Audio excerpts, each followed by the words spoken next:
Chapter 651, 258 Big Boss Operation _1 Originally, when Mu Qiong couldn't return from the snowy mountains, the Dong family was very understanding, and allowed Mu Zhao to take the surname Mu and enter the Mu family registers. Mu Zhao did indeed favor the Mu family with his linear thinking. She has studied calligraphy? The Mu family wasn't very concerned about such things, and the apartment butler had never inquired in detail about Ren Wangshuan's affairs. Mu Yining listened with a smile as Dong Xiaobai spoke for a while before clarifying his intention. When can you come back for a visit? Make some time to meet with Xiaojun and the others. Ji Xiaojun had also studied painting before, sharing common topics with Dong Xiaobai. All right, I got it, Dong Xiaobai laughed. It seems your family appreciates Wanxian a lot? Mu Yining could sense his good mood. Not really many in the family write well. Wanxian lacks a bit in style and technique. Dong Xiaobai paused for a moment before speaking seriously, but she is your niece. The two only had one son, Mu Zhao, and since Ren Wanxian was Mu Yining's niece, he naturally treated her with more leniency, adding a filter. After hanging up the phone, Mu Yining's brow furrowed slightly. Ren Wanxian was different from Ji Xiaojun and Xin Qing. Although Xin Qing was frankly mercantile, she was also terrifyingly clear-headed and had never done anything inappropriate since coming to Jianghu. The apartment butler assured Mu Yining, "Don't worry, Miss Ren is unlikely to encounter any problems." Hope so, Mu Yining pressed her brow, but indeed I hadn't considered that she just happened to have studied calligraphy, hitting right on what the Dong family values. Source, web novel. Updated on Omicron New. Omicron, there are many who study calligraphy in Xiangqing. The problem left by academician Ma was not easy. Bai Lian also used 2 days to barely calculate it down. On Friday, Ding Wenyang, Ning Xiao and Bai Lian's group were still eating in the cafeteria next to the physics building. She habitually wore a Bluetooth earpiece in one ear, which was playing some professional terms and scholarly texts at a slow speed, and she listened while eating. Ning Xiao sat on her left, Su Jiyue on her right. At the dinner table, the main discussion was between Ning Xiao and Liang Wuyu on the paper about quantum theory, with Ding Wenyang listening on the side. The more he listened, the more surprised he became, realizing over the past 2 days that although both had taken the college entrance exam, they were in no way weaker than any member of the national team. Ning Xiao was logically meticulous, and Liang Wuyu was obviously very familiar with various experiments and papers. Their division of labor and cooperation on the literature report for the seminar hardly required any worry. This gave Ding Wenyang and the others a lot of pressure. "It feels like with you two here," Ding Wenyang took a sip of soup, "our literature report for next week's seminar will definitely get a B." Yes, with Bai Lian presenting, another person also looked up, thinking, as long as you're not nervous facing professors like Zhou and can handle the pressure, even a B+ is very easy. Having been together these past few days, they naturally could see that among the 5 people in Bai Lian's group, Su Jiyue, Ning Xiao and Tang Ming followed only Bai Lian. Ding Wenyang looked thoughtfully at Bai Lian. "It's already Friday and we should try to finish all the literature this weekend. Also, don't forget one thing." Ding Wenyang remembered the problem posed by academician Ma and lost his appetite. "That topology question, do you guys have any ideas?" Su Jiyue shook her head. Liang Wuyu slowly picked at the vegetables in her bowl. "I've solved a bit but got stuck in the middle." Wang Shi looked up. "I have no ideas either." Tang Ming glanced at Bai Lian. She was holding chopsticks in one hand, and leisurely swiping on her phone with the other, her eyes downcast, remaining unresponsive. He just bowed his head and continued eating his bowl of rice without speaking. After finishing their meal, they arrived at room 307. Only then did Tang Ming take out his backpack from under the table, and from it, he pulled out his roughly drafted process and walked to the center of the room to hand it over to Ding Wenyang. Ding Wenyang was talking with other group members, with Wang Shi in front discussing the topology problem with Gao Yuan and others. Taking the A4 paper Tang Ming handed over, he was startled before realizing it was the topology problem. "Study it yourself first," Tang Ming said, "I'm going back to review literature." Ding Wenyang bent over the paper and pen all afternoon and hadn't completely finished when, just before the electromagnetism class, he looked up in shock and moved his place from the center to beside Tang Ming.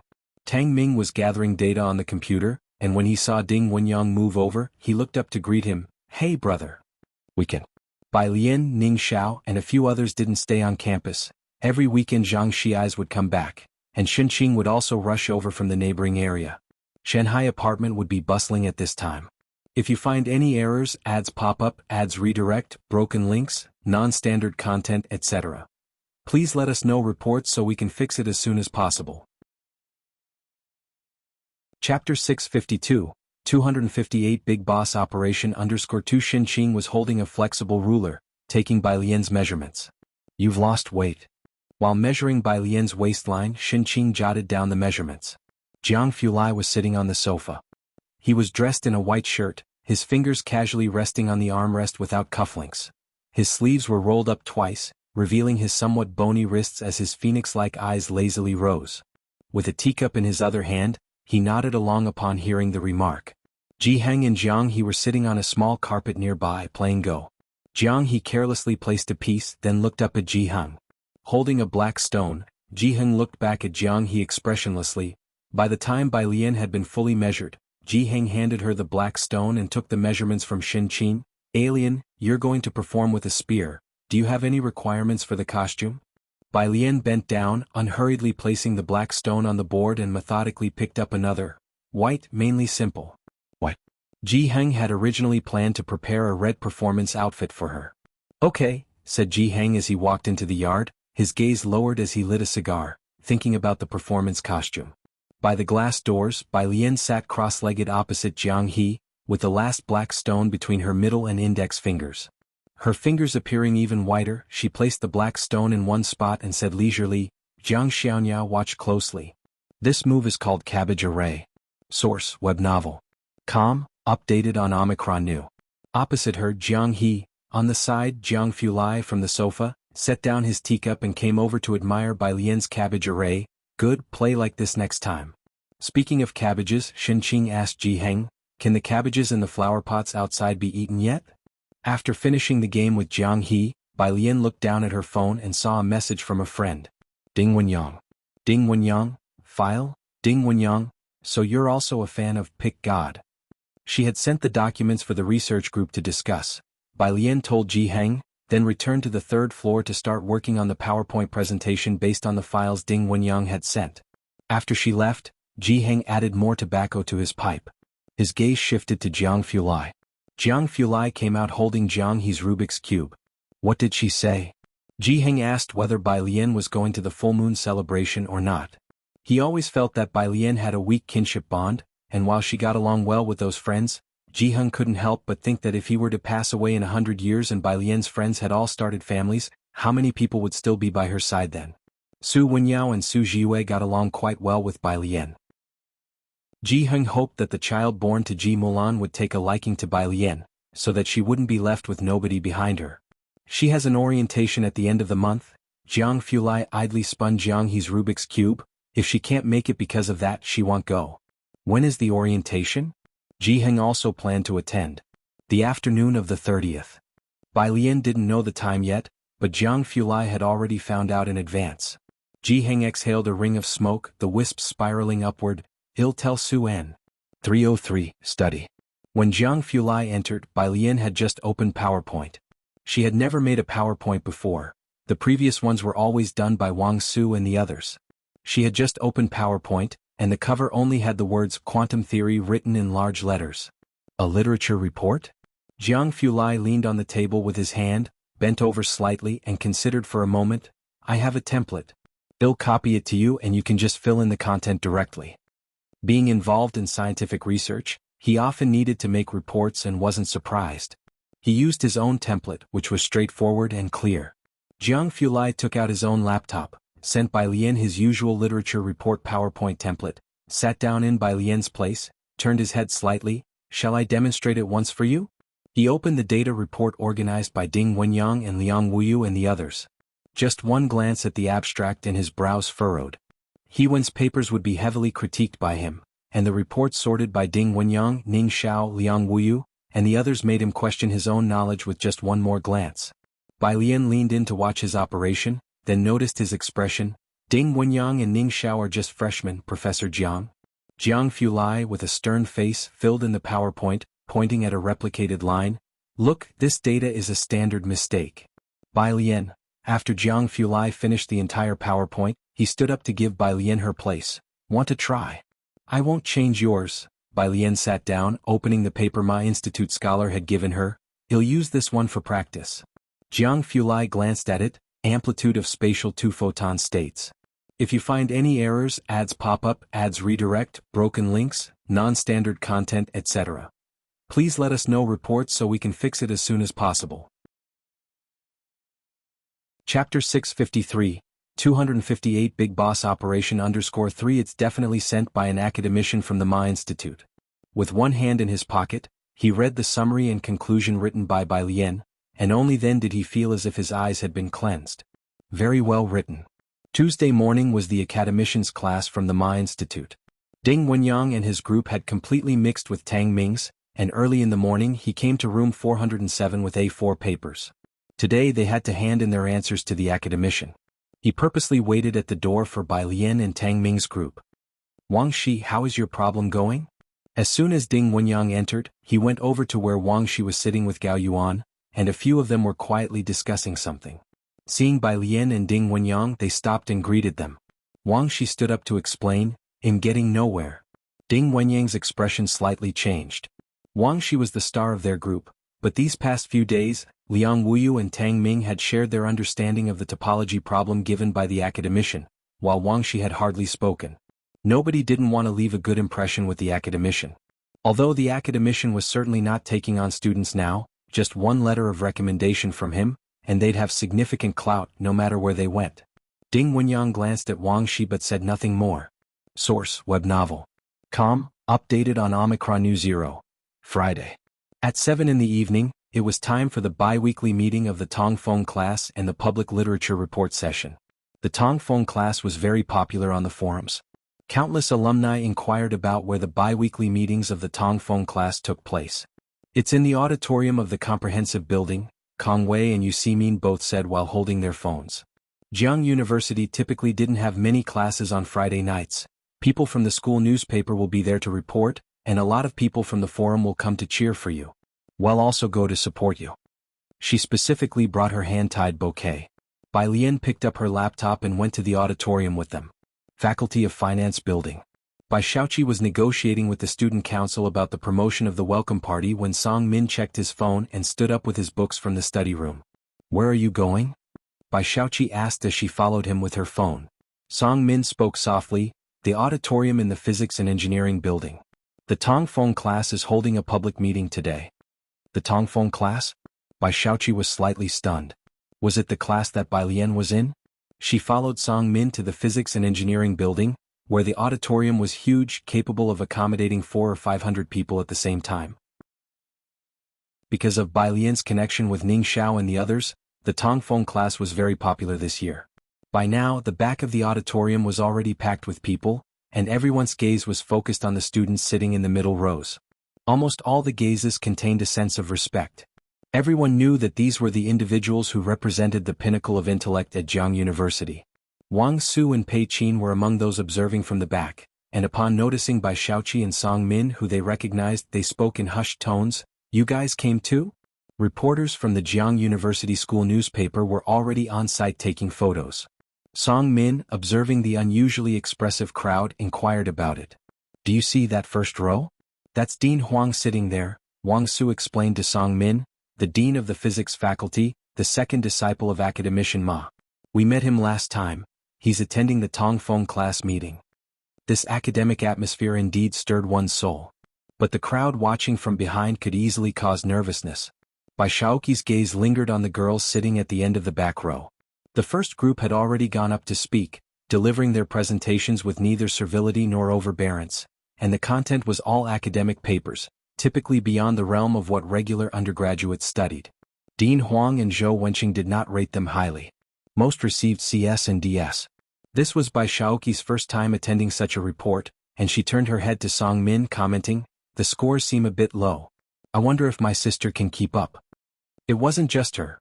Most of the students who came to watch were curious about the performance of Bai Lian and the other new students. The back of the middle row. After Gao Yuan's group finished their literature report, Dean Huang looked up and nodded rarely. Very good, I give you AB+. This research exceeds what you can currently study. Bai Lian's group was the last one. However, ever since Gao Yuan's group presented, Ding Wenyang and his group had ceased discussing. Since Gao Yuan's group had chosen the same topic as Ding Wenyang's and had not only built upon the ideas of Liang Wuyu and Ning Xiao but also enhanced and optimized each detail and step, further exploring the subject. Zhou Wenqing smiled at Dean Huang. It's time for the next group. Dean Huang nodded as well. At the back row, Ding Wenyang's face turned pale. Not only were the regular session marks added to the total, but also the crowd that had gathered today, in addition to the school newspaper people reporting on the event. But more importantly, Zhou Wenqing and Dean Huang were present. It was already a problem that their group had chosen the same topic as Gao Yuan's group, with identical data, and Gao Yuan's group had even done optimizations.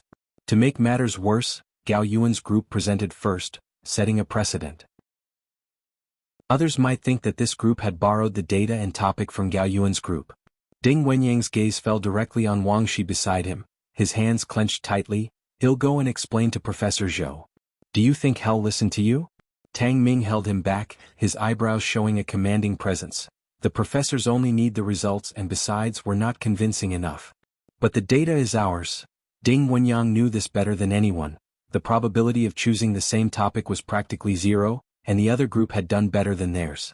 This group hesitated to go on stage, and the students watching from behind had already started discussing the situation. Bai Shaoqi narrowed her eyes slightly. "What's the matter with him?" Song Min also frowned. At the back row, Liang Wuyu looked up. He was somewhat familiar with Zhou Wenqing.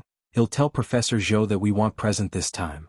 The pressure to go up and present now was immense. Bai Lian pulled out her Bluetooth earphones, took out her laptop from her backpack, stood up, and wore a neat and tidy long green dress. "No need.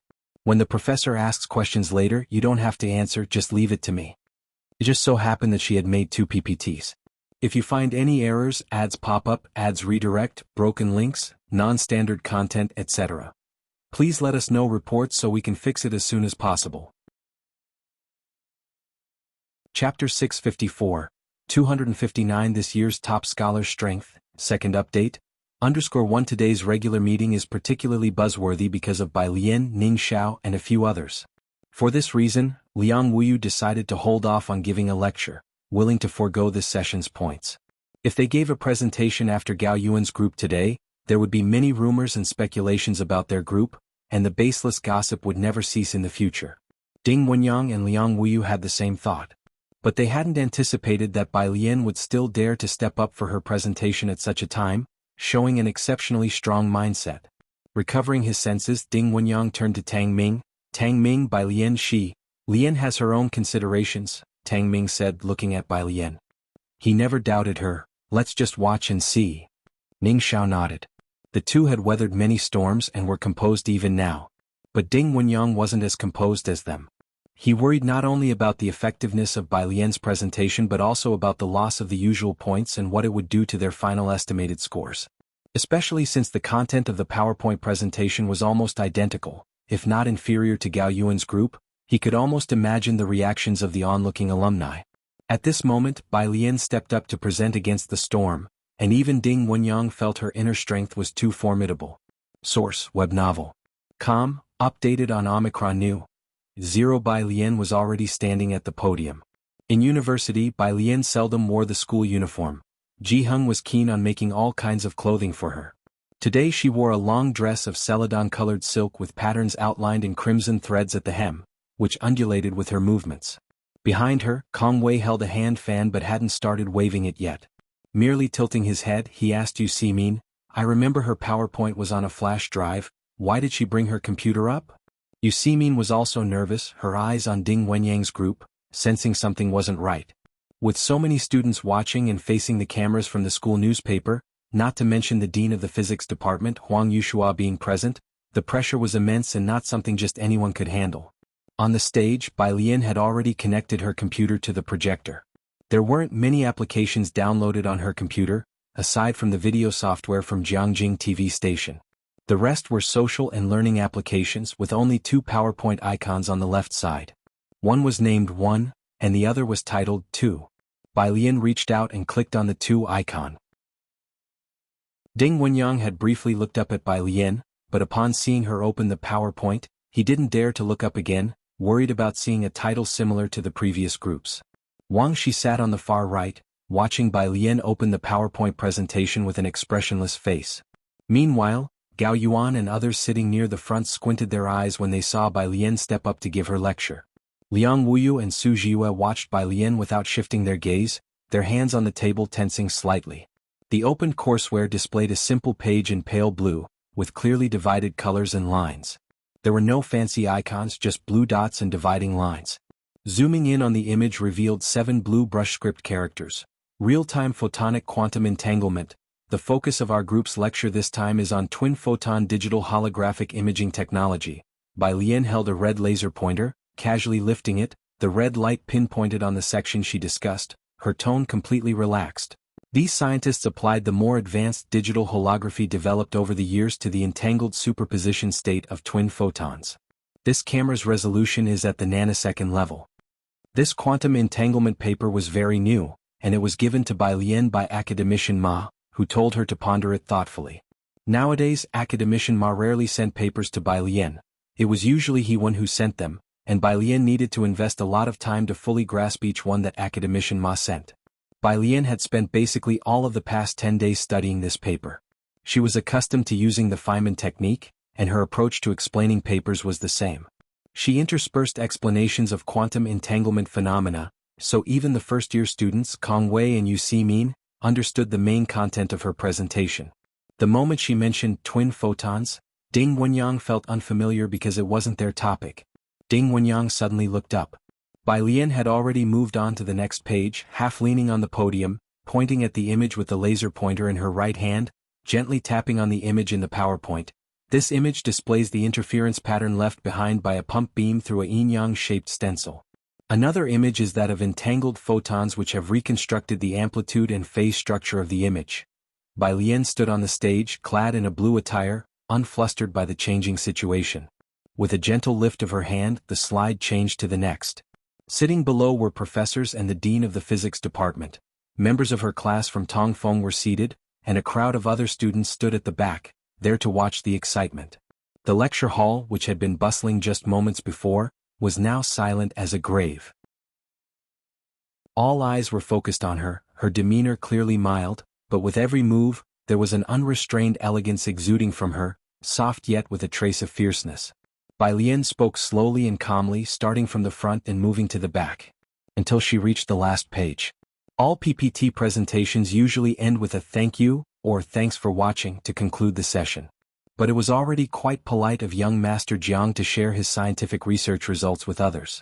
His signature style for the last page of his PPTs was always just one word, and not even a punctuation mark was included. For the quantum theory PPT, Bai Lian had changed the last slide to a thank you page, but she didn't plan to present this PPT, so she left it unchanged. She looked up, slowly staring at the blue English word, pondering for a while. After a long pause, she turned casually to the first row where professors like Zhou Wenqing were seated and politely said, "My presentation ends here. Thank you for watching." In the first row, Zhou Wenqing stared at the watermark in the bottom left corner of the last PPT slide with the words, CRFS Dark Matter Research Institute, and didn't dare to speak right away. Even Dean Huang fell silent for a moment. Bai Lian switched the PPT back to the cover page. She didn't wait for a response from Zhou Wenqing or Dean Huang, paused briefly, and looked questioningly at the more familiar Dean Huang.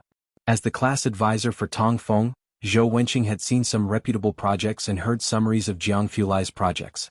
His project reports always featured PPTs he made himself, a template ever unchanged among science students. He was no different. Almost immediately, he and Dean Huang recognized where the template came from.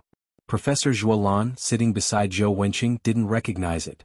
He simply looked up at the words real-time photonic quantum entanglement, and then his gaze became very gentle when it landed on Bai Lian. So the purpose of these few diagrams is to analyze the wave function? Bai Lian looked towards Professor Zhuolan, who had posed the question, and answered with poise. It indeed portrays a wave propagating along the positive x direction with angular frequency. As she spoke, Professor Zhuolan couldn't help but nod along, the smile on his face barely concealed. It was all admiration for her. Professor Zhou Dean Huang, said Zhuolan, turning his head after she finished answering, I think Bai Lian's analysis is very good. Real-time photonic quantum entanglement was published less than a month ago. Very few people in the country truly understand what this paper is about. I give in. Zhou Wenqing's gaze finally moved away from the PPT and settled on Bai Lian. After a few questions, they confirmed the capabilities of the girl before them. It is. The professors had no objections at this point. After all, Gao Yuan's group had received AB+, and Bai Lian's report exceeded theirs in both quality and depth, making a simple A seem insufficiently low. Dean, what do you think? Zhou Wenqing looked towards Dean Huang, previously expecting an average performance from the new students, yet the outcome surprisingly exceeded expectations. It's not easy for this group of students to achieve this level. Dean Huang looked in Bai Lian's direction. Zhou Wenqing thought that this PPT was made by Ding Wenyang's group, but Dean Huang knew that this paper had been given to Bai Lian by academician Ma. It was not likely to be a topic from Bai Lian's group, which meant this high level of completion was achieved by Bai Lian alone. He delivered the verdict. Once Dean Huang spoke, he finally set off the previously quiet crowd in the back. The silent lecture hall began to stir. And at this moment, Ding Wenyang's group finally realized, having barely interacted with Bai Lian, that this was their first experience witnessing her miraculous approach, and they all turned to look at Tang Ming. Having been published less than a month ago meant that Bai Lian had completed this PPT in recent times. So, while she was in the Tongfeng class discussing quantum theory literature with us, she also took the time to study real-time photonic quantum entanglement on her own? Is this the strength of this year's top scholar of the college entrance examination?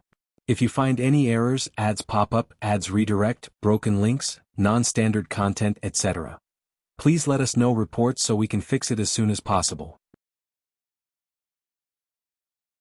Chapter 655. The 260 forum is about to blow up again. Come and catch on to Sister Lan _1. Tang Ming looked at Ding Wenyang and thought for a while. Then he shook his head deeply. Not exactly, she still has to do long-distance running during this period, and she will practice the spear at night, Tang Ming explained to Ding Wenyang. Ding Wenyang understood the part about long-distance running, but he couldn't follow Tang Ming's train of thought. The spear? He couldn't figure out what spear training had to do with quantum entanglement for the life of him. Yeah, exactly. Tang Ming saw an opportunity while the Finance Institute was vigorously promoting their academy's performance and seized the moment to pitch it to Ding Wenyang. Remember to come to the freshman welcome event jointly organized by the Physics and Finance Institutes on September 30th. Su Jiue raised her head, her voice very soft. September 30th? Liang Wuyu glanced down at her. Why couldn't she ever grasp the main point? When Bai Lian returned to her seat, Tang Ming was still selling the event to Ding Wenyang. The people in Ding Wenyang's group were all very excited, and as they looked at Bai Lian they all wanted to say something. Her presentation on the amplitude of spatial biphoton states was simply too brilliant. Source: web novel. Com, updated on New Omicron. The people in her group hadn't even bothered to greet the professors in the first row, instead crowding around Bai Lian. Sis, from now on you're my big sis. Ding Wenyang said, his peripheral gaze falling on Wang Shi who was sitting alone to the right. It didn't take a genius to figure out who in this group was closer to Gao Yuan's group. You're just too cool. Kong Wei and Yu Ximin finally squeezed through the crowd, and after complimenting Bai Lian, they greeted Liang Wuyu, Ding Wenyang and the others with trepidation. Standing with them amidst this group of people certainly brought its own pressure. Behind them, the school newspaper team finally came to their senses and carried their camera over to interview Bai Lian. I just knew it, she definitely wouldn't be weaker than the previous group, Wang Su said excitedly in the crowd. Song Min, I'm going to find Bai Lian and the others, are you two coming? They all had been to Buyuan base and were familiar with each other. As soon as Wang Su spoke up, Song Min snapped out of it, you guys go ahead. Wang Su and Pei Qin didn't mind and went forward to find Bai Lian, Tang Ming and the others. After the last group had finished their presentation, the professors seated in the first row still seemed to be relishing the experience, as listening to a high-quality academic report was a pleasure in itself. Gao Yuan went to greet the professors and Dean Huang. Gao Yuan, Zhou Wenqing got up with his documents in hand. Your group was very good, keep up the good work. The rising tide lifted all boats in the Gao family, and the professors were all giving face to them. However, today the professors were all discussing Bai Lian's group's literature report, with admiring tones, and interacted less with Gao Yuan. Dean Huang didn't have any special relationship with the Gao family. He walked in the front, occasionally being greeted by students. Zhuolan packed his things and thoughtfully followed behind Dean Huang. He was already imagining how proud he would be to have Bai Lian as his student, leading her through various academic battlefields, watching her from below the stage. Zhuolan spoke to Dean Huang in a low voice about the possibility of this happening. Upon hearing this, Dean Huang's lips twitched and he gave Zhuolan a look. I advise you to dismiss that thought. Why? Zhuolan guessed. Have you taken a fancy to her too? Dean Huang touched the top of his head and didn't reply. This was his junior sister after all. Master Jiang didn't even compete with the Ma Institute for her. Fancy her? How could he dare to fancy her? The crowd bustled and Wang Shi with his laptop and backpack approached Zhou Wenqing. Zhou Wenqing recognized him and was surprised. Wang Shi, are you considering switching groups? Yes. Wang Shi clutched the strap of his backpack looking downcast. I've already discussed it with Gao Yuan. The literature report had taken him by surprise, but Wang Shi had no regrets about his choice. As part of the Gao family, Gao Yuan had far more resources at his disposal than Ding Wenyang and the others. Zhou Wenqing nodded. As long as it's been agreed upon between the two groups, that's fine. But Wang Shi, I think Ding Wenyang's group has great potential for future development, so give it careful consideration. Great potential for development? Just how great could it be? Gao Yuan could enter any major laboratory without lifting a finger. Such resources were only available to those academic elites. Ordinary people had no chance to stand out. Meanwhile, Bai Lian here. When Wang Su and Pei Qin arrived, Kong Wei recognized the two of them and she nudged Yu Simin beside her. Damn, that's God Pei. I know. Yu Simin also immediately stood up straight. Although Pei Qin and Wang Su had not made it into the Tongfeng class, the two of them had nevertheless reigned over Ziqing's high school seniors, and were currently attending classes in the Buyuan class. Their influence was not weaker than Bai Lian's influence in Xiangqing First Middle School. If you find any errors, ads pop up, ads redirect, broken links, non-standard content, etc., please let us know reports so we can fix it as soon as possible. Chapter 656. The 260 forum is about to blow up again. Come and catch on to Sister Lan underscore. Hearing the voice, Pei Qin and Wang Su greeted Kong Wei and his companion friendly, hello.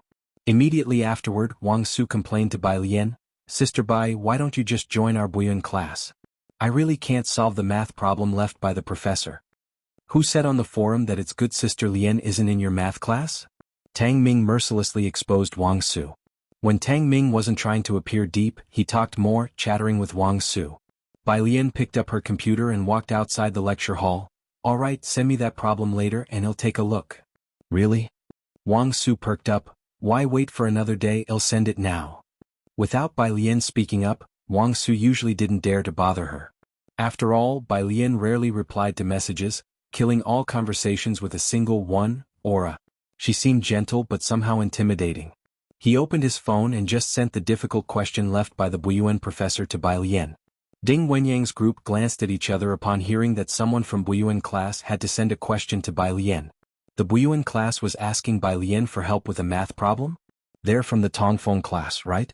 Source, web novel. Updated on Omicron New. As this group gathered and chatted, Kong Wei took the opportunity in the crowd to add Pei Qin and Wang Zu's WeChat IDs. Ding Wenyang offered to buy everyone milk tea. Kong Wei held his phone looking at the newly added contacts. He exchanged glances with Yu Simin. Pei Qin and Wang Su were the leaders of Xiqing High School and first-year students of the math department. They were also the new stars of the math department this year.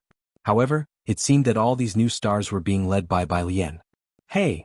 Ding Wenyang looked at the red slogan outside. Is the welcoming party on 9:30 the one you mentioned before? Tang Ming looked over. The finance department was mostly made up of capitalists, the richest department in Jianghu University, naturally willing to spend money on advertising. 9:30 in the Great Hall, the finance department welcomes you to celebrate the National Day with high mountains and flowing water. Meet the Zither Master. While Tang Ming was not familiar with the finance department, Kong Wei and Yu Simin were staff members of the student union and knew most of the details. Yes, this high mountains and flowing water must refer to Bai Shaoqi. She is a popular Guzheng blogger on short video platforms, and the finance department is using her as a model for promotion. Also, Kong Wei shook the hand flower he was holding, reminding, remember to be there to support Bai Lian. We can't let ourselves be overshadowed. Overshadowed by what? Ding Wenyang clicked his tongue. After tonight, the forum is going to explode again. Although the campus newspaper didn't manage to interview Bai Lian just now, they took a lot of pictures. It had been a long time since a first-year Tongfeng class had received in grade. Gao Yuan's group was considered high with AB+, and most of the other groups were CS and DS. If it wasn't for being in the same group as Bai Lian, the thought of in grade would be despairing for him. Ding Wenyang respectfully handed a cup of milk tea to Bai Lian. Bai Lian held her computer in her hands. She took the milk tea from Ding Wenyang but didn't drink it right away. She just stood lazily by the roadside, scanning the path ahead.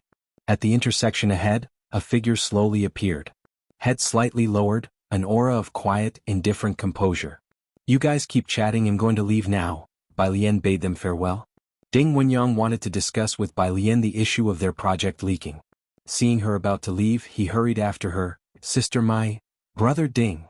Tang Ming was startled. He quickly grabbed Ding Wenyang by the back of his collar. "Brother Ding, whatever it is, you can talk to me or Ning Xiao about it." Ding Wenyang was over 1.7 meters tall and quite sturdy.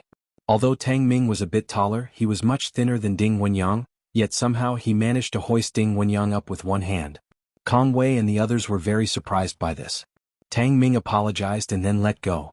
"It's about Wang Shi." Ding Wenyang rubbed his neck unfazed and showed his phone to Tang Ming.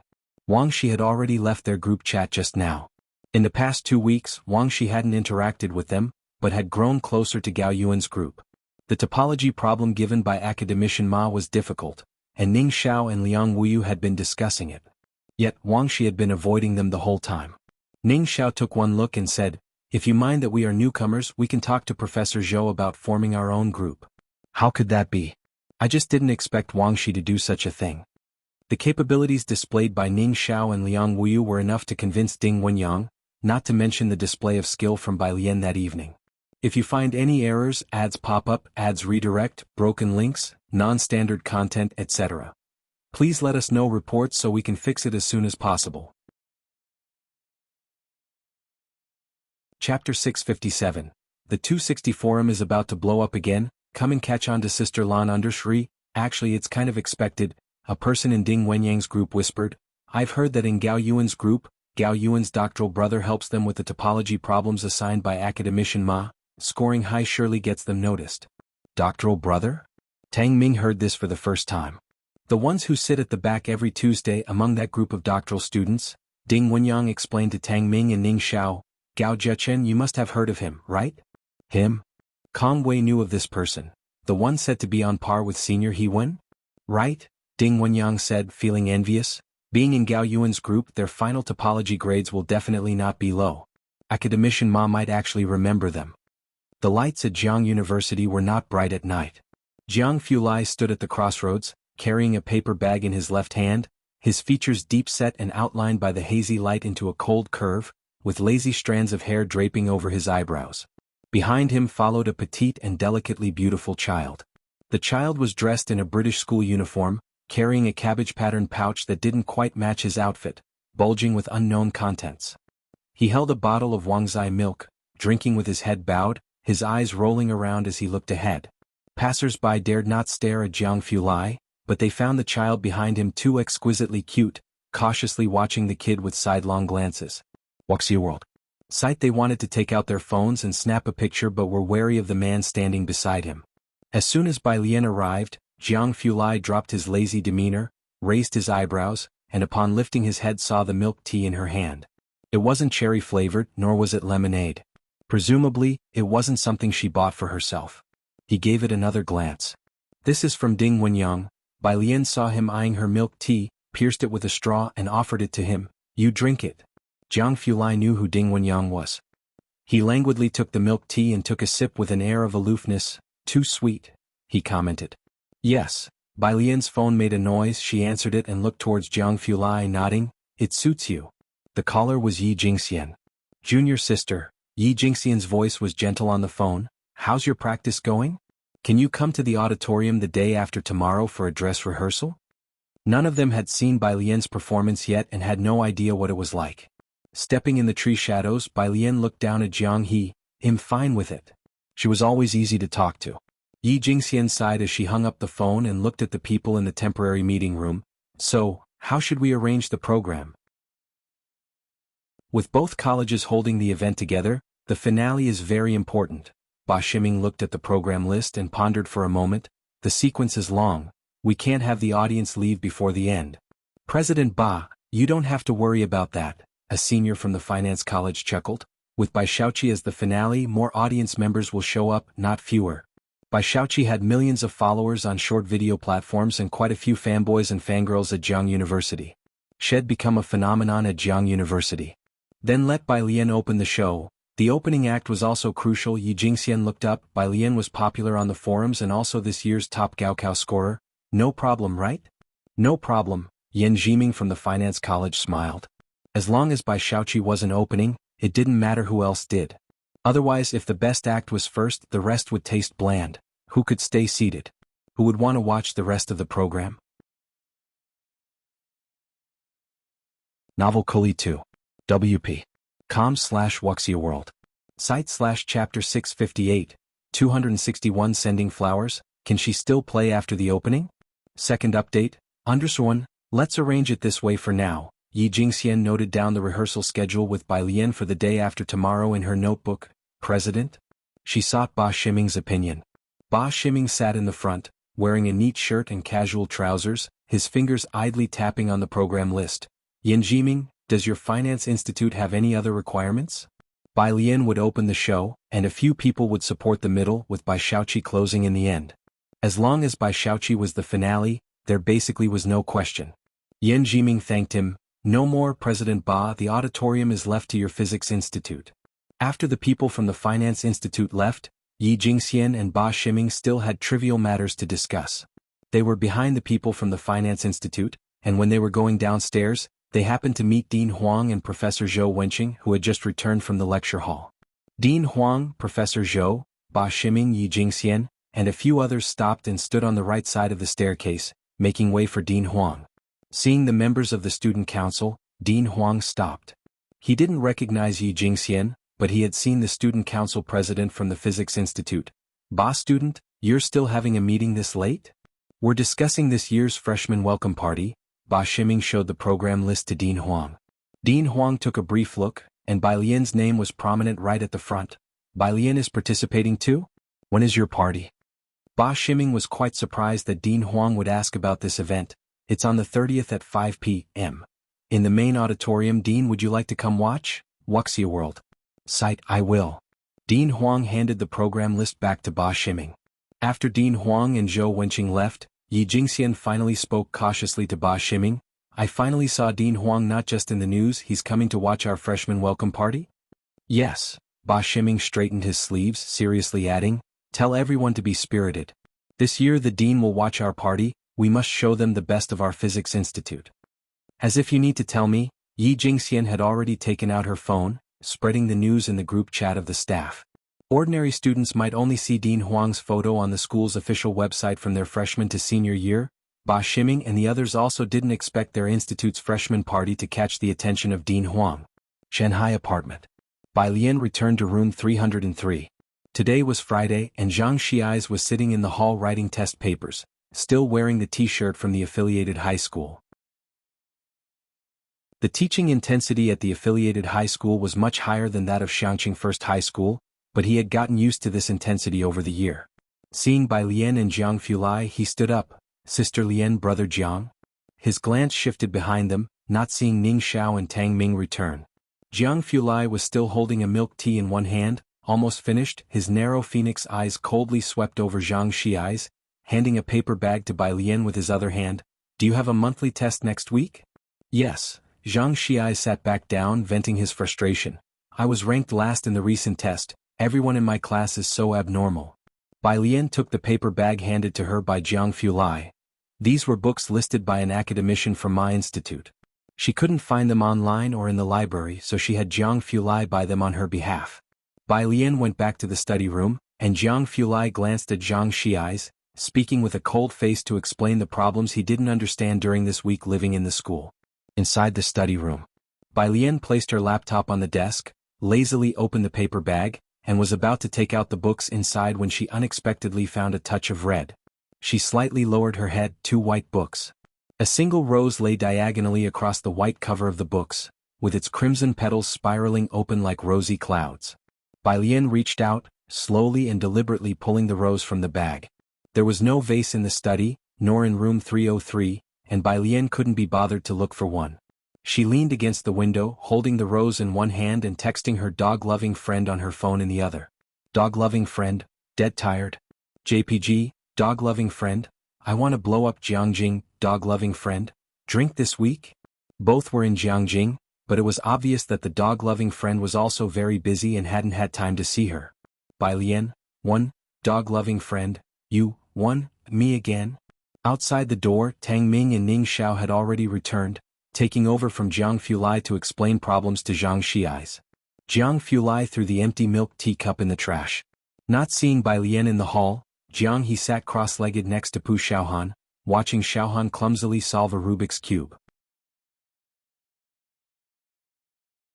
Chapter 659, 261 Sending Flowers, Can She Still Play After the Opening? Second update, _2 He went to open the door of the study. Bai Lian still lazily leaned against the window, squinting at the outside. The community lights were on. On Friday, most of the alumni renting rooms were at home, and the street lamps on Zier Avenue were as bright as daylight, now reflecting in her dark eyes. The fair hand loosely held a bright red rose, like looking down at the city's ramparts, gazing back at the sea of lights. Jiang Fulai's hand rested on the doorknob, silently watching her. Mountains and rivers, vast human world full of stars. Just one. Jiang Fulai turned sideways, closing the study's door, looking at the rose in her hand, suddenly smiled. Luckily it's not crushed. Bai Lian turned to look at him. No vase. Jiang Fulai walked beside her, his tone light and breezy. Ask Ming Dongheng to buy one. Sunday. Wuxia World. Site Wuxia World. Site at Jiang University's Grand Auditorium. When Yi Jingxian arrived, a crowd had already gathered. The finance department had gone to great lengths to promote the event. Journalists from Jiangjing media would be there to capture the freshman night, and the dean of the physics department would also attend. Therefore, both departments took the freshman party very seriously. Yi Jingxian had arranged with Bai Lian to rehearse at 5:30. She saw a bunch of staff on the stage and asked Kong Wei what was going on. Bai Xiaoqi has borrowed the sound system from Jiangyin, Kong Wei explained to Yi Jingxian. They are testing it now, and later Bai Xiaoqi will also test the sound of her guzheng. As he spoke, Kong Wei pointed to the guzheng on the stage, watched by many. I heard her guzheng cost 39W. Hearing the price of the guzheng, Yi Jingxian also took a look. But the guzheng wasn't important right now. She looked down at the time, it was 5:10 p.m. Minister Yen, Yi Jingxian crossed through the crowd to find Yen Jiming from the finance department to discuss Bai Lian's rehearsal. I have an arrangement with her at 5:30. Bai Lian was from Tongfeng class, and the grand auditorium wasn't always available for rehearsal. Can Bain Lian switch to another time? Yen Jiming exchanged a glance with the president of the finance department. Minister Yi, as you know, the stage sound effects are also very important. Bai Xiaoqi has managed to get professional sound technicians from Jiangyin for testing. In their eyes, Bai Lian could rehearse any time, but the sound technicians from Jiangyin weren't so easily available. Seeing Yi Jingxian's hesitation, Yen Jiming quickly said, Minister Yi, you know how many people are coming to see Bai Xiaoqi, and many will be live streaming our college's evening gala. Compared to others, the sound quality for Bai Xiaoqi's performance was more critical. As the technicians from Jiangyin were setting up, Yi Jingxian could only use her phone to call Bai Lian. To tell her about this. Not far away, Song Min emerged from backstage and noticed a group of people gathered together, walking over. Minister, have the people from the physics department arrived? It's fine. Yen Jiming looked at him. They wanted to rehearse, but I asked them to change the time. Zier Avenue. Bai Lian stood under a tree taking Yi Jingxian's call, her single hand slightly gathering the phone, her tone casual. It's all right, senior, I don't need to rehearse. Yi Jingxian, feeling helpless. I also wanted you to try the props today. Shall we set another time? No need. It was after 5. The sun over Jiangjing hadn't fully set. Slivers of light filtered through tree leaves, casting a splintered glow. Dazzling. Bai Lian walked towards the bus stop across the street. Since she didn't have to go rehearse, she decided to take the bus directly to Yunxiao District. Yunxiao District, Azure Dragon Bar. At the bar, Sun Chun was dressed in a silver camisole, her lazy hair trailing behind her head, exuding a futuristic vibe, handing Bai Lian a cocktail with a blue gradation. Why didn't you let me know in advance that you were coming? Mr. Xiaoqi has stepped out. Bai Lian sat on the stool, her gaze contained as she looked at the message from Wen Jixia, her leg casually propped up. I had plans with a friend here. Her fingertips danced on the glass, and beneath the lights, the liquid in the glass shimmered. When Wen Jixia wearing a baseball cap arrived, she saw Bai Lian seated at the bar. Today Bai Lian wore a retro Cheongsam top with silk fabric, beautifully embroidered, a matching long skirt below, and a white jade hairpin in her hair. Ignoring the backdrop of the bar behind her, at first glance, she resembled a classic lady from the Jiangnan water town leaning against a stone railing. "Why are you sitting here?" When Wuxia led Bai Lian to the reserved booth, summoned the server to bring a bunch of drinks, and ordered a few servers to come over to keep them company. Bai Lian held her drink while sitting next to Wen Wuxia. Wen Wuxia seemed to be in a bad mood, just drinking one glass after another. Seeing her drink more and more, Bai Lian stopped her. "Shall we go out for a walk?" Chapter 660, 261 Sending Flowers, Can She Still Play After the Opening? Second update, _3 Su Nanjing said she had left a car for her. Speaking of drifting, when Zixia's expression worsened, "No more drifting, the old lady keeps a tight leash." Bai Lian searched her memory. There wasn't much news about Wen Wuxia, mainly just the two of them drifting and baiching together, then drinking and bitching about Song Min. That was all. "You do look quite the part when you're serious," Wen Wuxia said, watching Bai Lian dressed in classic attire, sitting quietly in the booth with a languid expression while two good-looking young men didn't dare to approach her. With a wine glass in hand, there was this disconcerting sense of a traditionally educated miss turned up at a nightclub. When Wuxia pulled a cigarette from the table, held it in her hand, and a boy immediately lit it for her, she slowly blew out a smoke ring. "Damn, it's perfect. My grandmother's kind will definitely prefer someone like you. Acting the part at home is freaking exhausting." Bai Lian knew Wen Wuxia kept up the facade of a lady at home. She leaned back slowly, listening intently to Wen Wuxia. Sure enough, midway through the drinking, Wen Wuxia dropped a bombshell: "I'm getting engaged." As for who the other party was, Wen Wuxia didn't say, but it was just a business marriage. At 8 o'clock, Jianghu sent a message asking where she was. "Wuxia World. Site Wuxia World.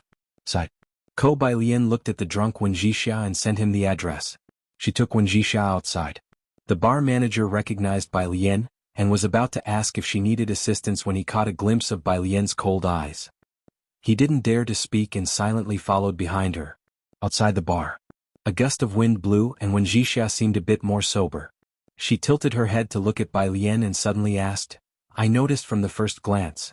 Are you an alter ego?" Bai Lian was startled. When Zixia's eyes were blurry and she felt like vomiting, "Can she come back? Is she still inside your body? Is she, alright?" Ji Mulan, Bai Qiming, and even Ji Heng hadn't noticed that she was no longer the her from before. Sometimes Bai Lian even thought that, aside from her, it seemed no one remembered who the previous Miss Bai was. When Zixia's ringing cell phone in her pocket startled Bai Lian awake. The one calling Wen Wuxia was a contact saved as Butler. Bai Lian sent him their current address. The one family was likely in Yunshao district. They would arrive faster than Jianghu, and the one butler soon came to pick up Wen Wuxia. "Thank you." The butler had someone help Wen Wuxia into the car, looking surprised at Bai Lian's gentle attire. He probably didn't expect Wen Wuxia to have such a friend. Bai Lian stood there, watching the Wen family's car drive away, her eyes slightly narrowed. She turned to the bar manager at an unhurried pace and said, "Tell Xiaoqi to check out the Wen family. Wen Wuxia, the only friend of the original host in this world." September 30th. Jianghu University had one more day of classes. The holiday would officially start on the 1st of October. Bai Lian returned to the dorm after her morning run. The other three roommates were already awake, with Kong Wei browsing a forum in bed and greeting her roommate, "Morning." While speaking, her eyes were fixed on her phone's screen. On the forum, Bai Lian's speech from the previous week had been circulating for a week now. In the past 2 days there had been discussions about the welcome parties at the two major academic institutions, and Bai Lian's opening act had been promoted. "I heard Bai Lian is opening and I've already changed my ticket. There's also a famous zither player who's really good. I'm quite looking forward to the joint event between the physical sciences and finance departments this year. To be precise, mainly the finance college. I know the twin stars of the finance college that zither play was learned from Jianjian's professor. Everything Jiangyin produces is top-notch. Today the two institutions are hosting welcome parties." Kong Wei didn't stay in bed for long, as she had to go help out at the student union after breakfast. Yu Simin had an early 8 o'clock class and didn't have time to go to the union. After showering, Bai Lian went to the cafeteria to eat, and Kong Wei went with her. In the school, Tang Ming, Yang Lin, and Ning Xiao and others all used Bai Lian's meal card. After grabbing her meal, Kong Wei sat next to Yang Lin. "She hasn't had her rehearsal till today, I'm a bit worried." Across from her, Tang Ming took a bite of his fried egg pancake and asked, "What are you worried about her for?" He continued nonchalantly, "Sister Lu's shooting skills were taught by her. What you should worry about is, with her opening the event, how will anyone follow that act?" Chapter 661. The charm of this 262 gala. Brother Jiang and Dean Huang present the performance costume. _1 Yen Lu had practiced with a long spear in the Zhang family's backyard for over a month, and Pu Xiaohan had filmed some raw video material. At that time, Tang Ming was not acquainted with Yen Lu, but he was aware of it. After Great Yong was aired, Yen Lu's rise to fame was unmatched, and during the filming she never used a stunt double. The production team even revealed that no action director could give her any guidance. In the University Town Forum, Ning Xiao would not take a second glance, and Bai Lian had no time for it. However, Tang Ming was all eyes and ears. He knew the hottest topics recently discussed on the forum. The finance department spent time promulgating the event, so there were many attendees specifically for Bai Xiaoqi today, but there were also a substantial number of students who had long heard of Bai Lian. Bai Lian's famous posts on the forum had become 3. The post from her initial trip to Jianghu last year captured by chance, the thread with 2 images as the masters this year, and the last one was taken by the school newspaper in a lecture hall last week. The program list for the joint event of the 2 institutions was posted on the forum. After seeing Bai Lian would open the event, Tang Ming forwarded the news to Pu Xiaohan, and both discussed whether such an arrangement by the student union was really appropriate. In the morning the cafeteria was crowded. Kong Wei, with Bai Lian's matter on her mind, didn't really catch what Tang Ming was saying. Wuxia world. Site Wuxia world. Site. But she pinpointed the words Sister Lu with accuracy. Sister Lu? Tang Ming? He didn't continue speaking. Fortunately, at that moment Bai Lian came over with her meal tray and sat beside Kong Wei. Kong Wei didn't pursue the topic further, chewing on the straw of her soy milk. After all, ever since Bai Lian had given her and Yusimin Yen Lu's autographed photos, they had speculated how Bai Lian got them. And to give away 2 large photos at once, along with that intimidating black-clad bodyguard who handed them over. Even someone with a background like Yusimin was unable to guess the ins and outs of Bai Lian's connection. Kong Wei sipped her soy milk, glancing over at Bai Lian, who rarely spoke during meals, her back always impeccably straight, something that seemed etched into her genetics. Even when reading in the dormitory she maintained the same posture, a lazy kind of grace. She was that kind of person, always giving others a sense of security. Reflecting on what Tang Ming had said earlier, Kong Wei also felt assured. After eating, Kong Wei, as an officer of the student association, needed to help set up the auditorium for the event. Bai Lian was off to her Tongfeng's class, while Yang Lin hurried to the biology building. Shen Qing had packed her things early in the morning and headed to Shanghai apartment. Ji Xiaojun was busy with work and felt sorry that he couldn't go to Jianghu University to watch the program today. Last year, during the anniversary of Xiangqing No. 1 High School, Bai Lian did not inform them. This year she had mentioned it, but unfortunately Ji Xiaojun didn't have the time. "Take plenty of photos," Ji Xiaojun, putting on his suit jacket, said as he smoothed out his dark red tie, "and videos. Like you need to tell me." Shen Qing was in a hurry to leave, not even waiting for Xiaojia's car, choosing to take the subway to Shanghai apartment instead. At this hour traffic was bad, so she'd rather squeeze onto the subway. After she left, the butler asked about Bai Lian's performance in the welcoming party tonight, expressing surprise. "Is Miss Bai going to perform on the guzheng?" He remembered Bai Lian learning the guzheng, even frequently reviewing basic music theory during the summer. "No," Ji Xiaojun shook his head. But he didn't elaborate on Bai Lian's performance, instead taking his briefcase and leaving. The butler had come today indeed for a reason. Miss Mulan's child's first full month is today, the young mistress and her husband will be there, and neither you nor the elder have met the groom yet. The groom? Mu Yining's husband? Ji Xiaojun greatly disliked dealing with these affairs, along with the inheritance issues he shouldered. Settling into the back seat of the car, he began contemplating. He didn't even consider Ren Wanxian. Bai Lian could take over some affairs, but Ji Xiaojun thought about Shenyu, who had traveled to Xiangqing, and there was talk of a dean from the Ma Institute. Even Dean Jian returned defeated. Reluctantly, Ji Xiaojun silenced the thought. There was still an option, the child born to Ji Mulan, but that would require waiting for a significant amount of time. It was 4 o'clock in the afternoon. Jianghu's school let out early. Ming Dongheng took Ji Heng to pick him up. A row of first graders, like little turnips, came out holding hands one by one, with Jianghu the cool big brother among them, carrying his own backpack with both hands in his pockets, chin up and proud. Jianghu, who habitually carried his smoking pipe, stood aside. Since this was a place full of children, he didn't light up. Upon spotting Jianghu, he lifted his other hand to show him. In that hand was a bag of sugar-coated hawthorns, dusted light with sugar frost. Ever since learning that Bai Lian favored sugar-coated hawthorns, those from the Ji family would always pick some up when they saw them on the street. Today was no different. Chapter 662. The charm of this 262 gala. Brother Jiang and Dean Huang present the performance costume.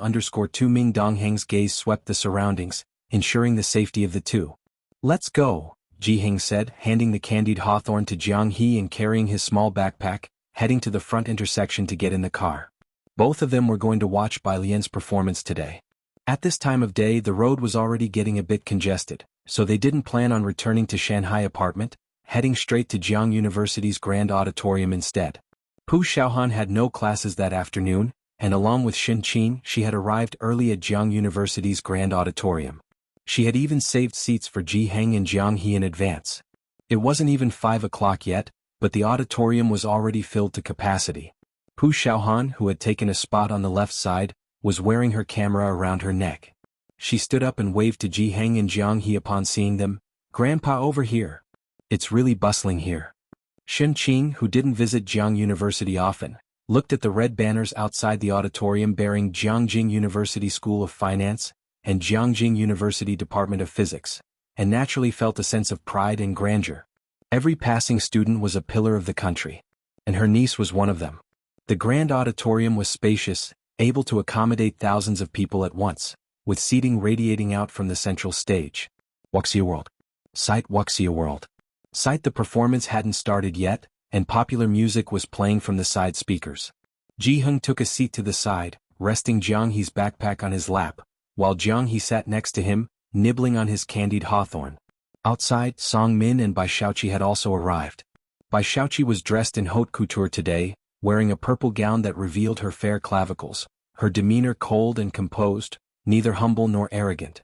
Even as an illegitimate child, the etiquette her mother had taught her since she was young was impeccable. Mrs. Song looked at Bai Shaoqi appreciatively and nodded. "I told you this dress suits you." The two of them entered with Mrs. Song.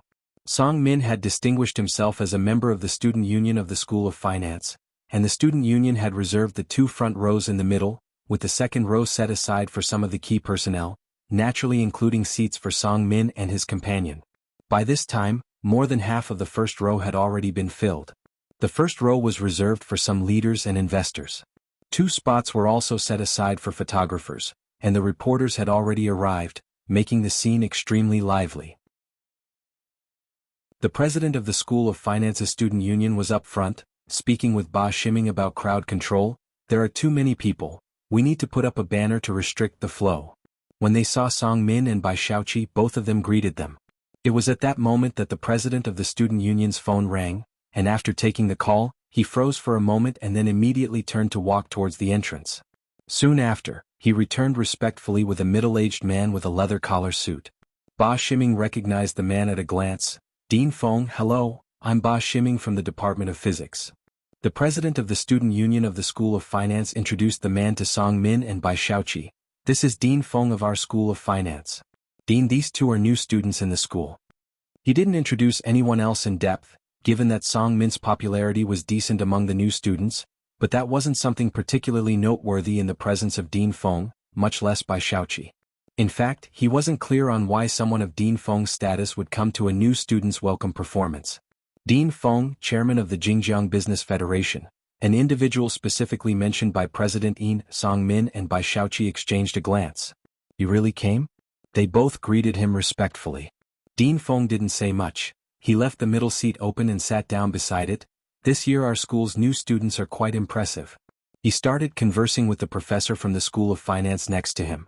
In the row behind, Mrs. Song regretted not inviting President Yin, and only after Bai Shaoqi and another had returned did she ask, "How come your dean is here?" It might not only be Dean Feng. Song Min looked at the 2 empty seats next to the dean, shaking his head. "I just found out too. It's really strange." Ba Shiming also felt something was odd about this time, as Dean Huang had asked him to reserve 2 seats, and now Dean Feng had arrived as well. What exactly is so attractive about our new student orientation this time? Bai Shaoqi? Ba Shiming thought it unlikely. Ah, the junior sister is still in class. Yi Jingxian glanced at the time on her phone. She's always in class with no time to rehearse, and I haven't seen her performance outfit either. Deans of both prestigious institutions were present, as well as the media invited by the School of Finance. Along the way there were also students who started live broadcasts for traffic, putting huge pressure on the student union of the physics department, especially Yi Jingxian, who was afraid something would go wrong at the opening. It was also because Bai Lian was this year's new star of the physics department, and everyone recognized her ability. Otherwise Yi Jingxian would never have taken her word that it would be fine without a rehearsal. Senior sister, don't worry. Kang Wei was now much more at ease than Yi Jingxian. As they were talking, Bai Lian came in from backstage. Seeing her, Yi Jingxian felt halfway relieved. She looked at Bai Lian, who was dressed in casual everyday clothes. Junior sister, where's your performance outfit? 4:45. Bai Lian glanced at the time on her phone. It's time. It was crunch time, and Yi Jingxian quickly handed Bai Lian over to a makeup artist backstage. Junior sister has good skin, no need for heavy makeup, just add some shading to adapt to the stage lights. The makeup artist examined Bai Lian's face and indeed found no further need for correction.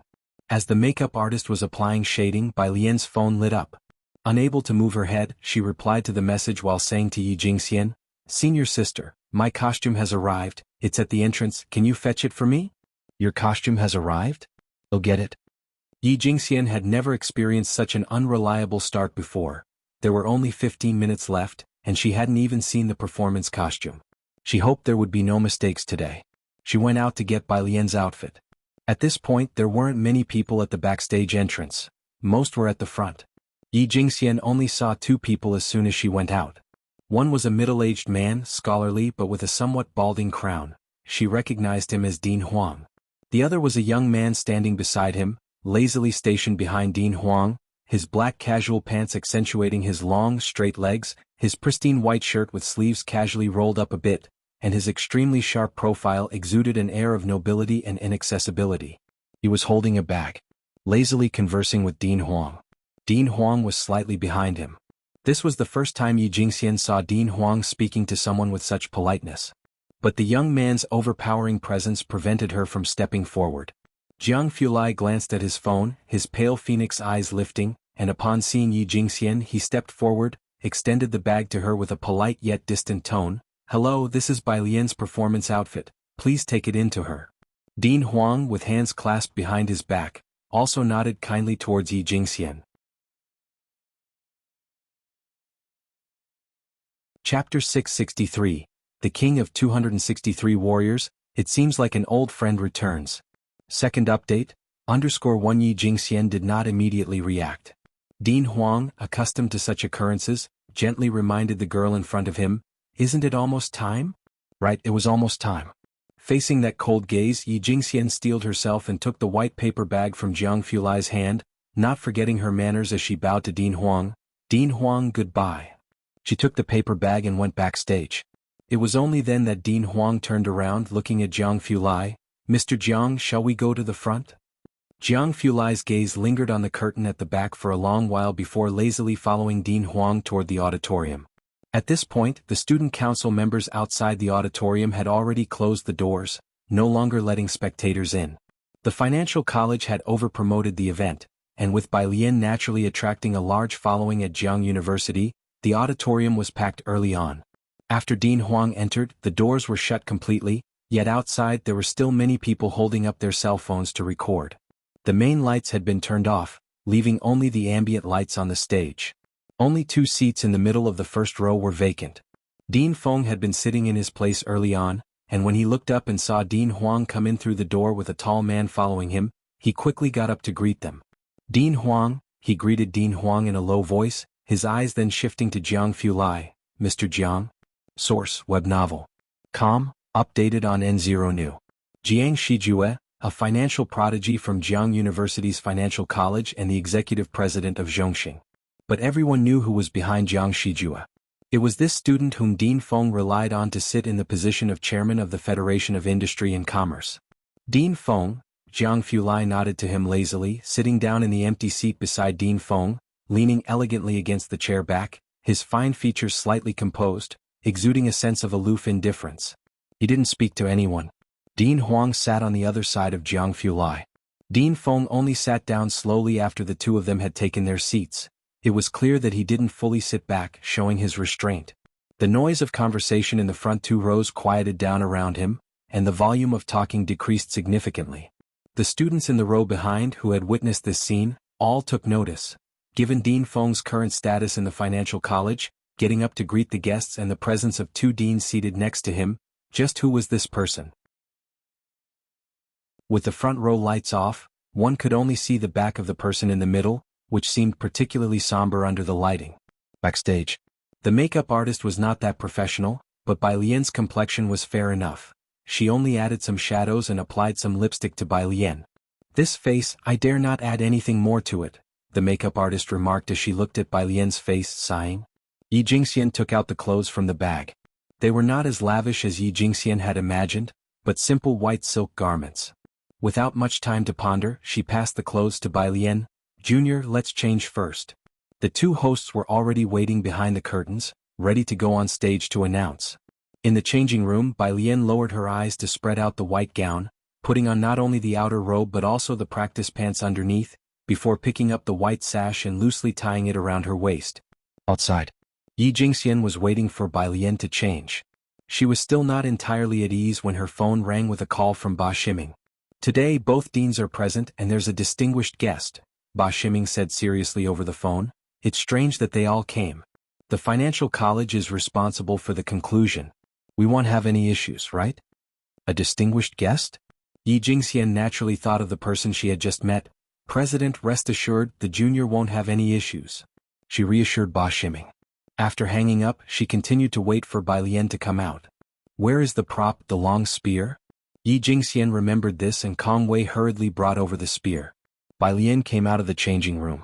She was wearing a simple white gown, bound at the waist by a white silk ribbon, her demeanor casually nonchalant. Yi Jingxian handed the long spear in her hand to Bai Lian. Junior, try this spear. This was the prop Yi Jingxian had prepared for Bai Lian. It had arrived last week and she had wanted Bai Lian to practice with it during the rehearsal, but the rehearsal hadn't happened due to sound equipment issues. Some of the student council members nearby overheard Yi Jingxian and exchanged glances. Bai Lian hadn't even practiced with the spear? Would that be alright? As these people were pondering, Bai Lian stretched out her hand to take the red-tasseled spear, placing it upright on the ground. The spear was even taller than herself. The red tassel at the tip of the spear slowly fell with her movements, and the silver spearhead gleamed coldly. Everyone around noticed that the moment she took the spear, the atmosphere around her changed. She became like a lazy white tiger sunning on a rock that suddenly senses an intruder, inspecting her territory with majestic dignity. If you find any errors, ads pop up, ads redirect, broken links, non-standard content, etc. Please let us know reports so we can fix it as soon as possible. Chapter 664. The King of 263 Warriors, it seems like an old friend returns. Second update, Understreet Yi Jingxian looked at her and her restless heart instantly calmed down. When is my turn to go on stage? Bai Lian glanced at the phone lying on the table. It was already 5 o'clock. Ah, Yi Jingxian snapped back to reality. The host just went up. After they come down, you're next. Alright, the music is the musician ready. Don't worry, President. The guy sitting in front of the computer, controlling the music, looked up at Yi Jingxian and gave her an okay gesture. Members of the Finance Student Council curiously came over to take a look. The music file that Bai Lian had was simply marked with the character Jian. What song is this? I've never heard it before. I don't know, said the guy controlling the music after listening to it, but it's not a song, it's an instrumental piece. Bai Lian sent it over, she probably found it herself. Outside on the stage.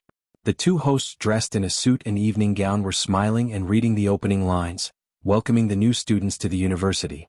In the first row on both sides, photographers had already set up their cameras. Nearly 1,000 seats in the auditorium were filled, with people standing on the steps and in the aisles, many of them live streaming on their phones. Source, web novel. Com, updated on new. The guy sitting in front of Tang Ming was among those live streaming short videos. Holding a selfie stick, he was doing self-media at Jianghu University, usually live streaming meals and study sessions. Now, with 700 viewers watching online, his live stream was attracting more and more traffic after being promoted. I couldn't get in, so I can only rely on the broadcaster to relay it. Watching a bunch of valedictorians perform for us is really something. I heard Bai Xiaoqi will be there. Is that true, broadcaster? While streaming, the guy said, I've posted the program list. Yes, Bai Xiaoqi will be the last one. No worries, I deliberately changed my ticket to go home tomorrow morning so I can wait with everyone. The backstage area was small, so Kong Wei and Yu Ximin didn't stay there. Instead, they returned to the front to watch the performances. Without seats, they squeezed together with latecomers Tang Ming, Ning Xiao, and Yang Lin. Yu Ximin, seeing many people live streaming the event, said to Kong Wei, won't there be any trouble? Kong Wei patted the back of her hand, signaling her to be at ease. While they were talking, on the left side of the stage, the two hosts had already bowed and exited. The stage lights went out. The evening had just begun, and the crowd couldn't stop moving, greeting, eating, and talking continuously. On the pitch-black stage, a beam of light shone down, directly illuminating the person standing in the center of the stage. Everyone saw the girl standing in the middle, dressed in a white robe with a belt of the same color tied around her. Her ink-black hair entirely bound at the back of her head with a red ribbon, a strand of which hung down her neck, shining against the white collar of her dress. Above the stage, a huge screen displayed her figure. Her long black eyelashes drooped, and in her right hand she held a long spear, the tip resting on the ground. She wasn't heavily made up, but even with just the spotlight on her, her face could captivate an era.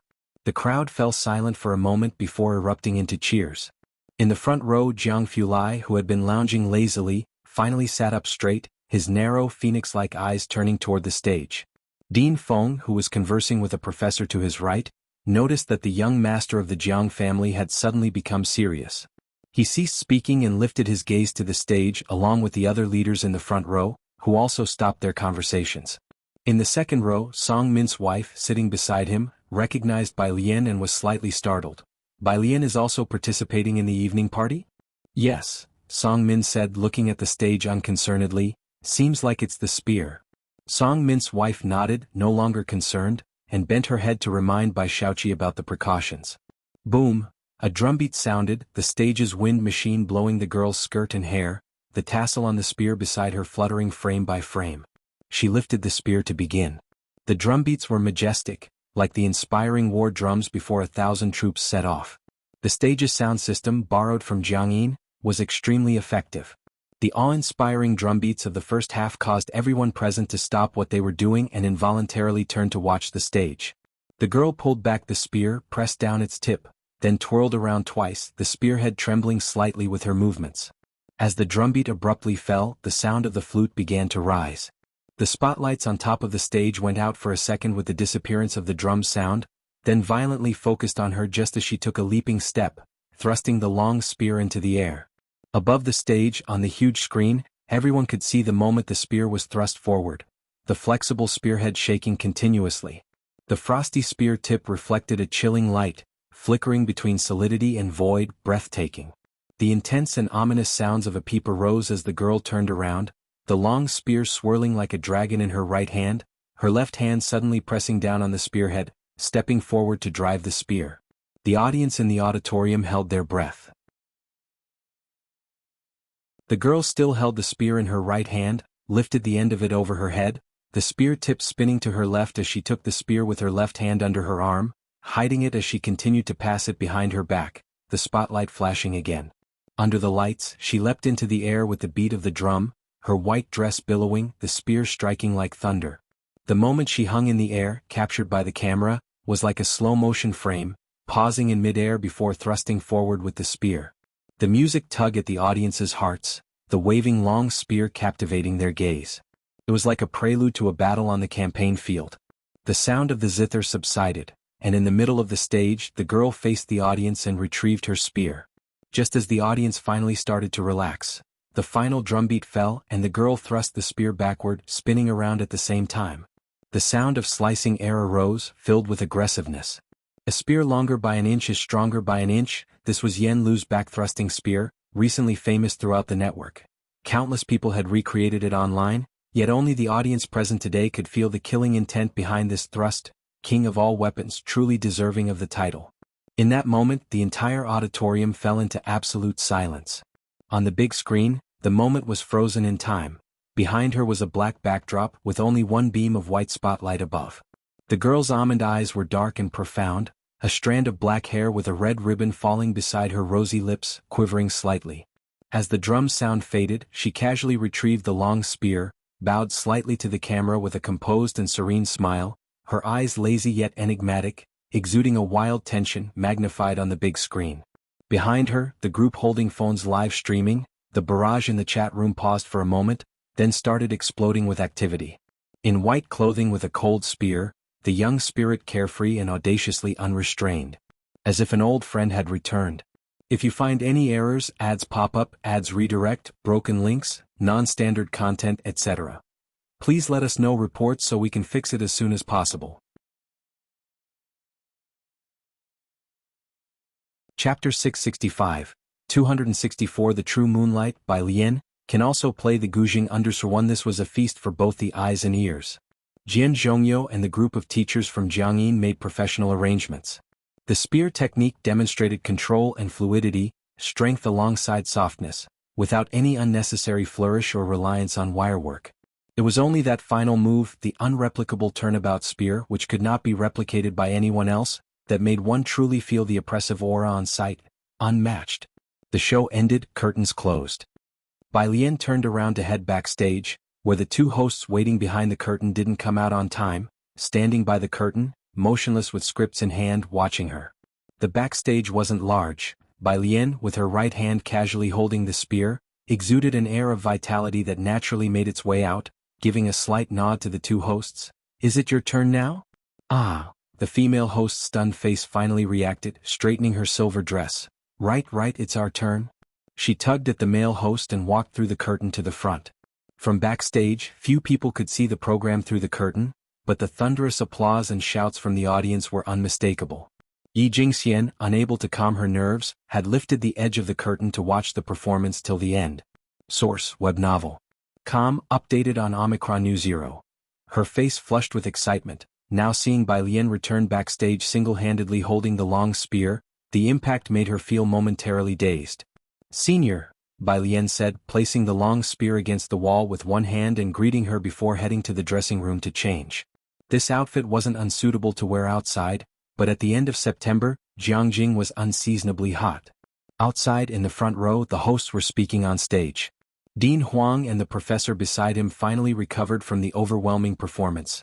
They were closer to the stage and nobody could understand the pressure of the performance better than them. "This spear," said Dean Feng, forgetting about the young master Jiang Fulai to his right, turning his head to speak with a familiar professor from the School of Finance, "is even better than the kid named Yen Lu who performed this summer."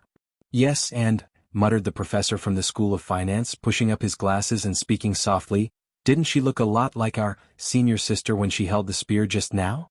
"Exactly," Dean Feng agreed immediately, nodding his head. "Who is this person?" This wasn't just his impression but the first impression of everyone present. Senior sister was the term all students at Jianghu University used to address the female disciple of Liang Zuan.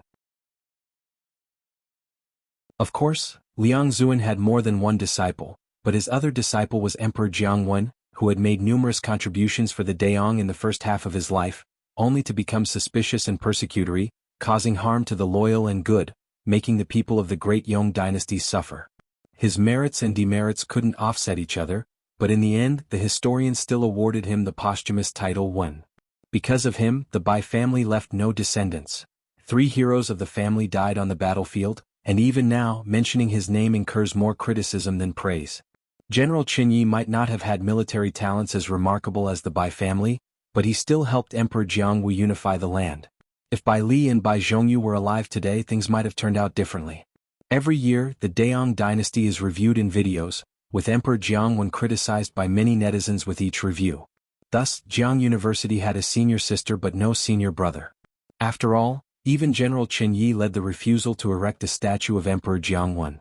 The two hosts read from their scripts on stage and Dean Huang let out a deep sigh. Bai Lian's performance had impressed him deeply, and he planned to describe his younger sister's performance to his teacher the next time he saw him. She truly is our junior sister, possessing such skill. While thinking this, he glanced at Jianghu Lai. Young Master Jiang was as silent as usual. He sat in his chair, his long fingers resting on the armrest next to him, his profile as calm as jade, his gaze directed at the center of the stage, but his deep, pale eyes showed no focus. Dean Huang looked at Jianghu Lai, intending to say something, only to see him suddenly stand up. The next performance was a dance troupe, with only the main lights on the stage turned on. Dean Huang was surprised to see him get up. "Are you leaving?" Jianghu Lai said, checking his phone. Bai Lian had sent him a message.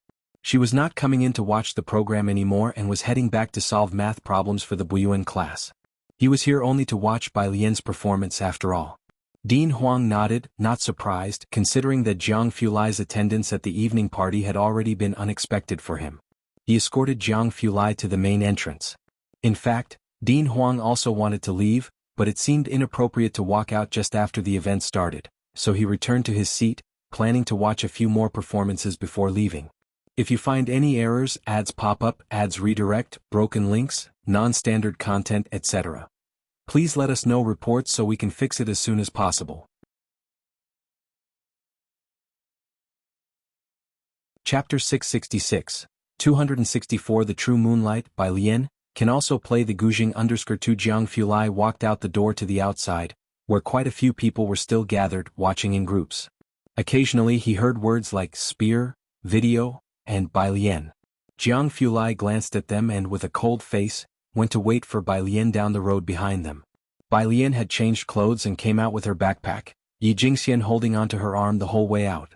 Yi Jingxian wanted to talk more with Bai Lian, but as soon as they came out, she saw Jianghu Lai standing opposite, looking unapproachable. Yi Jingxian suddenly let go of Bai Lian's arm, not daring to hold onto it any longer. The auditorium's second act was a group dance, which was lively as well. Pop dance with the music played loudly. But most of the audience was still engrossed in the spear performance and the music they had just witnessed. Compared with the classical arrangement of the drums, flutes, pipa, and zither, this pop music sounded somewhat crude and didn't strike the heart as deeply. Many in the audience were no longer in the mood to listen. That included the people in the second row. Lady Song had been talking to Bai Shaoqi, advising her to stay composed and perform well later, so that she could be remembered by the professors and dean of the finance college. That way, people in social circles would seek her out, and as the saying goes, when the phoenix sings, the world listens. But once the music started, she couldn't help but look towards the center stage. Source: web novel. Updated on New Zero. Had that face not been the one she was familiar with, Lady Song might have doubted whether this was the same Bai Lian she knew before. She was truly shining. Is that really Bai Lian? Lady Song leaned back in her chair. Beside her, Song Min and Bai Shaoqi said nothing. Song Min had also been looking at his phone. He had been investing with a group of people since the summer break, and even while watching the show he was discussing these matters. However, his eyes began to wander from his phone. Shaoqi, Lady Song, very attuned to Bai Shaoqi's feelings, said, "You play the zither very well, no need to feel pressured." As Lady Song spoke, Song Min's attention gradually returned. Some in the front row had already left. And not just the first row, spectators from other sections were also trickling out. Back row. Tang Ming's classmate in front of him was as excited as if he had been injected with adrenaline. "Yes, it's Bai Lian, my live stream doesn't have playback? Is there already a high-definition recording online? Hey, don't leave everyone, there's still the final act to come." The evening event hadn't even ended yet, and the opening performance had already been posted online.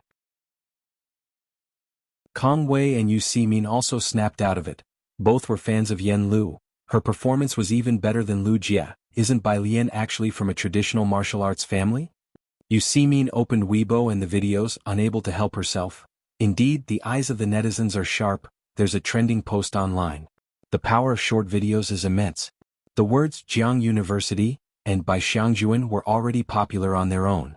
Once Jiang University's opening performance came out, it shot up to the top 5 on the trending searches.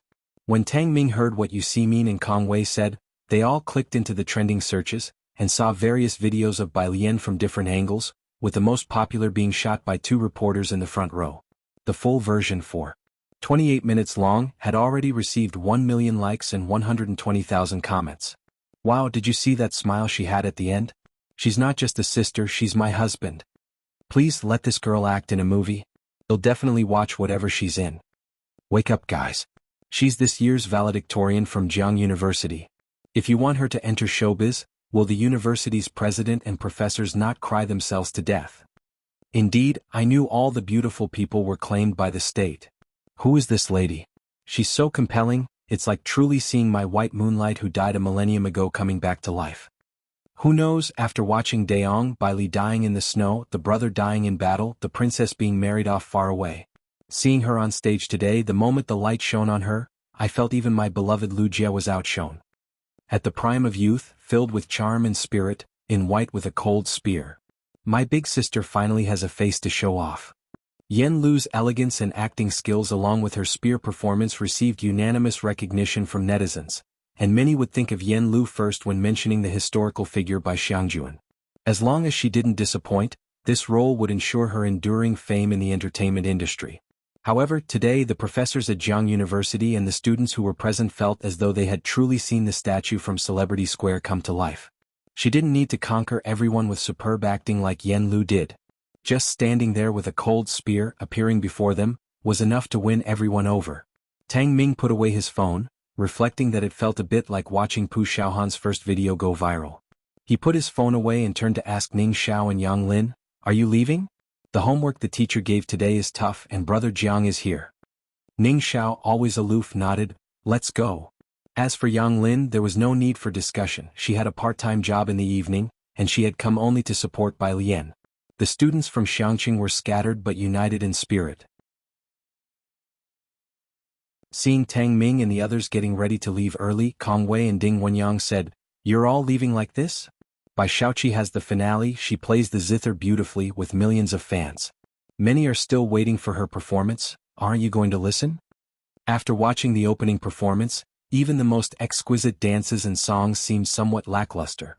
Some people had already left from the back rows, but others, burning with excitement, stayed on, convinced that if the opening was this thrilling, the finale wouldn't disappoint.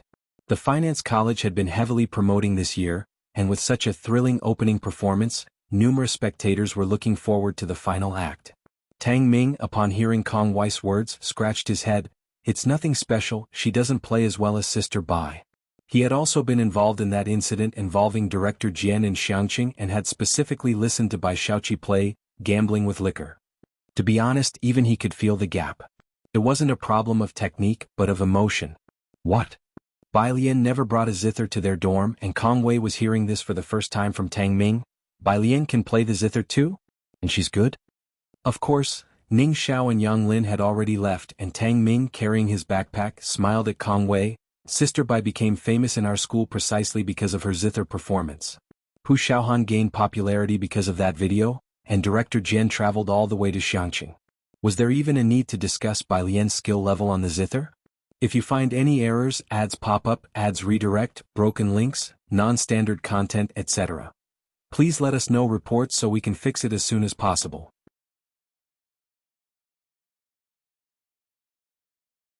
Chapter 667, The Retreat of 265 by Lian, the barely satisfactory finale, second update, _1 Tang Ming and Yang Lin, among others, left through the back door. "You guys go ahead," Pu Xiaohan said to Yang Lin. "I still need to stay and watch the performance with Brother Niao and Grandfather." It was quite rare to be able to get in this evening, and Ji Hang and Xin Qing were still watching the show. Pu Xiaohan did not leave with Tang Ming and the others. Studying media, she had now achieved some success in her profession and didn't have as much academic pressure as the others. The people around Ding Wenyang listened to the sounds around them and also came back to their senses. "Ding Gu, are we leaving?" The courses in the Tongfeng class were always intense. Ding Wenyang and the others had come today to honor their appointment with Tang Ming. They had originally come to see Bai Lian, but the opening act was shockingly impressive. Ding Wenyang initially wanted to continue watching, as the business school had also put a lot of effort into publicity, even putting up banners in the Tongfeng class area. But after hearing what Tang Ming said, he lost some interest. "Otherwise, let's go back and do our homework." In the last few weeks, Tang Ming and Ning Xiao had been progressing a bit too quickly. Initially, only Bai Lian and Liang Wuyu could keep up with the 4-hour-long lecture pace of the Tongfeng class. Now Ning Xiao and Tang Ming were thriving in the Tongfeng class as if they were fish in water. This adaptability placed immense pressure on Ding Wenyang and his group mates. Since Tang Ming and the others had decided not to continue watching and chose to go back to work hard, Ding Wenyang and his group unanimously decided to return to the study room. Source: Web Novel. Com. Updated on Omicron. New Omicron. With that departure, nearly 10 people left, and the slightly crowded area at the back suddenly became a bit emptier. Why has everyone left? Kong Wei, as a member of the student association, had to stay to clean up the venue after the evening party, manage the props and backstage, and therefore couldn't leave. Yu Siming couldn't leave either. Let's watch a little longer. Let's look forward to the business school's program. As the two talked, the male student broadcasting live was also trying to retain his audience.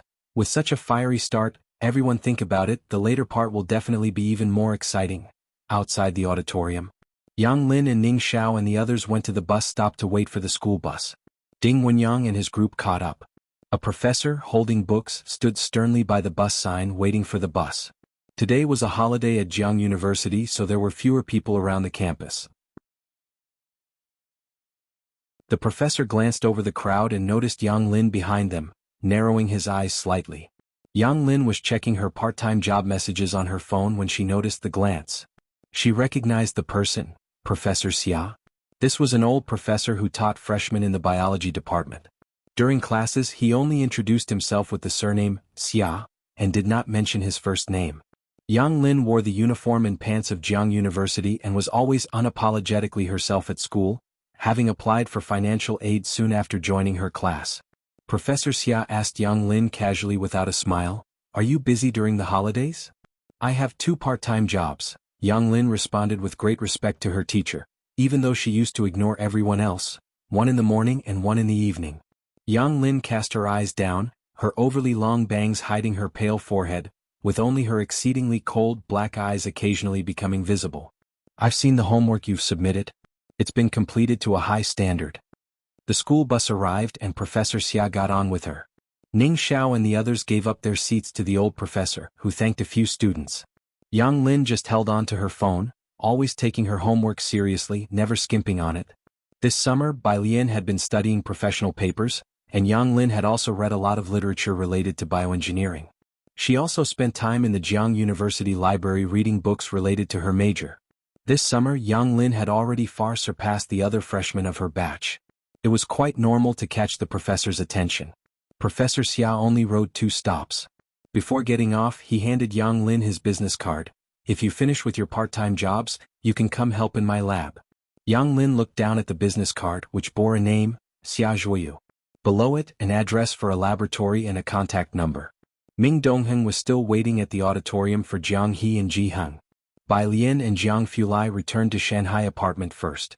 Jiang Fulai had come in Director Huang's car and the two did not wait for the school bus but walked out through the west gate. It was only 5:30, and the sky was still light. Jiang Fulai flipped through his phone. It seemed Su Nanjing had come across a video of Jianghu University and was cautiously asking on WeChat why no one told him about Bai Lian's welcome party. Jiang Fulai glanced at it but ignored it.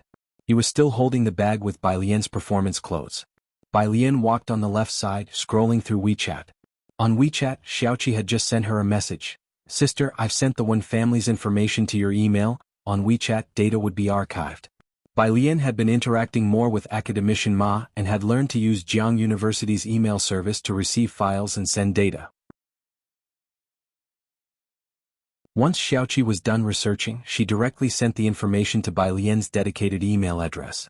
"If you find any errors, ads pop up, ads redirect, broken links, non-standard content, etc.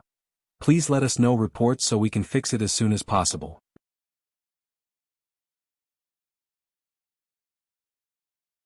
Chapter 668, The Retreat of 265 Bai Lian, The Barely Satisfactory Finale, Second Update, _2 Bai Lian sent back a message and lazily returned to the Jiangjing Preparatory Camp app, browsing through the challenge question bank, Su family's second child's full-month celebration. She was the first to speak up. Her tone was light and breezy.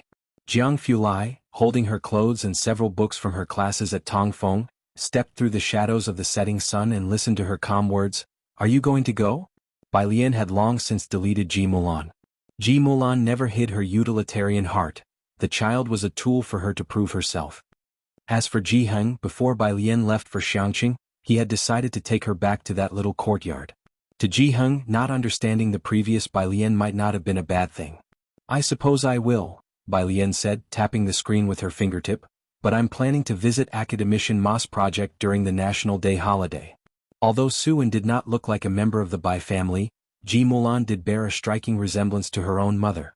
She had not yet seen that child and wondered if he might also bear a slight resemblance to Bai Zhongyu. Jiang Fulai nodded slightly, not surprised by this, and walked to Bai Lian's right side. His eyebrows and eyes were cold, and his tone also appeared lazy. Go after you're done with your commitments. It's fine even if you really can't make it. He said nothing else, which made Bai Lian finally turn to look at him. Source: Web Novel. Com. Updated on Omicron New. Jiang Fulai always gave Bai Lian the feeling that she still had a way out. In her 2 lifetimes, the only time she was driven to a dead end was the final battle in Xiangqing. Even then she had managed to find an escape route for Qin Yi and the army of the Bai family, allowing them to defect to Jiangyi. She wasn't acquainted with Jiangyi, but at that time as she and Jiang Sui were learning the Qin from Qin Jiu, she knew that the renowned 7th prince, a peer in reputation and age, lived next door. After Bai Li went to the battlefield and did not return, Bai Zhongyu and Qin Yi went off to distant battlefields, and no one came to fetch her back to the general residence anymore. She had once received a lantern sent by a young servant by his side. Back then she was still afraid of the dark. Later on, when he was exiled to his fiefdom by Emperor Jiangwen, Bai Zhongyu did not return, and Bai Lian was no longer afraid of the dark. When Xiangqing was under siege, she thought of the 7th prince she had never met. The Bai family was a thorn in Emperor Jiangwen's side, and wasn't this brilliantly talented 7th prince also a thorn in Emperor Jiangwen's heart? She asked Qin Yi to take Bai Li's token and seek him out, and fortunately, neither of those 2 men disappointed her. Bai Lian slowly withdrew her gaze, remaining calm and collected as she said, "It won't do, I can't miss it. My grandfather will overthink and be upset." Because she remembered this, she became somewhat silent. The 2 walked towards the gates of Jiang University. The setting sun cast a golden glow on Jiang Fulai's profile. He looked noble and haughty like a prince with his features of jade, though sometimes his words seemed to carry a mocking tone. Your grandfather is watching a performance right now and is not the slightest bit upset. He took out his phone and showed Bai Lian that Jianghu had just liked a post in Xinqing's social circle. Bai Lian looked down, and as Jiang Fulai spoke, his long, cold and pale fingers leisurely liked the post from Xinqing. The post from Xinqing was a photo of Bai Lian's performance. Bai Lian looked at Jiang Fulai, and under the dim yellow sunset, his stunning features were somewhat blurred. She couldn't help but smile, and the melancholy that arose from thinking of Bai Zhongyu and Qin Yi dissipated a bit. At 6:30 in the evening, the auditorium. Jianghu had just finished watching a recitation in the middle of the program, and beside him Jianghu had been looking down, flipping a Rubik's Cube, except for Bai Lian's act and a skit that he had looked up to watch. During the other acts he had been focusing on the cube. Jianghu also had a Rubik's Cube in his hands, mixed up into a certain state. Jianghu had already learned how to restore the cube to its original state. He had just returned his cube to its pristine condition, then compared it against Jianghu's mixed-up cube, returning the restored cube back to the scrambled state of Jianghu's cube step by step.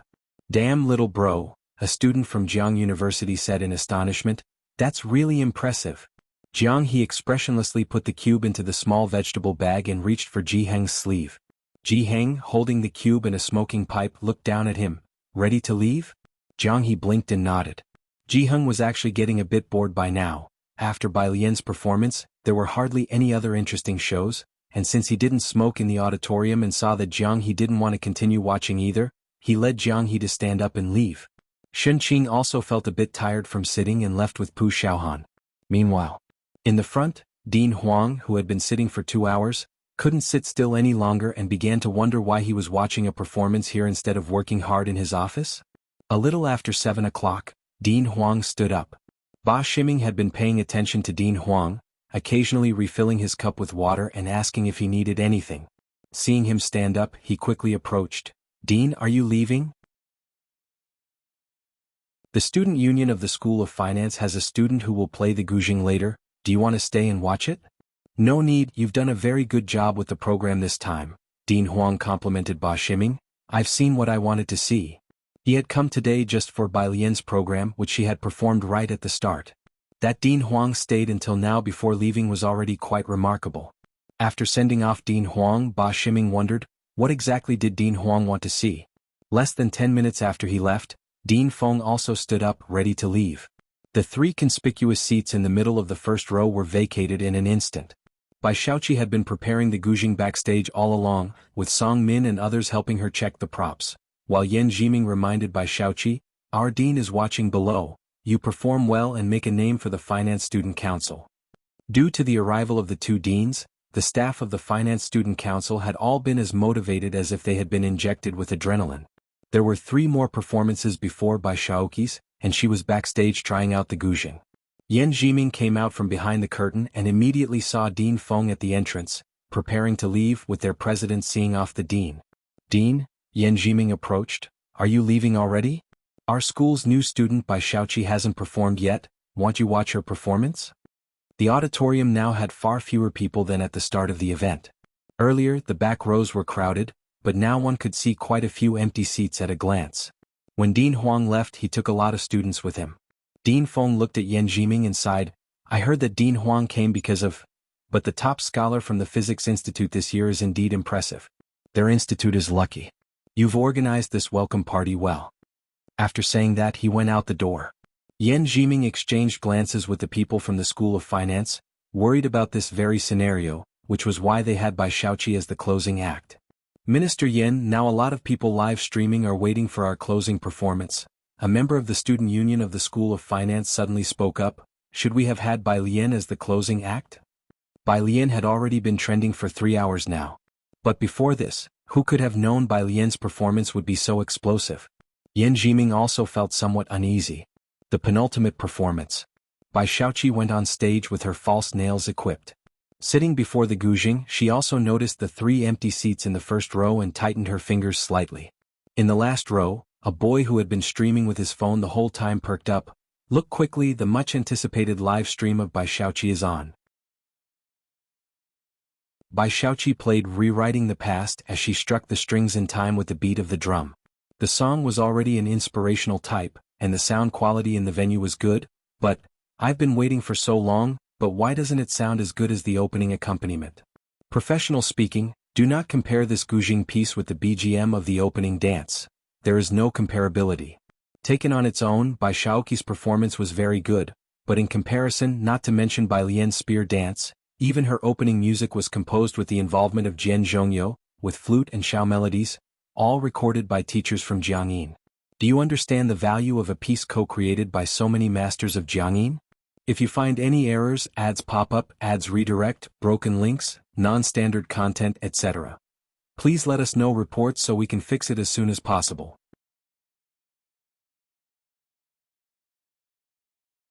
Chapter 669, Little Sister 260 SAXS Divine Move, Impromptu Arrangement. Simple_1 The auditorium borrowed Jiangjian's sound system, which delivered a full, clear and well-rounded sound, with the layers of various instruments distinctly overlaid.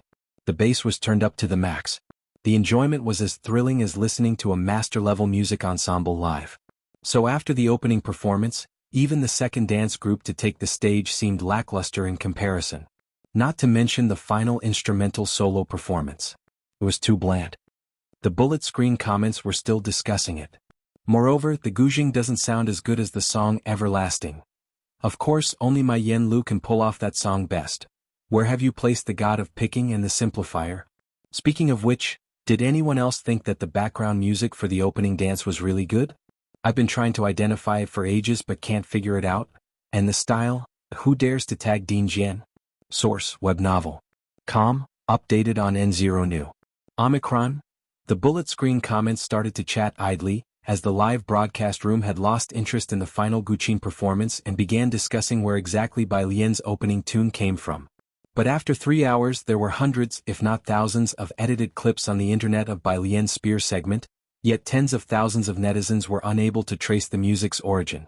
Those present at the evening gala were also whispering and discussing among themselves. Disappointment was thick in the air. Everyone originally thought that after such an explosive opening, the finale would be even more spectacular. They didn't expect that even the opening BGM couldn't be outshone, and the whole event ended on a downbeat note. Bai Lian was responsible for the explosive start, while the rest ensured the low ending. The people who had managed to secure seats in the front few rows were already leaving with their phones, If I knew it would be like this later, I wouldn't have rescheduled. My 7 p.m. high-speed train would have been just right, leaving after the opening. Yeah, me too. Yan Jiming and the folks from the Finance Student Council were standing in the first 2 rows, and they could overhear these quiet discussions clearly. The finale hadn't even finished before half of the audience had left. Even some of Bai Shaoqi's fans felt that the finale content was mediocre. The gala opened with a bang but closed almost without a whisper. Everyone only remembered Jianghu University and the physics department along with Bai Lian, who even made it to the trending searches, while hardly anyone mentioned the finance department that had put effort into promoting from the start. When it did come up, it was mostly remarks about the later programs lacking in excitement. President Ba, Yan Jiming looked at Ba Shiming. If your student council's program was that good, why didn't you say something earlier? If they had known earlier, they wouldn't have scheduled Bai Lian's performance so soon. Yi Jingxian thought about last week when they were not even granted a few minutes for a dress rehearsal on stage, all for the sake of the finance department's newcomer sound check, and she smiled. Minister Yan, we wanted to rehearse first last week and you didn't let us.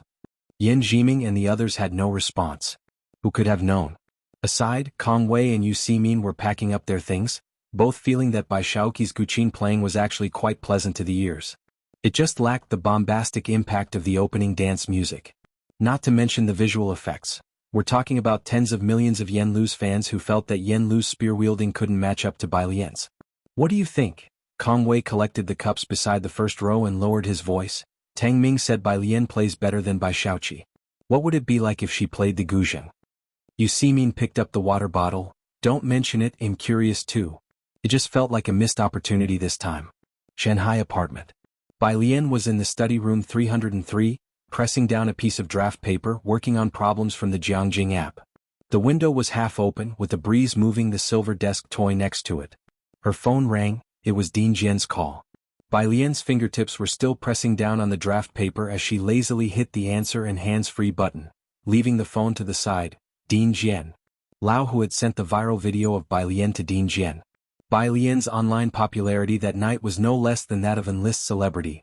Almost everyone's social media and short clips were flooded by that final, defining smile. How was it? Dean Jian raised an eyebrow. The sound system I provided worked well, right? Bai Lian jotted down a string of numbers. She had washed off the contour the makeup artist had applied and sat in her chair, bare-faced, with the hair at the back of her head pinned up again by the white jade hairpin. What sound system? She inquired, unfazed. Oh. Dean Jian remembered her dedication to studying at the physics department, oblivious to worldly affairs. Jianghu University borrowed a sound system from us. No problem there, the effects tonight should have been good, but have you specifically trained with a spear? On the other end of the phone, Dean Jian was still in his office.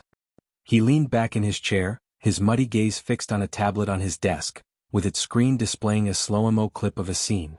If you find any errors, ads pop up, ads redirect, broken links, non-standard content, etc.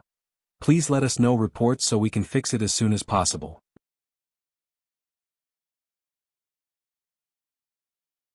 Chapter 670. Sister 260 SIXS Divine Operation. Impromptu Arrangement. Simple _2 Bai Lian's 4-minute and 28-second spear performance was edited into various shots, mostly featuring the final still frame. Some included the spotlights at the beginning and her retreating spear move.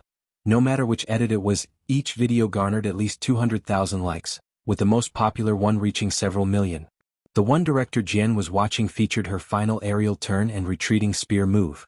The comments on this video were, "Now I finally understand what my sister Heron meant when she said her skills were far from perfect.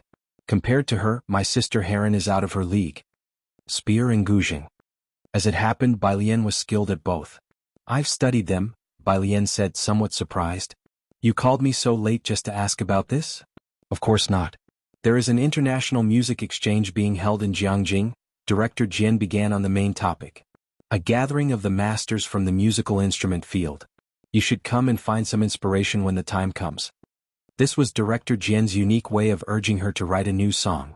Bai Lian had to attend classes at Tongfeng, complete homework left by the professors, help Wang Su and the others with Buyuan class questions, and even discuss ancient texts with Jianzhi during her spare time. During holidays, Director Ma would summon her to the laboratory. Her days were very fulfilling, but she hardly had any time to visit the music room. Source: web novel. Com, updated on Omicron New. 0 Sure, Bai Lian said, scribbling down another equation, her mind clearly elsewhere. I have an old friend who I think would really like you. Director Jian, recognizing the dutiful but distracted tone in her voice, knew she must be doing her homework. Never mind, you finish your homework first. He hung up the phone. Looking again at the tablet, proficient in Guzheng, interpreting the white robe journey, so beautifully, and this retreating spear move that became an overnight sensation on the internet, Director Jian remembered that back in Xiangqing, Bai Lian was quite familiar with the head of the Calligraphy Association. Even his own great-nephew heeded Bai Lian's words closely. All members of the Jian family could write in the Liang style, and although Director Jian was not highly skilled, he could write it as well. He had seen Bai Lian's writing, which was neat and carried a unique style of Guanga body. So he wondered, could she also write in Liang style? If she could write in Liang style too, Director Jian thought. On the first day of vacation, countless tourists visited Jianghu. The entrance to Jianghu University was especially crowded with tourists. Although Jianghu University had always attracted many visitors each year, none compared to this year, when tourists crowded the entrance early in the morning. Jianghu University restricted the number of reservation visitors each day, but those who couldn't enter didn't leave and simply used their phones to take photos at the entrance. Those who could go inside would first visit the square, then the auditorium to see last night's venue, and finally search for the physics faculty. The number of people coming to check in at the physics faculty was beyond counting. The usually low-profile physics faculty had never expected to rise in popularity this way. Dean Huang lived in the university-provided housing. Staff from the academic office and teachers of advanced mathematics, who lived next door, came over early to discuss the situation with him. The influx of visitors was too great. Bai Lian's traditional Chinese music coupled with her martial arts, already a high-achieving student from Jianghu University, was driving traffic to her videos on social media. It sparked a trend of Jianghu University style and traditional martial arts. Many official bodies wanted to contact Bai Lian, but no one had her contact details. Unable to find any information, they all turned to the physics department. What does the Martial Association want with her? Dean Huang, while grading the topology problems submitted by the Tongfeng class, couldn't help but retort, "We don't give out her contact information to them, no." And as for the general netizens, Dean Huang chuckled, "I hope they work hard and get into our physics faculty one day, to be in the same major as classmate Bai Lian. Your physics department scores are already ridiculously high, are you going to set them even higher next year?" The calculus professor couldn't help but put down his teacup. "Leave some students for us, will you?" Dean Huang didn't respond, moving on to the next answer sheet. Neat and attractive handwriting. It was immediately pleasing to his eyes. While academician Ma was busy and could only spare time for one class a week at Tongfeng, it was rare enough, and the homework problem sets were corrected by his disciple, Dean Huang. Whenever he encountered a remarkable answer, he would send it directly to academician Ma. These were the papers Bai Lian and the others submitted last week. Dean Huang nodded, the handwriting looked nice, but something felt a bit off. Next to him, the advanced mathematics professor also noticed this. He ha out loud, "Isn't this our Buyuan class exam paper?" "What Buyuan class?" Dean Huang's brow twitched. He quickly pushed that paper to the bottom of the pile. "This is a Tongfeng class exam paper, you saw it wrong." The next one was still Bai Lian's exam paper. Thankfully this time it was a topology question. "That is our Buyuan class logo." The maths teacher put down his teacup and insisted on taking the exam paper from Dean Huang's hands, examining it carefully from top to bottom. He taught first-year university physics students advanced mathematics, but the mathematics majors didn't take advanced mathematics. He taught real variables in the Buyuan class. This question was the one he assigned last time. He could recognize it at a glance. Dean Huang watched expressionlessly as the look on the maths professor's face grew brighter and brighter. Inside he was frantically complaining, what was Bai Lian up to? How did she even have time to do Buyuan class problems? What kind of slick move was his little junior sister pulling? I think. The advanced maths professor, holding the exam paper, looked at Dean Huang. Dean Huang snatched back the exam paper, looked up. "You shouldn't think, be careful or he'll have the teacher hit you." The advanced maths professor. Bai Lian was unaware that Tang Ming and Ning Xiao had turned in both of her answer sheets together after reviewing them. She was popular these days, but her high school and university classmates were nice, and they didn't sell her WeChat info everywhere. Her phone number also wasn't exposed. Basically, nobody was harassing her. Bai Lian herself was very relaxed. Of course, that was except for the daily harassing messages Su Jiyue sent her on WeChat. Su Jiyue. Ah. JPG, Su Jiyue. Sister, are you coming today? Su Jiyue. Sister, are you coming today? Su Jiyue. She began flooding Bai Lian's screen again. Today was the 2nd. The Su family was holding a full moon celebration for Su En's child, with the banquet set at noon. Bai Lian had just returned from her morning run, sent her a symbol, and Su Jiyue stopped. Scrolling down, the next message was from Yi Jingxian. Yi Jingxian, junior sister, where is your opening BGM from? A lot of netizens want to know. The student council's phone lines are being blown up.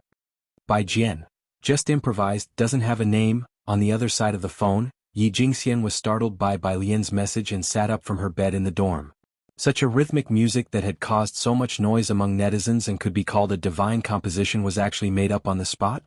Yi Jingxian looked at the student council's group chat, thought for a bit, then asked Bai Lian, "Junior sister, can you post this music online?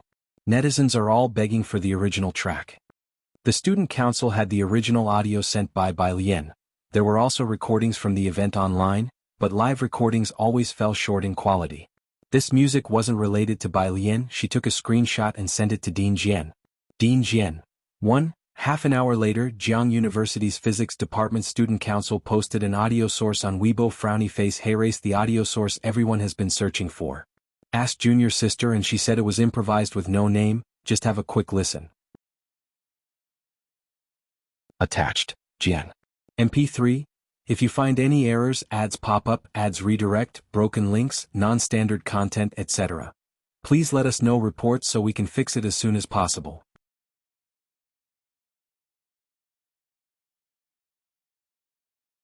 Chapter 671. 267. Are we still going to see the snowy mountain together? Second update. _1 Bai Lian was in Mr. Ma's laboratory yesterday. She didn't go out today though. After her morning run and a shower, she changed clothes, and when Jianghu Lai came to find her, she was standing in front of the desk writing calligraphy. Everything needed for writing, including brush, ink, paper and inkstone, was neatly arranged in the study. She was dressed in a simple dark blue top and a long white skirt. Her black hair was pinned up with a white jade hairpin, her eyelashes cast down. Traditional colors always seemed to set off her temperament. When she was seriously practicing calligraphy, it wasn't the library style. It was the Liang style. The strokes were bold and unrestrained. Jianghu Lai looked down at what she was writing, and it was just one phrase: knowledge and action are one. The motto of Jianghu University. The Calligraphy Association has many interpretations of Liang style nowadays, emphasizing the balance of solid and void, penetrating deeply into the wood. Source: web novel. Com, updated on Omicron New. Her writing was always casual, but it revealed a clear presence. When are we leaving? Jianghu Lai, wearing a white shirt and standing leisurely beside her, admired her writing. In the morning light, his silhouette was exceedingly smooth. Bai Lian put down the brush. Let's go early. I'm skipping breakfast. I still need to visit Mr. Ma. Ji Mulan had a baby, and the entire Su family was very happy. Su En's reputation had shot up in Yunshao district over the past half year. Especially in the past 2 months with Chief Chen's presence, his status rose even further, prompting even the main branch of the Su family to send someone over with early congratulations. Flying too close to the sun, even Su En was on edge, so this time he didn't throw a large banquet, but only invited close relatives and partners. The venue was at the Su family's place. Bai Lian and Ji Hung arrived relatively early. By the time they got there, Chief Chen was already there. He was quite familiar with Su En and knew that Bai Lian and Jianghu Lai would also attend, so he arranged his only 3 days of holiday in advance. Ji Mulan was recuperating on the upper floor and didn't come down. The baby was in the arms of the old Mrs. Su, who had a chrysanthemum-like smile on her face when she saw Bai Lian and Ji Hung approach. The 1-month-old child, although premature, had grown a bit plumper and was fair and tender. Ji Heng, who habitually held his large tobacco pipe, didn't speak, but his expression softened considerably while looking at the baby. Jianghu Lai stood by Bai Lian's side, his phoenix eyes gently lowered, calmly watching the infant. His cool demeanor made the old Mrs. Su want Bai Lian to take a closer look at the child, but she didn't dare approach because of Jianghu Lai. The old Mrs. Su paid close attention to Bai Lian's expressions. Bai Lian always carried an easygoing and elegant air that made it hard to guess what was on her mind. The old Mrs. Su sighed. She hoped Bai Lian would take a liking to the child. Even if she didn't like the baby, the old woman hoped Bai Lian wouldn't despise it. Su Wenyao and Su En bore no blood relation to Bai Lian, who was never formally inducted into the Su family genealogy. Such relationships maintained by feelings alone were too fragile. After all, the child was born preterm, the old woman thought, while handing the baby over to the nanny. She had the nanny take him to the nursery above. Uncle Ji, Chief Chen talked with Ji Heng, let's go fishing tomorrow, I still have 1 day of holiday left. With his hand rhythmically tapping the pipe, the other hand leading Jianghu and Chief Chen being a vigorous new official, it had been a long time since they had made arrangements to go fishing together. Alright, I have the fishing rods. It's summer, let's choose a different spot to fish, Chief Chen suggested. Sun poured tea for the two. His demeanor was refined. I'm fine with any location. Let's go and talk in the back. Someone just brought over a few tiger fish. Since leaving Xiangqing, it had been a long while since Suan went fishing. Busy for so long, the Su family was gradually settling into the right track, and Suan could finally take a breather. All three men were fishing enthusiasts, so they headed to the back to admire the tiger fish Suan had just received.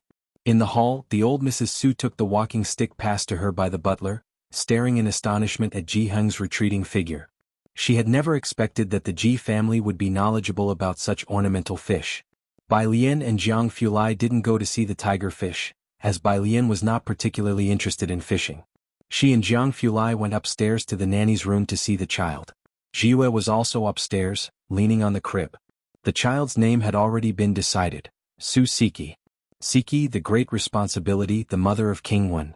Such a grand name, Jiang Fulai commented casually on the child's name while holding his phone, his hands in his pockets and glancing down at the infant. To his surprise, the baby in the crib had already opened his eyes, and they were almond-shaped, somewhat resembling Bai Lian. Jiang Fulai glanced over indifferently. He no longer seemed to find the child objectionable. Let's go, Bai Lian said to Jiang Fulai after looking at Su Siki. Aren't you eating? Su Wenyao had been leaning on the doorway all the while, not disturbing them. When he heard Bai Lian say they were leaving, he approached. If you find any errors, ads pop up, ads redirect, broken links, non-standard content, etc. Please let us know reports so we can fix it as soon as possible.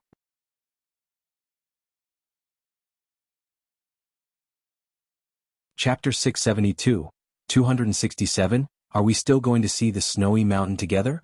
Second update, _2 Su Jiwe also looked up, her eyes behind the lens.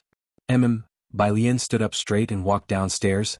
I have something else to attend to today, and Director Huang is looking for me as well. As soon as he heard it was Director Huang, Su Wenyao did not insist on keeping Bai Lian, and he accompanied her downstairs. After Bai Lian left with Jiang Fulai, Su Jiwe still leaned on the iron railing, watching Bai Lian's car until she finally spoke her first words. How could sister leave so quickly? You don't talk when alien is here, Su Wenyao said, looking down slightly. Su Ziyu's hands did not loosen as she uttered hesitantly, I didn't dare to speak. Now she regretted it. Su Wenyao expressed his inability to assist her. He returned to entertain some other relatives, while Su Jiwe stood at the door for a while. Just when she was about to leave, she noticed the child squatting at her feet. He held a Rubik's Cube in his hand, squatting beside her, leisurely twisting it. A white t-shirt with overalls that had cabbage pockets stitched on both sides. Su Jiwe knew this was a child who often followed Bai Lian closely. Thinking Jiang he was concentrating on the Rubik's Cube, she squatted opposite him and took the cube from his hands. To help her store it. Source, web novel. Updated on Omicron New. 10 minutes later. Jiang he extended his hand to take back the Rubik's Cube from Su Ziyu's hands without any expression. In Su Ziyu's doubtful gaze questioning her own scholarly status, he restored the Rubik's Cube. Su Jiwe. She took out her cell phone and sent an exclamation mark to Bai Lian. Mu Yining was at her temporary residence in Yunshao district. She looked at Dong Xiaobai sitting on the couch. She and Dong Chuan? Dong Chuan was Dong Xiaobai's brother's son. They knew each other because of Dong Xiaobai and walked together. Taking advantage of the National Day holiday, they invited Ren Wanxian to the Dong family. It just so happened to be the 2nd of the month. The Dong family was known for its scholarly heritage. Mu Yining had never expected these two to come together. I just found out too, Dong Xiaobai was also frustrated. She's going to the Dong family? You know my dad really appreciates her. It's not right for me not to go, so we'll have to visit your granduncle another day. Sure, then she probably can't make it today either. Mu Yining glanced at her phone. Xiaojia was already downstairs waiting with Ji Xiaojun. She picked up the gift box in her bag and went downstairs. Dong Xiaobai saw her off. How is the old man's health? He always stays in the ancestral hall. The family doctor said his health is about the same as that of the Chen family. Mu Yining stepped into the elevator. The medical summit is in Jianghu and several researchers from the MTR and WMA will be coming. We'll see then. Dong Xiaobai sighed too and asked no further, escorting Mu Yining to the car. Today Xiaojia was the driver with only Xin Qing and Ji Xiaojun in the car. Mu Yining handed the gift box to Xiaojia and sat in the passenger seat. The car drove towards Mingfeng district. Most of Mingfeng district was populated by fringe families. Neither Xiaojia nor Mu Yining paid much attention to it. At 11 o'clock, the car arrived at the Su family's front gate, a very ordinary villa district. Zu's assistant had been waiting by the iron gate early to welcome Ji Xiaojun and Xin Qing. Seeing Mu Yining, who got off from the driving seat dressed in a professional style, he was a bit startled. His gaze shifted to Ji Xiaojun. Mr. Ji, this lady is? Ji Xiaojun briefly introduced Mu Yining. Hello, President Mu. Zu's assistant bowed and invited them in. The old master and the others are at the back watching tiger fish. Would you like to head back first? Sure, Ji Xiaojun nodded to Zu's assistant. Xin Qing quickly noticed Jianghu squatting next to Su Jiue, and he went to find them. Xiaojia meanwhile followed Mu Yining, feeling puzzled why the Su family didn't come out to welcome Mu Yining and Ji Xiaojun and instead let the two guests go looking for them at the back. Quite pompous, he thought to himself. Beside him, Ji Xiaojun and Mu Yining discussed some business matters. By the artificial pond in the backyard, an official named Qin held a lit cigarette, pointing at a tiger fish swimming in the pond and turned to Ji Heng above him. This one indeed has good quality. The smoke twirled around. Qin caught a glimpse of Ji Xiaojun and waved at him. Ji brother, you've arrived just in time. I was discussing with Uncle Ji about fishing tomorrow. Are you free? I am free. Ji Xiaojun approached, greeted Su En and introduced Mu Yining beside him. As I mentioned before, the guest I brought today, my cousin Mu Yining. Su En had not met Mu Yining before. But, having attended countless banquets with the Chen family, Chen knew Mu Yining. He snuffed out his cigarette in the nearby ashtray. He politely smiled at Mu Yining, somewhat surprised inside. Miss Mu, I didn't expect you to be Ji brother's cousin. If you find any errors, ads pop up, ads redirect, broken links, non-standard content, etc. Please let us know reports so we can fix it as soon as possible.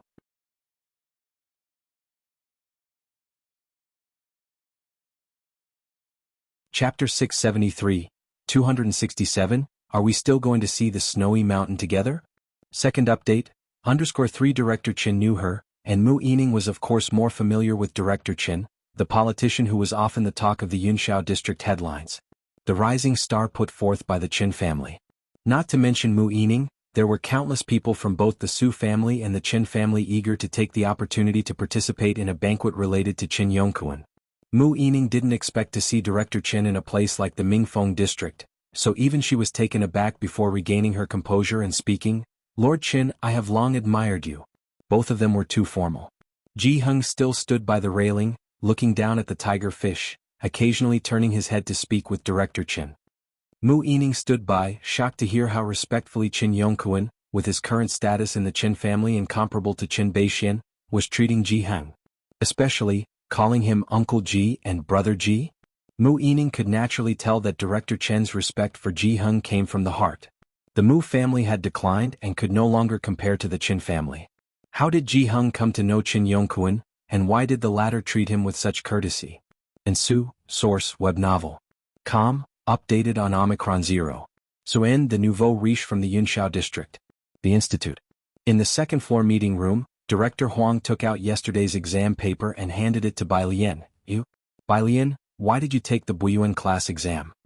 Bai Lian looked down and saw that it had been marked with a 100. Ah, sorry, she admitted her mistake. It won't happen again. Director Huang wanted to say something, but seeing Jiang Fulai standing beside Bai Lian with his hands in his pockets and an indifferent expression, he held back the words that were on the tip of his tongue. God of wealth was not to be trifled with. Otherwise, the teacher would have to expel him from the mentorship. He couldn't even reprimand the little sister apprentice, as her status with their teacher was definitely higher than his. After pondering for a while, Director Huang could only silently take Bai Lian to see the newly arrived quantum magnetic instrument. Jianghu not only showed up today but also had someone bring the quantum magnetic instrument.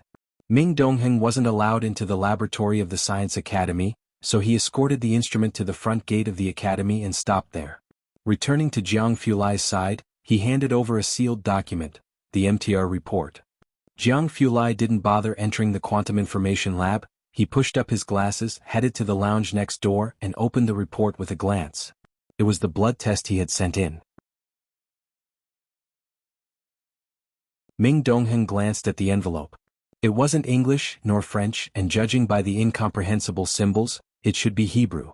Anyway, Ming Dongheng had never learned it. He stood silently beside Jianghu. Jianghu held a grudge against Professor Ma for not letting Bai Lian off, and the researchers on this floor had been tiptoeing all day long, not daring to pass by the lounge even if it meant taking a detour. By 5 in the afternoon, Bai Lian had finally finished reviewing the quantum magnetic instrument. Professor Ma let her go. Jianghu took the car keys, joined her in going to the parking lot. As Bai Lian sat in the passenger seat and buckled her seatbelt, she spoke in her usual casual manner. "You seem very happy today." Jianghu drove out. Today everyone around Professor Ma couldn't wait to stay 800 meters away from him. Even Ming Dongheng didn't dare to get too close to him, only she would say such a thing, a little. The car slowly drove out of the institute, and in the evening the wind blew in bursts into the passenger side, diluting the cool scent inside the car.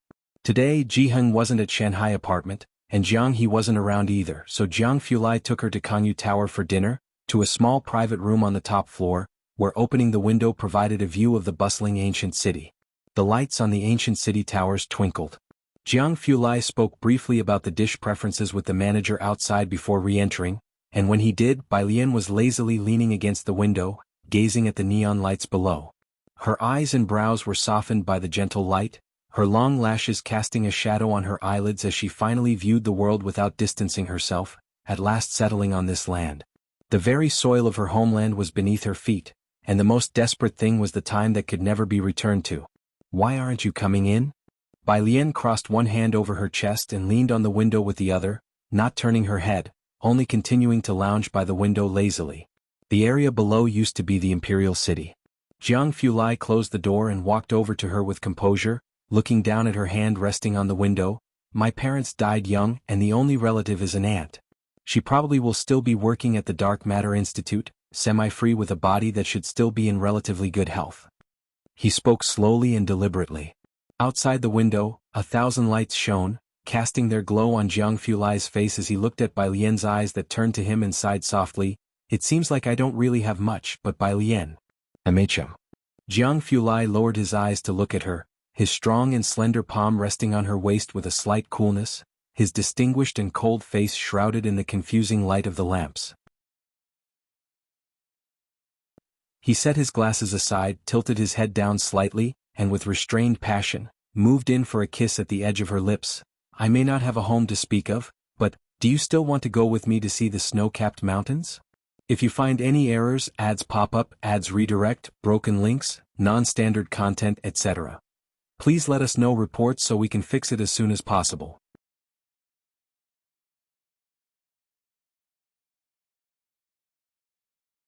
Chapter 674. 268 Roses look good in her hands only, ranked number 1 in points. Every stage of life has its own significance.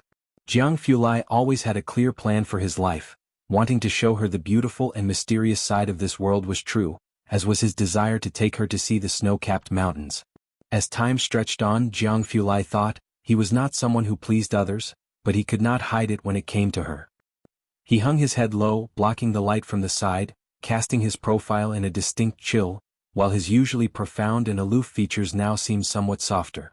Outside the window, someone was setting off fireworks, and a rose-shaped firework blossomed in the sky. It was rare for this area to have fireworks, and the sudden explosion of fireworks brought many exclamations from below.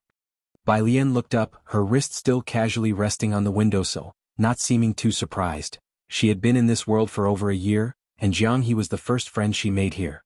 She remembered that night vividly. The moon was beautiful and she was waiting with Jianghe for his brother, calling the wrong name at their first meeting, a memory too significant to forget, yet she realized that it was often this man who stayed by her side. Together, they had walked through the countless quiet and deserted streets of Purist Street. But indeed Jianghu was someone who did not indulge in worldly pleasures, a man who stood above the clouds, revered and feared even by Hewen, proud and arrogant, that kind of noble son. The fireworks outside continued to climb and explode in the air, the light flashing on and off in his eyes. Jianghu University's confident and composed young master seemed not so confident at this moment. Source: web novel. Com. Updated on Omicron. His other hand was placed on her wrist that rested outside the window, his fingers always cool, the temperature at the tips showing distinct restraint. Bai Lian looked at him for a while. Go open the door, there's someone outside. Jianghu made an "oh" sound, subconsciously loosened his grip, and turned to walk to the front to open the door. The meal had arrived. The manager bowed his head, conscientiously serving the dishes with respect. At this window, one could still see the last fireworks blooming. He served the dishes and then quickly withdrew. They also brought a pot of tea, purple sand teapot and cup. Jianghu extended his hand out of habit to pour a cup of tea for the position opposite him, bending calmly to set the teacup and pot in place, his shirt outlining the slight arc of muscle on his body. Bai Lian still leaned casually by the window, hands clasped together, her right hand holding his glasses that were left on the windowsill, still in a very relaxed state. She watched Jianghu pouring tea and arranging the tableware. The yellow, bright tea soup was fragrant with orchid notes as it was poured. They serve old banjiang here? Bai Lian looked at him and laughed. Jianghu started uncovering the silver lids on the silver dish, his voice ever calm and steady. All stores under the Jiang family have it. When do you think is the best season to go? Bai Lian moved to the side of the dining table, the fireworks outside having vanished. Jianghu did not catch on. What? I mean, Bai Lian sat opposite him, setting his glasses aside. She looked up leisurely. When are you planning to take me? Jianghu sat in place, the feelings hidden deep inside his heart spread through the corners of Xiangqing along with the fleeting fireworks outside, receiving a response. He was still lost in thought. Any time is fine, when do you want to go? Bai Lian picked up the teacup and slowly took a sip. The old banjiang with some years behind it had a rich, full-bodied tea aroma, and the strength of the tea's body was immediately apparent upon tasting, dense and smooth, leaving a sweet aftertaste. Let's go during the winter break, Bai Lian thought for a moment, but it's not fixed, there seems to be a summer camp during the holiday. As she spoke, Jianghu finally came to his senses. He sat up, blinked, and pressed his right hand against the table edge to stand, his rolled-up sleeve revealing his cold white wrist with slightly pronounced veins, and his left hand, roughened by calluses, gently caressed her chin, and he almost whispered as he kissed the side of her lips, "Okay." After eating, they returned to Shanghai apartment. They passed by the affiliated middle school. At this time, even the students of Jianghu University affiliated middle school were on holiday. Aunt Zhang had opened a flower shop at the affiliated middle school, and her business was not yet closed at this hour, seemingly doing quite well as delivery guys would come by to pick up flowers. Jianghu parked the car on the roadside. He usually did not care for the frivolities of romance, whether it be roses, Chinese roses, or even foxtail grass. They were all the same in his eyes. Facing young Master Jiang, Aunt Zhang also felt somewhat intimidated. She asked, "Still just one rose? If you find any errors, ads pop up, ads redirect, broken links, non-standard content, etc. Please let us know reports so we can fix it as soon as possible."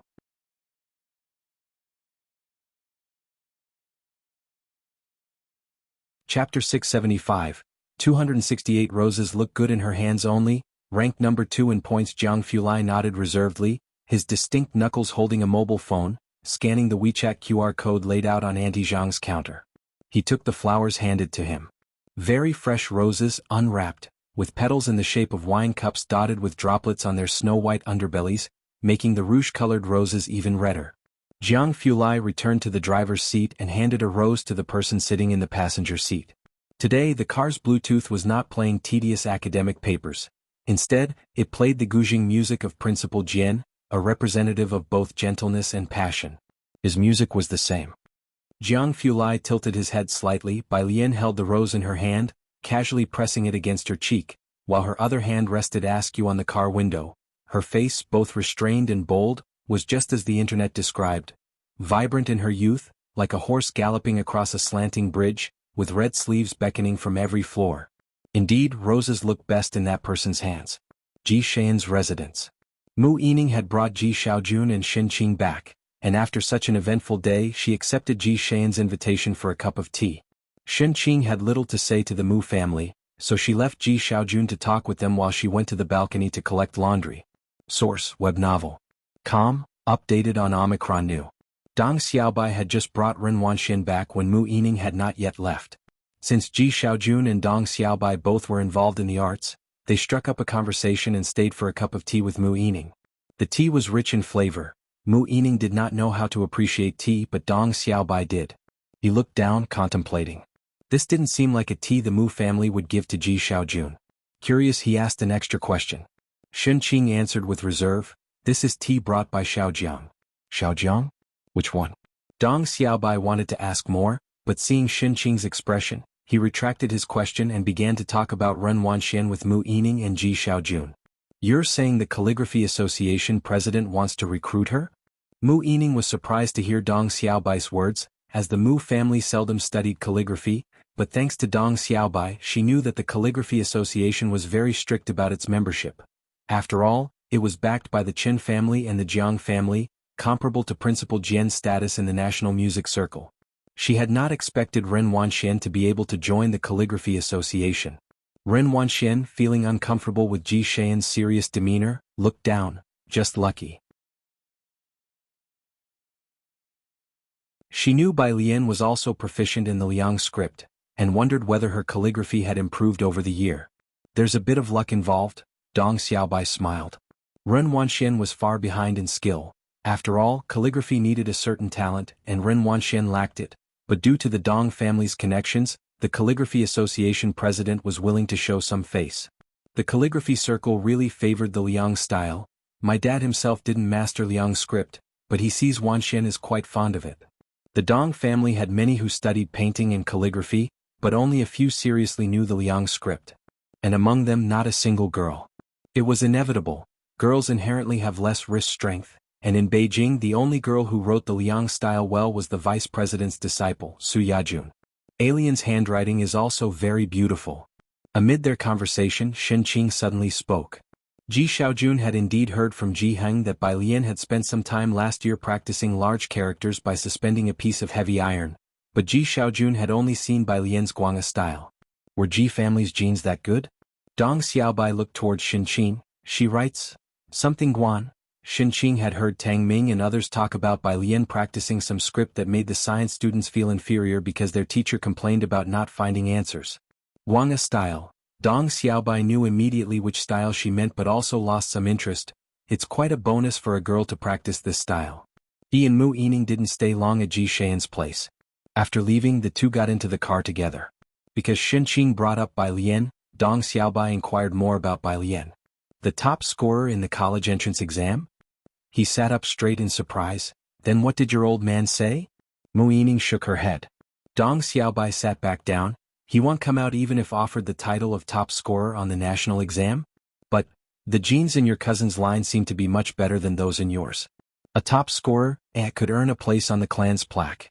It's a pity that I'm going back to the Dong family today, otherwise I could have met your niece." Though he had never met her, he was curious about Bai Lian. Mu Yining also found it strange. "Even if you went, you wouldn't be able to see her. She seems to be busy today, it's hard for even me to get a glimpse. The National Day's 7-day holiday. Even heartless companies should give time off. Isn't she just done with her college entrance exams and still a student? What's got her busy?" As for what exactly she was busy with, Mu Yining didn't know either. Of Ji Xian's two nieces, Ren Wanxian could be seen through at a glance, while Bai Lian always remained enigmatic. The 7-day National Day holiday sounded long, but it passed in a flash. Many people woke up on the 8th day wishing they held a time machine in their hands, so they could press a button and return to the first day of the holiday to start over. In the Tongfeng class, Tang Ming swore with his hand raised, "Really, I put it in the book after I copied it, it must be Brother Ding who accidentally handed it in." Ding Wenyang had just arrived in class and a huge blame was immediately placed on him. The rest of the class were discussing various topics. While Gao Yuan was surrounded by a group of people, with exclamations erupting from time to time. 1,300,000 points? And you Wangshi, how many points do you have? Just hit 1,000,000. That's not too little, said someone by Gao Yuan's side. You'll definitely have your chance in the midterm practical test. Ding Wenyang, sitting beside Tang Ming in a daze, overheard their conversation and curiously asked Tang Ming, how many points do you have on the app? What points? Tang Ming's eyes darted about as he shifted the topic from the blame he had placed on Ding Wenyang, his hand resting on Ding Wenyang's shoulder. You tell me. The preparatory camps app, don't you know? A lot of our subsequent group competitions and slot allocations will be based on the total scoreboard. I'm at 900,000 points, said Ding Wenyang, rather proud of his score. The newbie question bank only lasted for 1 year. Afterwards, to earn points, one had to tackle the challenge bank. Every 1,000,000 points marked a milestone. 8 million points could get you into the top 20, 9 million into the top 5. 7 million into the top 40, 6 million into the top 80. 1 million put you within the top 1,000. At 900,000 points he was already ranked in the top 3,000. The platform gathered geniuses from across the country of nearly 20 years, and with over 10,000 registrants, Ding Wenyang felt quite smug to have reached the top 3,000 within a year. You are so impressive, Tang Ming genuinely complimented. No problem, if there's anything you don't know later on you can ask me. Ding Wenyang, buoyed by the praise, was floating on air. In his reverie he noticed Bai Lian sitting beside them. She was lounging casually, wearing a sky-blue satin jacket as Beijing had cooled down after a rain-following National Day, her hair tied back loosely, engrossed in reading a thesis. Wait. Ding Wenyang's heart skipped a beat and he took out his phone, opened the blue app and searched for Bai Lian. No results. Strange. Ding Wenyang continued to search on his phone, typing in Tang Ming's name at random, and this time the results came up quickly. Account name, Tang Ming monthly points, 58741 total points, 1987449 following, 5 followers, 2. Ding Wenyang paused on this page for a good while, his finger hovering over it, then he came back to his senses, trembling fingers searching for Ning Xiao.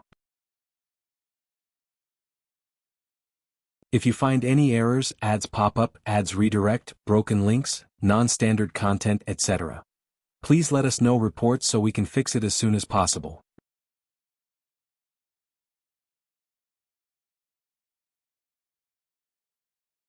Chapter 676, 269 by Jian. The arrival of Lance. Second update, _1 The campus network was SOSO, but Ding Wenyang managed to refresh the page pretty quickly. Account name, Ning Xiao monthly points, 0 total points, 2717458 following, 2 fans, 3. Total points, 2717458 almost 3 million. How arrogant, Ding Wenyang thought. The warning bell rang and Ding Wenyang snapped back to reality. He exclaimed, ah, and poked Tang Ming. So this is the legendary top student, huh? Not bad. Tang Ming shrugged. Last night he was criticized by Jianghu Lai for stretching his leg too far. Ding Wenyang, were these people really from Xiangqing? Source, web novel. Com, updated on N0 New. His gaze shifted to Bai Lian next to him, who was still holding the original document in her hand. This morning was all about mechanics. The professor had already come in with a USB flash drive. Normally Ding Wenyang was among those who listened attentively, but today he was somewhat distracted. His phone was still on the app page of Ning Xiao. Ning Xiao, aloof as he was, rarely interacted with others besides Bai Lian. Ding Wenyang came back to his senses and suddenly thought of something. He opened Ning Xiao's following list, just 2 people. Bai Jian, pretty normal, everyone on the app follows that arrogant top scorer, but this godsend of a picker who burst onto the scene this year, every day there were posts about him on the app. Even Ding Wenyang had discussed with others, guessing which lab's newcomer he was.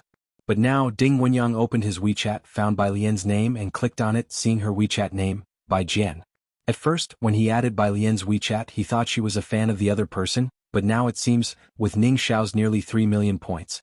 Among the 3 of them it's needless to say who is the center. Bai Lian would never score less than Ning Xiao. Considering the timing, the sudden emergence of the picker god coincided with the new students joining the app. Ding Wenyang tried to calm himself. But he wasn't very calm at all. At noon, while taking advantage of Bai Lian's meal card for lunch, Ding Wenyang couldn't help but observe Bai Lian and Ning Xiao, especially Bai Lian. Bro, are you secretly in love with both of them? You're always looking. Tang Ming sat next to Ding Wenyang with his legs crossed, warning him, it's fine if you have a crush on Ning Xiao, But don't you dare have any ideas about Sister Lien. Ding Wenyang. What exactly are you thinking? Oh, just a heads up, Tang Ming shrugged. There are too many people expressing their love for Sister Lien on the confession wall every day. Even after National Day, the buzz around Bai Lien at school did not cool down. The BGM released online by the Physics Academy Student Council was repeatedly analyzed by netizens. It had a style similar to that of Yen Lu's go-to composer, Jian, and the name was simply Jian. In the last few days, it had garnered a little fame, and it became a choice BGM for many video edits. It had been uploaded to various music app platforms. When Bai Lien returned to her dorm in the evening, the other 3 roommates had already finished their washing up, with Sun Qian sitting in her spot reading. Yu Simin was on the balcony on the phone with someone from the association. She was part of the student union's external relations department, had joined the College Students' Entrepreneurship Association, and was now also involved in club activities as busy as Bai Lien. Only Kong Wei seemed to be the most typical college student among those in the dorm. As soon as Bai Lien came back, she put down her tablet, let her legs down off the bed and got up to walk over to Bai Lien. Alien. What's up? Bai Lien placed her book on the desk, opened the wardrobe to get a towel and clothes to shower. Do you want to create a Weibo account or a video account? Kong Wei asked her. So many people are looking for you online, you know. Your popularity is comparable to that of a second-tier celebrity now. No, I want.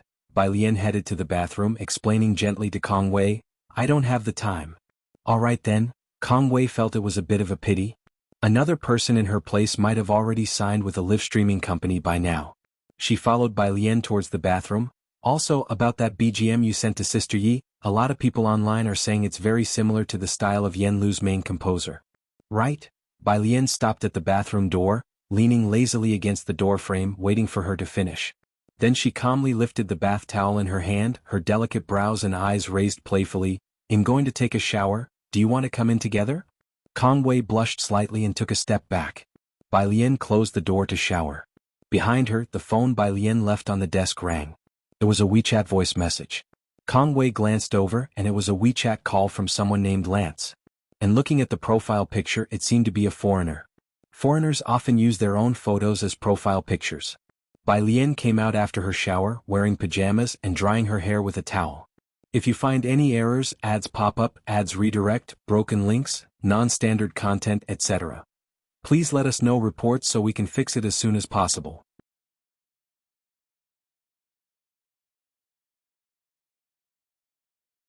Chapter 677.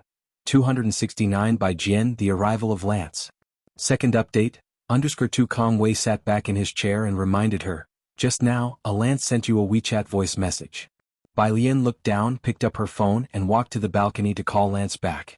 On the other end of the phone, Lance, still wearing the dark blue robe Jiheng made for him, nodded at the welcoming officials and then took out his phone, his Chinese as awkward as ever. Hi Bai, I've arrived, I'm going to look for NI.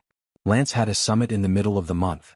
I'm at school. Bai Lien leaned against the balcony, slowly wiping her hair. Are you looking for my grandpa? Exactly. Bai Lien hung up the phone and sent the address of Shanghai apartment to Lance. After thinking it over, she also sent a WeChat message to Jiheng, telling him that Lance would be visiting that evening. Friday. In the private residential area of Jianghu, the cemetery. A shower had just passed and it was nearly autumn, the sky as if washed clean. Source, web novel. Com, updated on new. This was a joint tomb. The woman bent down to place the chrysanthemum she held in her hand, then took a handkerchief to wipe the photo of the woman on the tombstone, mumbling to herself for a while before stepping down the stairs.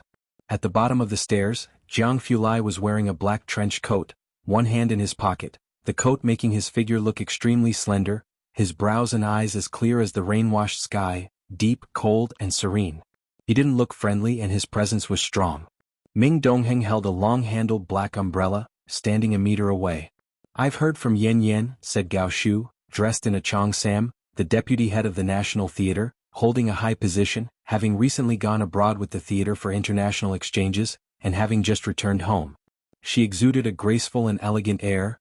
I didn't bring anything back as gifts, so I bought her a hairpin, but I don't know if she'll like it. She wasn't very tall but had a gentle demeanor. She had seen the photos sent by Gao Yen. Walking down the stairs with her, Jianghu Lai's voice was cool and clear. You should change the gift. He didn't explain why. Gao Shu was slightly surprised. She glanced at Jianghu Lai and after a long pause smiled, "All right, I'll discuss it with Yan Yan again. But when do you plan to take me to meet her?" "She's busy." Jianghu Lai stood tall and straight, his features like jade. He was always concise no matter who it was. The two walked down a few paths and reached the old Jiang family mansion. The Jiang family estate was too big, and Gao Shu hadn't quite figured out which way to go, so she left with Jianghu Lai. Outside the door the two's cars were parked. Jianghu Lai's black car was also parked quietly, with Jiang AG6 starting its license plate. Gao Shu's car had the license plate of Jiang AG9. Ming Dongheng, holding the car keys, opened the rear door of the car, and from Gao Yan's car, a young man and woman got out. The girl, with a clear and beautiful face, politely greeted Gao Shu, "Aunt Gao." "Shuha." Gao Shu smiled at her. "You and Xiaojia wait for a moment, I'll be right there." Jianghu Lai didn't greet the others, giving only a slight nod to Gao Shu before bending over to get into his car, his black trench coat hem wrapped in a layer of cold frost. Gao Shu wasn't surprised because she was his aunt, and his politeness to her was already quite adequate. The black car drove off and at the other car the driver lowered the window. "Mom. How did you explain it to Shuha?" Gao Shu got into the back seat, looking at Lu Jiao in the driver's seat. "Does your teacher have time today? Mom wants to invite him for a meal." Gao Shu didn't delve into the scientific research field like the Gao family, and her son Lu Jiao was also in the theater and at the same time studying the Guzheng. Lung Shuha, sitting in the passenger seat, explained to Gao Shu, "Auntie, my teacher is not available today, he seems to be going to have fish soup." Fish soup. Gao Shu didn't quite understand for a moment. Had there been some delicious private kitchen in Jiangjing this year that had become as famous as Qingxin Building's desserts? The car drove off. Soon they were at a stoplight, and as the Gao family lived in Xinjiang district, Gao Shu glanced at Jianghu Lai's car, which was heading toward Jiangjing University Avenue, to Chang'an district. At the Mu family branch, Ji Xiaojun planned to head to Shanghai apartment as soon as his workday ended. Shen Qing had gone earlier that morning. Mu Yining and Dong Xiaobai had just come here to check on the business. Seeing Ji Xiaojun, they stopped to chat for a bit. "President Zh's private fund were planning to invest 80 million. Xiaojun, you go and communicate with him." After the last National Day, the Mu family and Su family had started cooperating gradually.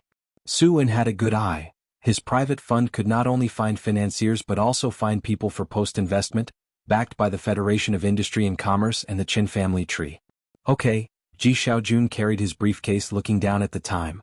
Seeing his hurried actions, Mu Yining was struck with a thought. "Going to Shanghai?" "Yes." Ji Xiaojun nodded, speaking with Mu Yining. "My dad and old Jian went fishing, so there's fresh fish soup and fish head hot pot. Do you want to come?" "Old Jian?" This seemed to be a new person. Mu Yining felt a bit of regret and shook her head.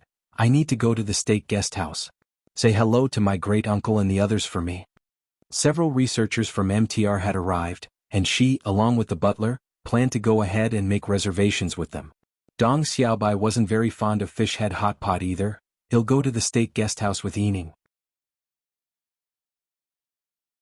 Ji Xiaojun nodded, still with Xiaojia driving him.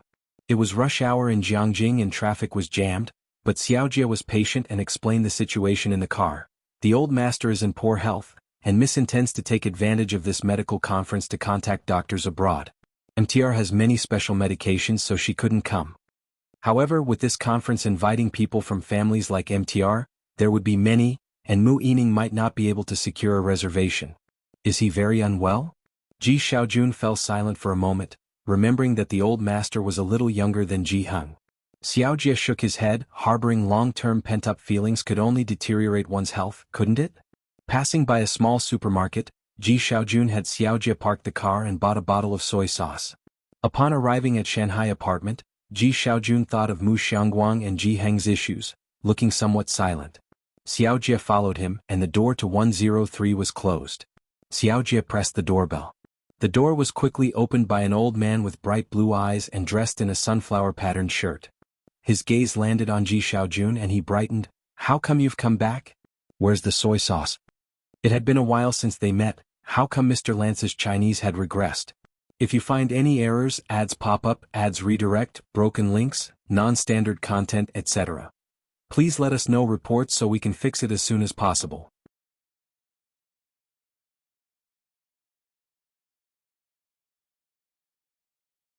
Chapter 678, Jiang Family's Unique Ruler. The invitation from President Jian_1 Ji Xiaojun carried the soy sauce in, and the voice of Director Qin from the kitchen promptly came through, instructing Ji Xiaojun to quickly bring him the soy sauce. Lance wasn't familiar with Chinese cuisine, so he immediately went to watch Dean Jian and Ji Heng play chess. It wasn't the elegant game of Go they were playing but the more common 5-in-row chess. The two were evenly matched, and after covering most of the board in 5-in-row chess, a victor had yet to be decided. Xiaojia, not acquainted with Dean Jian and Lance and seeing them for the first time, recognized the voice of Director Qin cooking in the kitchen. He cautiously entered, greeted Ji Heng and then left. As he walked out, passing by the door, he noticed 2 suit jackets hanging on a wooden coat rack. Next to it was a blue guest pass. Xiaojia gently closed the door behind him, and just before it shut, he saw the line of words at the top of the blue guest pass and the emblem, X4 Annual Global Medical Summit. The door closed and Xiaojia, standing outside, suddenly realized. Wasn't this the medical summit that was particularly popular in Jianghu recently? This year the summit was held in Jianghu, so since the National Day holiday, Jianghu had attracted a large number of visitors. The medical summit was a gathering of the elite, and many patients' relatives took this opportunity to seek appointments. Source: Web Novel. Com. Updated on Omicron New 0. Neither the Ji family nor the Mu family had anyone in medicine, which was a bit odd. As he walked out, just exiting building number 5, he saw Su En carrying 2 jars of alcohol, not the whiskey loved by top-end clubs, but 2 jars of aged wine wrapped in red cloth. Knowing Su En was this year's new face of affluence in Yunxiao district, Xiaojia stepped aside. President Su En had set up a private equity fund. Mu Yining herself had thrown in 80 million to join their game. Not much but still indicating her stance. Su En was originally from the hotel and catering business, and this time starting a private equity, despite his familiarity with Director Qin, faced many internal skeptics. Mu Yining was currently the highest investor. The name of the fund was quite interesting, Little Grape. A small fund stock that had just started to be listed. Su En greeted Xiaojia amiably. Jianghu University. Today was still the bi-weekly literature presentation. Giving the presentation was still by Lian, but this time the main body of the literature review was written by Ning Xiao and Ding Wenyang, not achieving an A but getting AB+, which was enough to excite them as their best expectation was only AB. Each Tongfeng class literature presentation was public, not restricting students from other majors to observe. Today there were even more onlookers than last time, with seats filled with students from other majors. At 8:30 p.m. the presentation ended and Bai Lian left with her group. On the road to the left outside the lecture hall, Jiang Fulai had been waiting there for 10 minutes, with the western gate of the university closer to Shanghai apartment. He hadn't driven, instead walking over. The evening brought another sprinkling of autumn rain, moistening the air. Grass and trees along the path were covered in droplets, and the pavement was still damp, occasionally with a small puddle reflecting the sheen of the streetlights. The atmosphere of the school was always serene and harmonious. Jiang Fulai stood lazily by the roadside, his gaze fixed on the distant gate, about to take out his phone when a group of students burst through the gates. He straightened up slightly and soon Bai Lian came into view. The weather had gotten cooler, and today she wore a beige sweatshirt that was somewhat long. Its collar featured 2 red decorative buttons and the cuffs were spliced with a band of red split embroidery. The hem of the sweatshirt was irregularly stitched, draping lazily, perfectly highlighting her casual and gentle temperament. Many female students had taken a liking to this sweatshirt. While chatting they asked for the link to the sweatshirt. Bai Lian then paused and patiently explained to them, looking down at her mouse, that it was a custom modification by her grandfather, without a link to buy. Fulai waited patiently not far away, the girl under the lamp looking unbelievably pretty and gentle. As people came and went along the road in front of the lecture hall, her silhouette was reflected by the light behind her. Tang Ming and Ning Xiao didn't dare walk with Bai Lian at this time, so they took another route towards the cafeteria with Ding Wenyang and others. "It's a bit cold today, are you just wearing that?" Once Bai Lian approached, Jiang Fulai took her computer in one hand and with the other, gently took her right hand, his fingers leisurely weaving through hers to hold tightly. "I'm not cold," he was wearing an extra coat, and his fingertips were even cooler than hers. Bai Lian turned to him and said at an unhurried pace, "You should dress warmer, young Master Jiang. The cold's going around, be careful." Jiang Fulai felt a bit gloomy and changed the subject. "My auntie is back. If you find any errors, ads pop up, ads redirect, broken links, non-standard content, etc. Please let us know reports so we can fix it as soon as possible.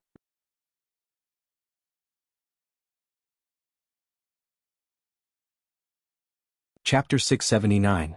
Jiang family's unique ruler, the invitation from President Jian_2. Last time he mentioned that he only had one relative, which was his aunt. Bai Lian ed, still waiting for what he'd say next, but Jiang Fulai didn't continue speaking. He just gave Bai Lian a conclusion, just letting you know, everyone else doesn't matter. Young Master Jiang, the unique ruler of the Jiang family, never used to take other people into consideration in his schedule, mentioning them only to change the subject. After all, even the current second-in-command Jiang Shijue hadn't met Bai Lian in person yet. The two of them walked all the way to Shanghai apartment. The street lights weren't on, and there were many people outside at this hour. A few recognized Bai Lian, but because of the intimidating man by her side, they didn't dare to strike up a conversation with her. It would have taken courage to even glance his way. The two made their way back to 303, where Ning Xiao and Tang Ming had already returned and were looking at Zhang Shi's papers. Pu Xiaohan was down in 103. Bai Lian went to 103 to get the fish soup Xinqing had left for them. Jiang Fulai pushed open the door of the study, set down Bai Lian's laptop, and helped her print out the documents. The printer buzzed away and he felt oddly at peace, as though time had stood still, while looking at the door. 103. By the time Bai Lian came down, Director Lance and Chief Chen were playing mahjong with Ji Heng in the lobby downstairs. Source: web novel. Com. Updated on N0 New. Su En and Ji Xiaojun stood behind Lance, advising him on how to play mahjong. This group of people was smoking. Although the glass door of the courtyard was open, the scent of smoke was still heavy. Xinqing brought out a bowl of soup for Bai Lian and urged her to go up quickly. Director Lance put down his cigarette. He was rarely this leisurely, and when he saw Bai Lian he nodded. The day after tomorrow at 6 in the evening, he'll have old who come to pick you up. He was talking about the music exchange event.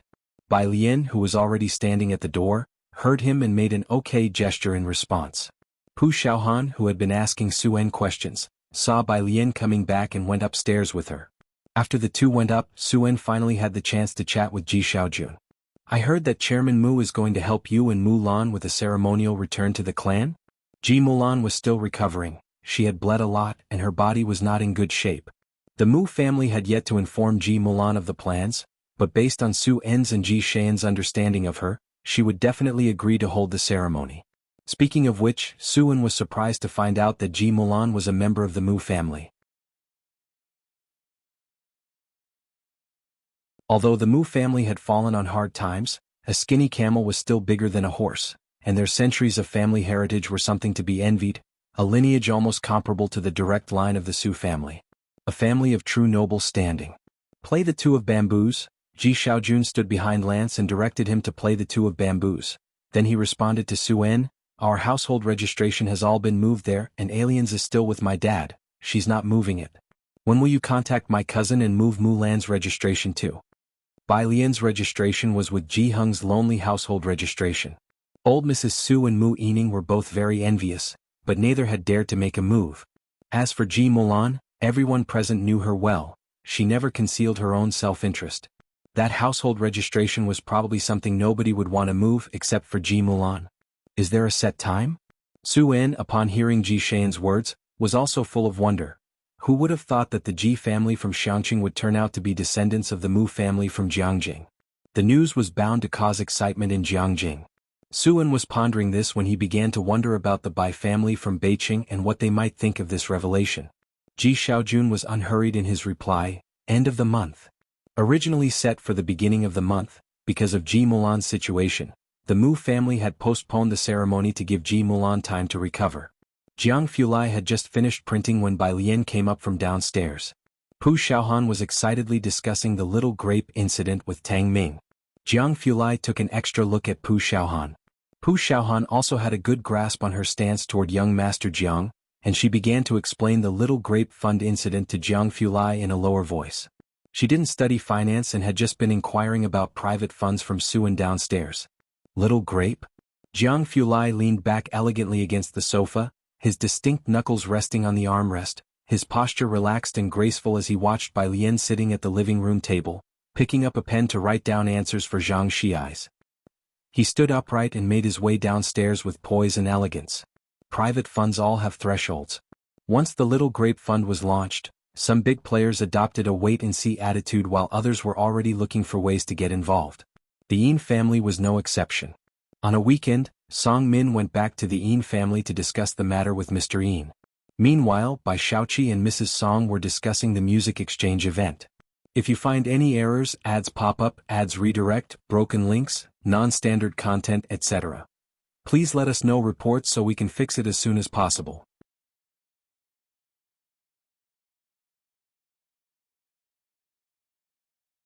Chapter 680, Jiang Family's Unique Ruler, the invitation from President Jian_3, Professor Jia is taking you to the music exchange event? It was no surprise to Madame Song that Professor Jia valued Bai Shaoqi so highly, given that the Bai family and Song family had poured quite a bit of money into his support. It's on Sunday. Dean Jian and the principal of Jiangyin will also be there. Bai Shaoqi set down her teacup. Auntie, will you be joining us? Such large-scale music exchange events were filled with people from the inner circle, so naturally Madame Song wouldn't miss it. After their chat, Song Min also finished discussing private equity matters with President Yin. Once Song Min and Bai Shaoqi went upstairs, President Yin turned to Madame Song, and upon hearing about the music exchange event, he couldn't help but speak up. You haven't been in touch with this Dean Jian? I heard the private equity is somewhat related to the Qin family, he should know some inside information. No, Madame Song shook her head. Forget it, Dean Jian isn't so easy to approach. Having lived in Jiangjing for so long, she was well aware of the local dynamics. Indeed, President Yin nodded. Sunday. Jiangjing's large music exchange event. There were still 2 days left until the medical summit concluded, and now there was the music exchange event. The past month in Jiangjing had been truly lively. 6:30. Source, web novel. Com, updated on new. Lao Hu's car stopped at the site of Jiangjing Music Exchange event. Bai Lian got out of the car, took her phone and the invitation Lao Hu had given her, and entered while talking to Sister Xan on the phone. Sister Xan was asking her if she had time, as Mei Yi was in Jiangjing during this period, and together with Wan Qiushan, they wanted to invite her to dinner. Bai Lian handed her invitation to the hostess at the entrance in a calm and unhurried manner and followed her through the gates. I'm quite busy with classes, I might only have time in the evening. A woman happened to come out of the door and Bai Lian stepped aside to make way. The other's gaze fell on her. Bai Lian glanced down. It was a woman in a black cheongsam with golden flowers, her facial features refined and her bearing quite graceful. When the woman saw Bai Lian's gaze, she smiled softly and nodded at her.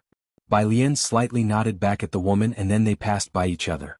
After Bai Lian entered outside, Gao Shu hadn't left yet. Her gaze followed Bai Lian's retreating figure.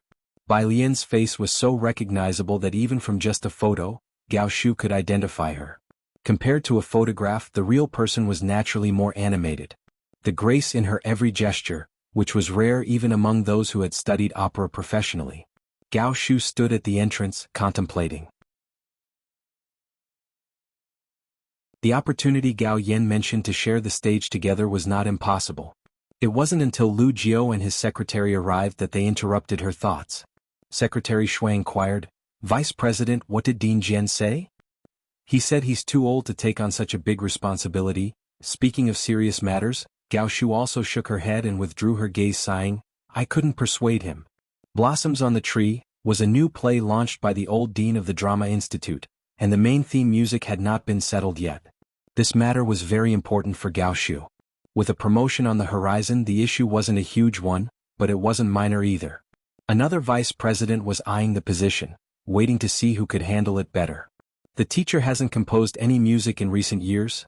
Lu Jiao stood aside, speaking in defense of the teacher. Truly he has no more energy for it. I was just asking. Gao Shu turned her head and asked Xuan, what did Master Shua say? She was referring to Shua Qingyu, the master of classical music composition. Many dramas, and even those ancient-style epic TV series produced by the national station, were composed by him. Master Shua has some time lately. Secretary Shui opened her notebook. I've booked a table at the Qingxin building for 8 o'clock tonight. Will you go straight there? Let's go, Gao Shu nodded. Dean Jian's lounge. Bai Lian knocked and entered. Dean Jian was in the middle of a conversation when he saw Bai Lian. He stood up with a smile and introduced her. This is the president of our Jiangyin, President Yun. President Yun, Bai Lian greeted the other party. President Yun looked at Bai Lian and naturally recognized her as the spirited girl with the zither under Pu Xiaohan's lens. However, thinking that she belonged to Jianghu University and was out of reach, he felt quite despondent. Ms. Bai, the doors of Jiangyin will always be open for you. Dean Jian, please rest. Knowing that Bai Lian and Dean Jian had matters to discuss, Yun Chang didn't linger and opened the door of the lounge to leave. Downstairs, Bai Shaoqi was together with Mrs. Song, accompanied by that girl who often studied with Bai Shaoqi on the 5th floor, while Professor Jia was networking with some people in the front. As Yun Chang descended, Professor Jia quickly put down his cup and walked over. President, you've come down. President Yun put away his despondent expression and maintained a calm and steady demeanor. Is Dean Jian in good health? When will he come out? After asking a few questions, Professor Jia remembered the students behind him and introduced them. All of these are my students. Bai Shaoqi and Ye Ning hurriedly greeted Yun Chang, President. Yun Chang nodded to them and raising his eyes, already spotted several leaders from the music exchange meeting. He walked over to network with them. After Yun Chang left, Mrs. Song lowered her voice slightly. Was that the president of Jiangyin just now? He must be quite familiar with Dean Jian, right? Right? Bai Shaoqi also withdrew her gaze. Although Jiangyin didn't have the influence of Jianghu University, it wasn't an institution ordinary schools could compare with. Holding the position of president of Jiangyin meant having significant political influence. The Song family was able to sway Professor Jia with money because Bai Shaoqi was introduced by the president of Beijing Music School. They were all acquaintances. They could offer resources and gifts to Professor Jia who would accept them, but if it were the president of Jiangyin, without a familiar intermediary, who would dare to accept mysterious gifts from a stranger?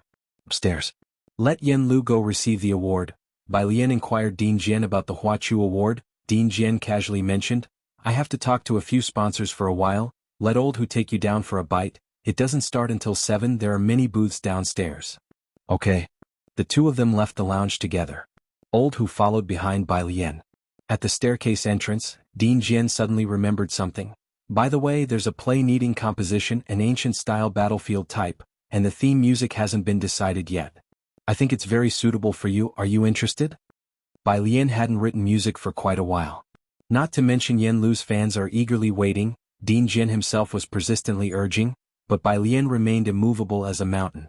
Nowadays, few young people seem to be studying drama, and Dean Jian thought that if Bai Lian composed, he was willing to do the arrangement for her. Given Bai Jian's appeal among young people and the impact of every single one of Bai Lian's songs, Dean Jian thought, why should the name Bai Jian only circulate in the entertainment circle? He always felt that there was still an unreleased energy in Bai Lian's heart. Look at her, writing about gambling and reminiscing about the old days with such lightness, yet every song she writes becomes a hit. If she really exerted that energy, might there appear a piece as enduring as Bai Yi Xing, White Robe? A rare surge of enthusiasm welled up in Dean Jian's heart, and he stopped, hands clasped behind him, looking at Bai Lian. What do you think? Do you want to get serious and have a go? If you find any errors, ads pop up, ads redirect, broken links, non-standard content, etc., please let us know reports so we can fix it as soon as possible.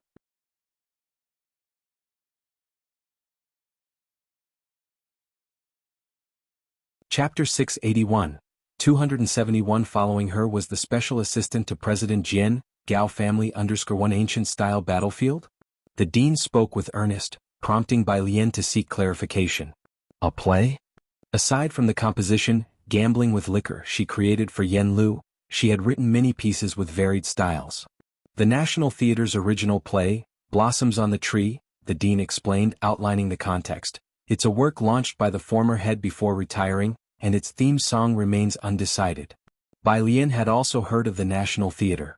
Yen Lu was currently preparing for examinations at the National Theatre. This was true art, an original work launched by the previous head. Dean Jian, Bai Lian withdrew her gaze. You must be joking. If it was about opera, she had seen plenty during palace banquets, but she had never watched a play and didn't understand the form or style. The essence of what we're interested in is the drama's core. Dean Jian discerned Bai Lian's reluctance. Drama is just another form of performance. Once you've seen the script, you'll understand why I recommended you. Lifting her eyes, Bai Lian noticed that the organizers were already waiting nearby. She made her way downstairs. You should attend to your important tasks. She descended the stairs while Dean Jian stood at the top. Bai Lian was probably one of the few challenging people he had met in his life. Source: web novel. Com. Updated on New Zero. The concert hall was vast. Bai Lian paused at the Kongho exhibition stand to listen for a while before moving on to the next one. Lao, who followed closely behind her, only approaching to converse in a low voice when Bai Lian needed an explanation. His demeanor was very respectful. Now serving as Dean Jian's sole assistant, he was recognized by those well acquainted with the dean. Mr. Hu, a middle-aged man, approached from not too far away, shaking hands with Lao Hu before turning his attention to Bai Lian. And it was neither Leng Shuhe nor anyone he recognized. This is Miss Bai, Lao Hu answered, then gently introduced her to the approaching figure. This is Director Li, a member of Dean Jian's previous team. Nice to meet you. Bai Lian was polite.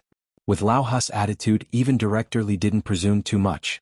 Looking at the stand and listening for a while, he said, surprised, "So you're Miss Bai. You originally studied the pipa." He had just wanted to make conversation, and finding Bai Lian knowledgeable about pipa music, they talked a bit more. After meeting several people who knew Director Li, Bai Lian finally excused herself to check out another exhibition. When Professor Jia arrived with 2 students, Director Li was getting ready to head backstage. This is Yaning. I've mentioned her to you before. Professor Jia introduced his protege to Director Li, and as for Bai Shaoqi, because she was studying as an amateur, he didn't elaborate more. This is Bai Shaoqi, my student from this summer's intake. Both Yaning and Bai Shaoqi greeted Director Li respectfully. Before coming, Professor Jia had already informed them that Director Li had been a part of Dean Jian's team, a cultural bureau's core member, and also served as a professor at Jianghu specializing in pipa. Director Li's demeanor was quite official. In such a setting, Madame Song stood beside Bai Shaoqi without getting involved in the conversation. It was evident that Professor Jia was keenly paving the way for Yaning, introducing her to many industry moguls throughout the evening. As both were about to leave, Director Li caught sight of a group through the crowd. He moved forward, smiling and greeting the arrivals. Principal Miss Bai.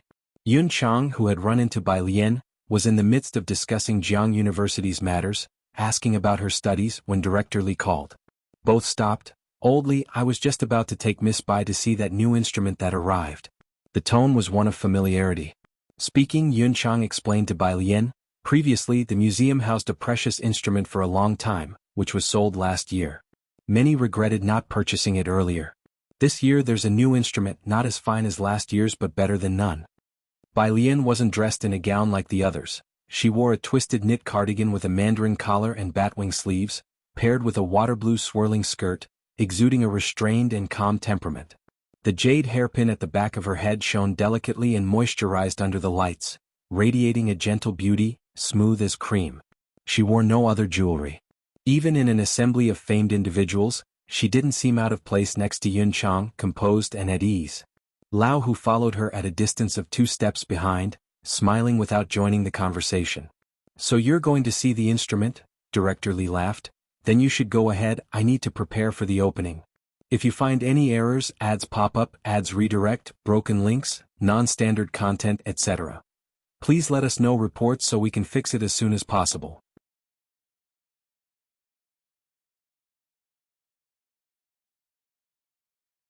Chapter 682, 271. Following her was the special assistant to President Jian, Gao family _2. It was only after the group had left that Professor Jia acknowledged Yun Chang with a greeting, while Bai Shaoqi and Madame Song did not exchange a single word with Bai Lian, though Madame Song's gaze lingered on Bai Lian's departing figure.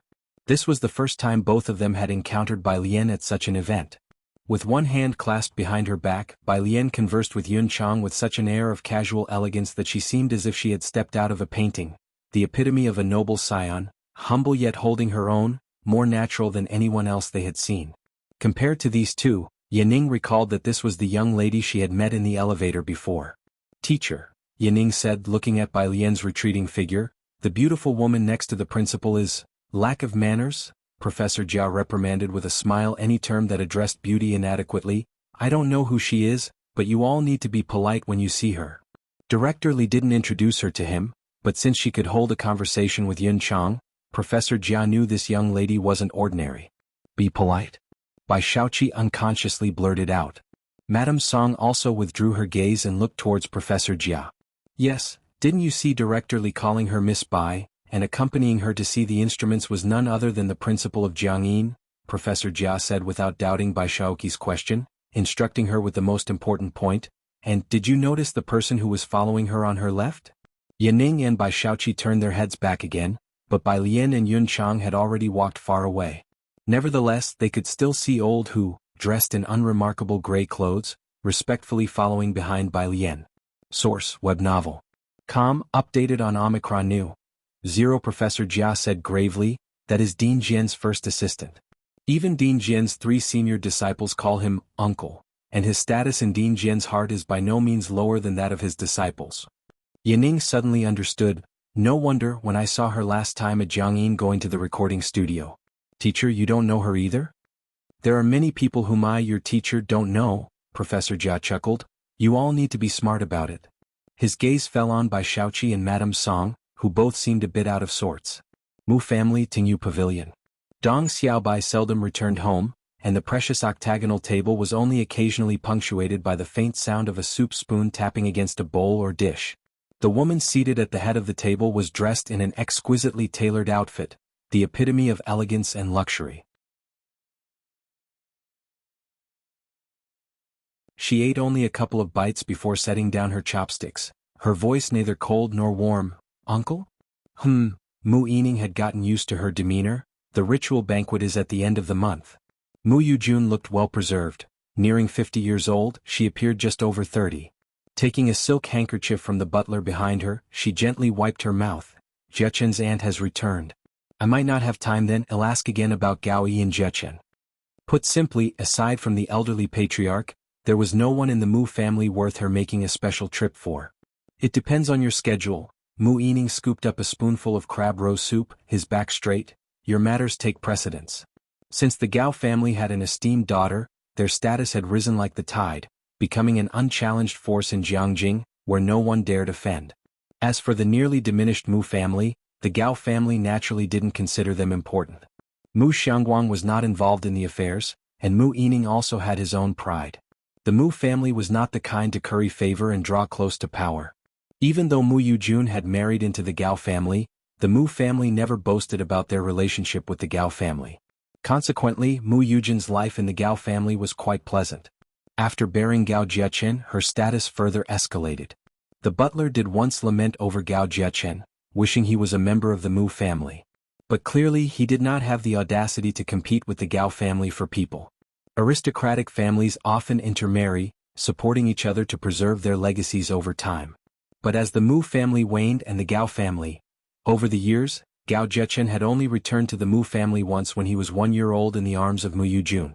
After that, the Gao family did not allow him to visit, marking a clear separation between the Gao and Mu families. The Mu family was no longer of any consequence to them. Ren Wanxian sat next to Dong Xiaobai, spoon in hand. Throughout this meal, she had scarcely dared to lift her chopsticks. Ren Qian had arranged for so many etiquette teachers for her in her earlier years. She used to disdain the lack of grace in Shenqing Jiheng and their group, but now sitting here she too felt uncomfortable under the scrutiny of others. At this table, besides the scholarly-born Dong Xiaobai, the other two were rather daunting figures. After dinner, Mu Yujun intended to visit Mu Xiangguang. As she stepped out the door, holding her handkerchief, she slowly turned. Tonight's crab soup was not very palatable. In a few days I'll have someone send over some fresh Hongmao crabs. They are freshly caught and air-shipped. Jiechen's aunt just got quite a few fresh ones from the Jiang family. If you find any errors, ads pop up, ads redirect, broken links, non-standard content, etc. Please let us know reports so we can fix it as soon as possible.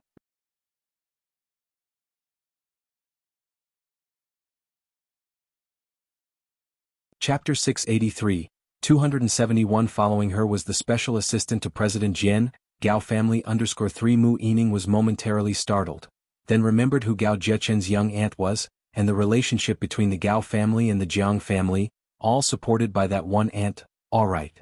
Just caught from the coastline, there were few families so wealthy and bold as to use their own planes to transport these goods. Mu Yining accompanied Mu Yujun to visit the old master. After they left, Ren Wanxian finally exhaled a long breath of relief. Dong Xiaobai stood by her side, watching her reaction with amusement. That's your aunt too. That's just the way she is. The Gao family has many rules, but she doesn't come back often, so you needn't be too nervous. Her son Gao Zhechen, now that's a formidable character. Dr. Gao? Ren Wanxian blurted out in shock. Wasn't this Dr. Gao the same man whom even with a lot of money, Ren Qian found difficult to meet once in Xiangqing? Such a family she and Ren Qian wouldn't have dared to imagine back in Xiangqing. Are they really relatives of the Mu family? Oh, seems like you've also heard of his name. Dong Xiaobai was not surprised. Shanghai apartment. When Bai Lian returned, Jiang Fulai was still in room 103, having been invited by Ji Heng to play chess with Lance. Lance had picked up the game of Go quickly, and by the time he left last year he could play Ji Heng to a draw, winning most of the time. Source, web novel. Com, updated on Omicron New. C0 in these past few days, ever since Lance arrived in Jiangjing, Ji Heng hadn't won a single game. Ji Heng had specially called over Jiang Fulai, who was free that evening, to play against Lance. This game isn't fun at all. Having lost yet another game, Lance, with his not-so-fluent Chinese and his hands pressing on the board, was ready to stand up. Jiang Fulai was seated opposite him, loosely holding a white jade chess piece between his right index and middle fingers. He calmly looked up, his noble phoenix eyes resting on Lance, an attitude of an idle man of wealth. The esteemed chief physician of Emtar, with just a casual glance from him, stifled any curse that was on the verge of being spoken. Lance, wanting to curse but not daring to, silently sat back down and finished the game with extreme frustration. Then they began a new battle. Ji Heng stood behind Jiang Fulai, holding his pipe, lazily blowing a ring of smoke. Bai Lian entered with her fingerprint. Room 103 had only recorded her and Ji Heng's fingerprints. As soon as Lance saw her, he quickly jumped up. Bai, come here. Bai Lian walked over, glanced at the situation, and realized that Lance was almost being massacred. She casually picked up a black piece and placed it on the board. Opposite her, Jiang Fulai. He silently smiled. Alright, how was he supposed to make a move now? Only then did Ji Heng put away his smoking pipe, drawling, let's call it a day.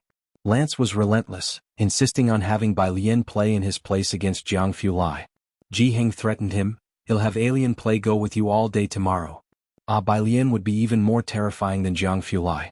Lance silently returned to the dining table, letting Ji Heng brew tea for him to calm his nerves. It's not that he didn't want to brew it himself, but Ji Heng didn't want to let him fuss over it. Bai Lian followed Jiang Fulai up the stairs. In the echoing stairwell, Jiang Fulai told her about the incident tonight when Tang Ming almost drove him mad.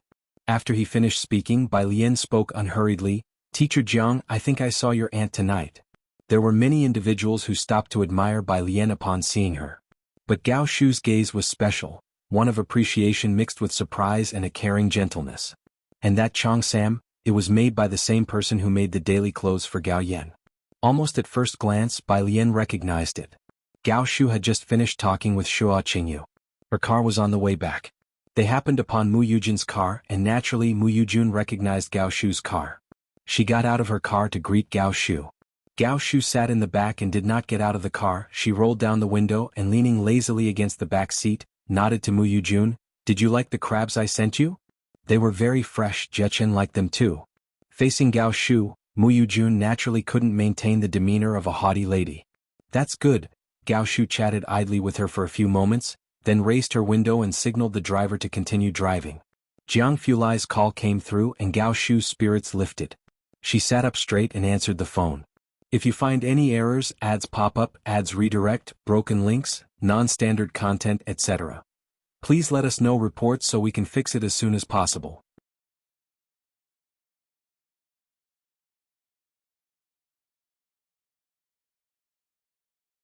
Chapter 684, 272 Mysterious Shanghai Residential Complex. A table for 1 second update, _1 Young Master Jiang, Gao Shu said, somewhat surprised as Jiang Fulai seldom called her.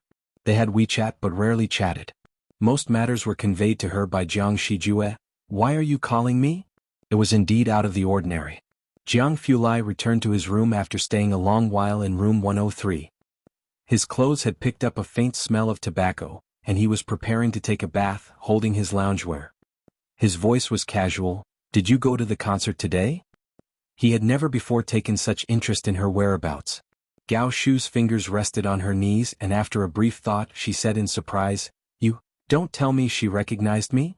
Without speaking a word or giving Bai Lian overly attentive looks, she had been concerned about revealing anything to Bai Lian.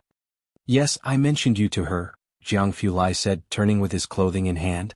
"What did she say?" Gao Shu quickly thought, knowing the gift she selected for Bai Lian had to be considerable. She had gone out of her way overseas to find a collector to select an imperial green hairpin for Bai Lian. Jianghu Lai dashed Gao Shu's hopes of giving Bai Lian another hairpin, and at the moment, Gao Shu had not yet found another appropriate gift for Bai Lian. Luckily, there was an auction later in the week, and Gao Shu had already had Secretary Shui schedule it in. Gao Shu stated formally, "If not, then don't wait any longer. Take me to meet her." Jianghu Lai reached for the bathroom door, stopping in front of the mirror. "It depends on her schedule." Source: web novel. Com. Updated on Omicron. Omicron, I know. Gao Shu smiled, knowing about Bai Lian's existence through news from Gao Yan. She did not dare to inquire about the people around Jianghu Lai. "Just let me know in advance when she is available." She hung up the phone. Jianghu Lai casually placed the phone on the washstand and began to unbutton his shirt. The Gao family. Mu Yujun waited for Gao Yi and Gao Zhechen to return, standing at the door to take the overcoat off Gao Yi. He spoke to Gao Zhechen at his side. "Have you had any contact with Professor Ma at the Tongfeng class or at the Ma Institute?" "As you know, Professor Ma always leaves right after his classes," Gao Zhechen said indifferently. They discussed some research matters. Once they were done talking, Mu Yujun brought up the encounter with Gao Shu she had on the road. Gao Yi narrowed his eyes, turning to Gao Zhechen. "Your young aunt is back. Try to arrange to meet her in the next couple of days. Her word carries more weight than that of our entire family." It couldn't be helped, after all, Gao Yi was Jianghu Lai's uncle. But Jianghu Lai had long blocked his phone number. At one time, Gao Yi dared to leverage his status as the uncle, but now, even seeing Jianghu Lai was not easy, let alone anything else. Apart from those in Jianghu Lai's laboratory, even ordinary people found it difficult to meet the young Master Jiang. Since marrying into the Gao family, Mu Yujun had only visited the Jiang family estate once. Later, as Mu Yujun went to the kitchen to arrange a late-night snack for father and son, the old butler mentioned something about the Mu family. The Mu family's uncle? Gao Yi had never heard of such a person. He picked up his teacup, skimming off the froth and lowering his eyes he said indifferently, "They invited our Gao family?" "You jest," the butler chuckled. "They only invited the lady." Gao Yi heard the remark and let it be, not taking it to heart. He hardly ever visited the Mu family. He might have gone if the old Master Mu had come out of retirement. Currently, the Mu family was managed by a woman, and most families in Jiangjing did not take it seriously. Of course, Mu Yujun also never mentioned this matter to the Gao family. The following day, early in the morning, Ning Xiao finished packing his bag and looked at the main hall, whispering to the memorial tablet, "Grandma, I'm going to school now." He lit a stick of incense. It was a very quiet scene. Until Tang Ming's voice came from the front door, "Brainiac, hurry up, the elevator's here." Tang Ming spent his weekends in Ning Xiao's guest room. Ning Xiao lived alone, and the group would come over every week, either freeloading food and drinks at room 103 or at Ming Dongheng's place. In the elevator, Zhang Xi's yawned, greeting Ning Xiao and Tang Ming, "Good morning." Their breakfast usually came from Kangyu Tower, prepared by Ming Dongheng in room 301. "Today's crab roe buns taste even better than the last time." Tang Ming picked up a bun with his chopsticks. The sleepy Zhang Shi's eyes lit up. "Your Highness?" Pu Xiaohan's eyelids twitched, signaling Tang Ming. Tang Ming stuffed a bun into Zhang Shi's mouth, dismissing him. Your Highness, just eat and be quick about it." Pu Xiaohan, holding his chopsticks, glanced over. Zhang Shi's had a very handsome but foolish face, acting silly every day. It hadn't been long since they came out and he was already showing his true colors. Why couldn't he be more like Qi Lu, who was always steady? If you find any errors, ads pop up, ads redirect, broken links, non-standard content, etc., please let us know reports so we can fix it as soon as possible.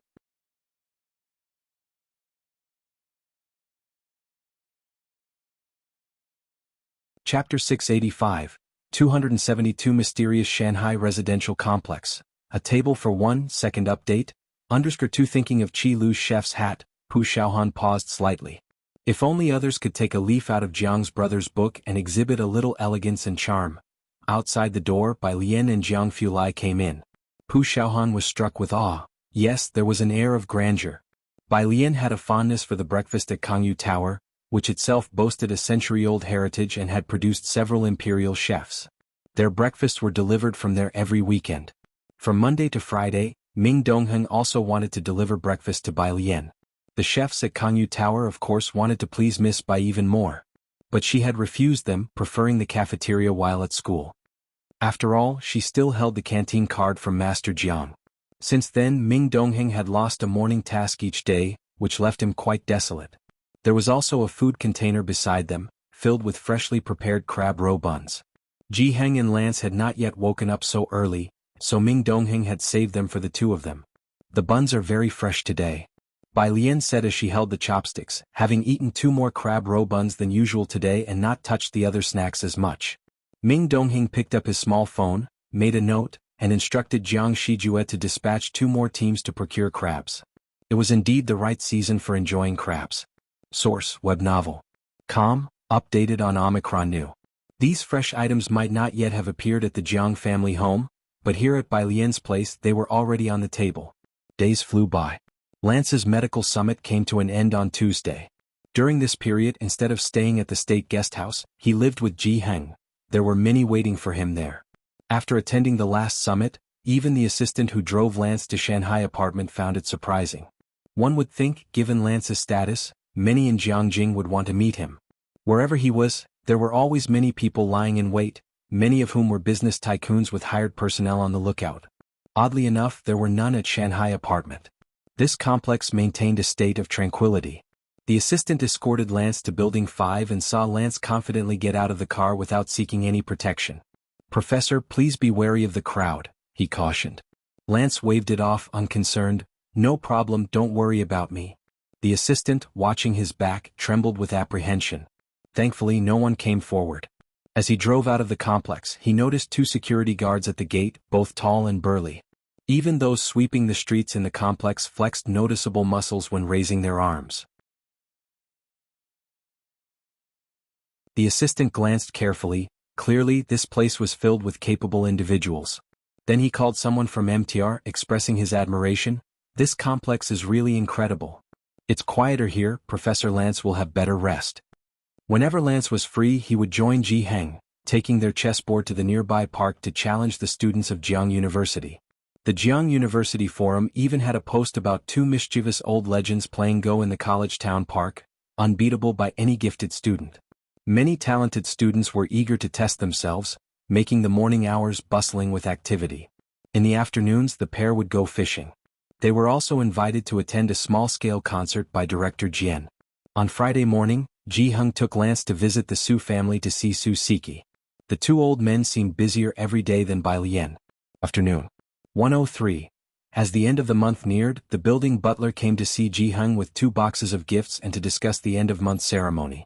He also delivered a crab sent by Mu Yujun to Ji Heng's home. Very fresh, it was just 2 in total. The Mu family kept 1 and the other was for Ji Heng. Half the size of a pot. Ji Heng handed the building butler the 2 large boxes of unsteamed fresh buns to take to Mu Yining, crab roe buns. "Lance and I can't eat too much, so take these back for Yining to try. They're pretty good." The butler nodded, accepting the boxes without much question. What delicacy didn't the Mu family have? He then discussed with Ji Heng the matter of the Mu family ceremony at the end of the month. Bai Lian finished her week without literature reports and returned early. She pressed her fingerprint on room 103 and greeted Ji Heng first. "Grandpa, I'm back." Tang Ming followed behind her, calling out, "Grandpa, I'm back too." Ji Heng smiled, his eyes crinkling with joy as he went to the kitchen to bring them fruit to take up to their rooms while they did their homework. The building butler promptly stood up from the sofa to greet Bai Lian. "Miss Bai, will you be coming next Saturday?" To accommodate the student schedules, Mu Yining had also moved the date to the weekend. Holding her laptop and dressed in a white coat with tendrils of hair falling over her forehead, her eyes and brows relaxed, Bai Lian glanced at the butler. "Next Saturday?"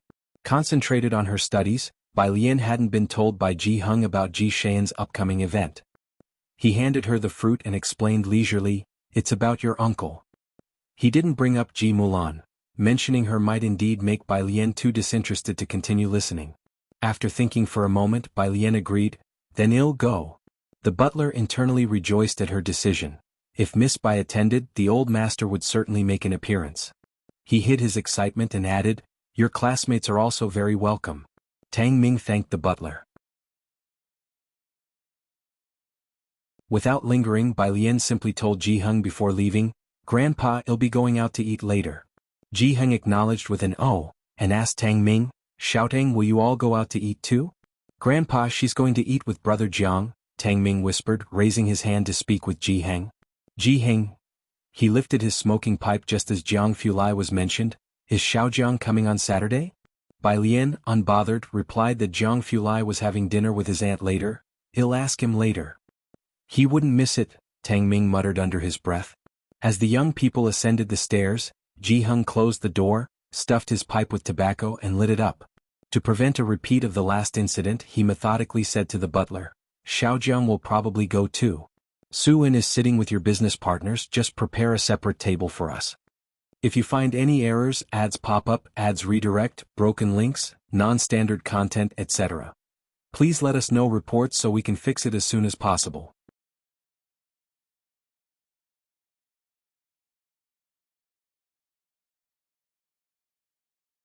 Chapter 686. Meet at 273, out of the mountain _1 just one table by itself? The butler looked at Jiheng, hesitating a bit. After all, Jiheng was an elder and it didn't seem right for him to sit with a bunch of kids. "It's fine." Jiheng had never been particular about these things. If not for Bai Lian and the others, he wouldn't have come back to Jiangjing. Seeing the butler's hesitation, he lowered his head and took a drag of his cigarette. "You arrange it like that. I'll go back and discuss it with the young lady." Outside the courtyard gate, Lance and Jianghe were still squatting under the sun umbrella, looking at the newly sown seeds. The wind outside was actually a bit chilly. He told Jianghe to come in and put on a jacket. And Miss Mulan, the butler remembered this matter, made an appointment for next Wednesday to transfer her household registration. The ordeal of Ji Mulan's household registration went through several twists and turns. After countless obstacles, the Ji family's children ultimately returned to the Mu family, and now only Bai Lian remained on Jiheng's household registration book. Smoke wafted through the air. Jiheng lowered his eyelids. The butler, having conveyed his message, did not stay to disturb Jiheng any further. After speaking with Jiheng, he left with the crab roe buns that Jiheng had given him. Source: web novel. Com, updated on Omicron New Omicron. Lance came in with Jianghe and seeing the crab lying in the box in the hallway, he was startled, then said, "There are still some left? I don't feel like eating today." At 6 o'clock in the evening, Kangyu Tower. Gao Shu was somewhat nervous. She had come an hour early and was on the phone with Gao Yan, inquiring about Bai Lian's personality. "You're asking about Lian?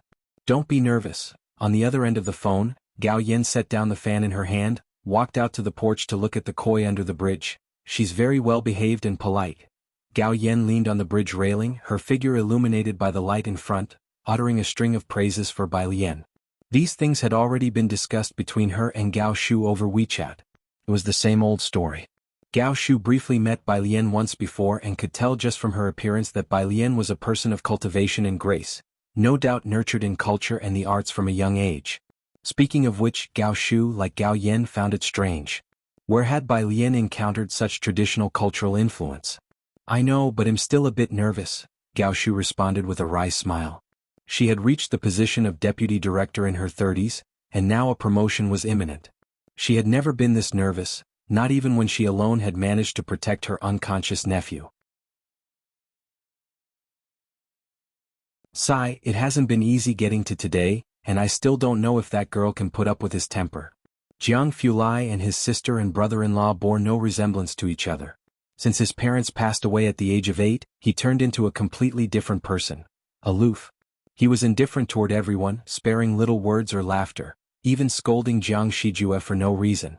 "You don't have to worry about that," Gao Yan said, raising her eyebrows when Gao Shu mentioned this subject. Gao Shu hung up the phone, somewhat surprised. She had just asked Gao Yan about Bai Lian's preferences and had Secretary Shui call over Kangyu Tower's manager to discuss the dishes, pastries and teas to be served later. The manager bowed respectfully as he entered, replying to Gao Shu, "Jiang Xiao has already arranged these." "He did it himself?" Gao Shu stood up, surprised. "Yes." Gao Shu was quite astonished. Considering Jiang Fulai's expression, which always seemed to say, "Who are you?" he was nonchalant even about his own meals. Jiang He was so picky and only Ming Dongheng and Jiang Shijue would look after him. It seems somewhat fantastical. After the manager left, Gao Shu took her seat by the window again, and Secretary Shui poured her a cup of tea. Now you can relax too. Gao Shu took the teacup and nodded his head. There was still time. Secretary Shui stood beside her, bringing up a formal issue. Yesterday Xiaoli saw Mr. Shua having dinner with Deputy Director Jiu. Deputy Director Jiu? Why is he so persistent in his grudge against you? Shua Qingyu had dinner with Gao Shu last week, where they discussed the issue of composing. This week Jianghu reached out to Shua Qingyu. Gao Shu had a certain influence in both the Jiang family and the scientific research circle. However, in the drama theater, Gao Shu had fought her way to where she was today all on her own. Her son, though learning piano behind Master Jian, knew Master Jian treated all three of his disciples equally. If only Master Jian were still composing now, Gao Shu said softly, skimming off the surface foam, I wouldn't have to contend with Jianghu anymore. Master Jian was Gao Shu's first choice. Secretary Shui was momentarily at a loss for words, aware of the difficulties Gao Shu had faced along her journey, but aside from Lu Jiu, no one in the Gao family stood side by side with her. Lu Jiu was still an apprentice and hadn't inherited Gao Shu's artistic talent. What he could do was indeed minimal. At 6:50 Bai Lian and Jianghu Lai arrived. If you find any errors, ads pop up, ads redirect, broken links, non-standard content, etc. Please let us know reports so we can fix it as soon as possible.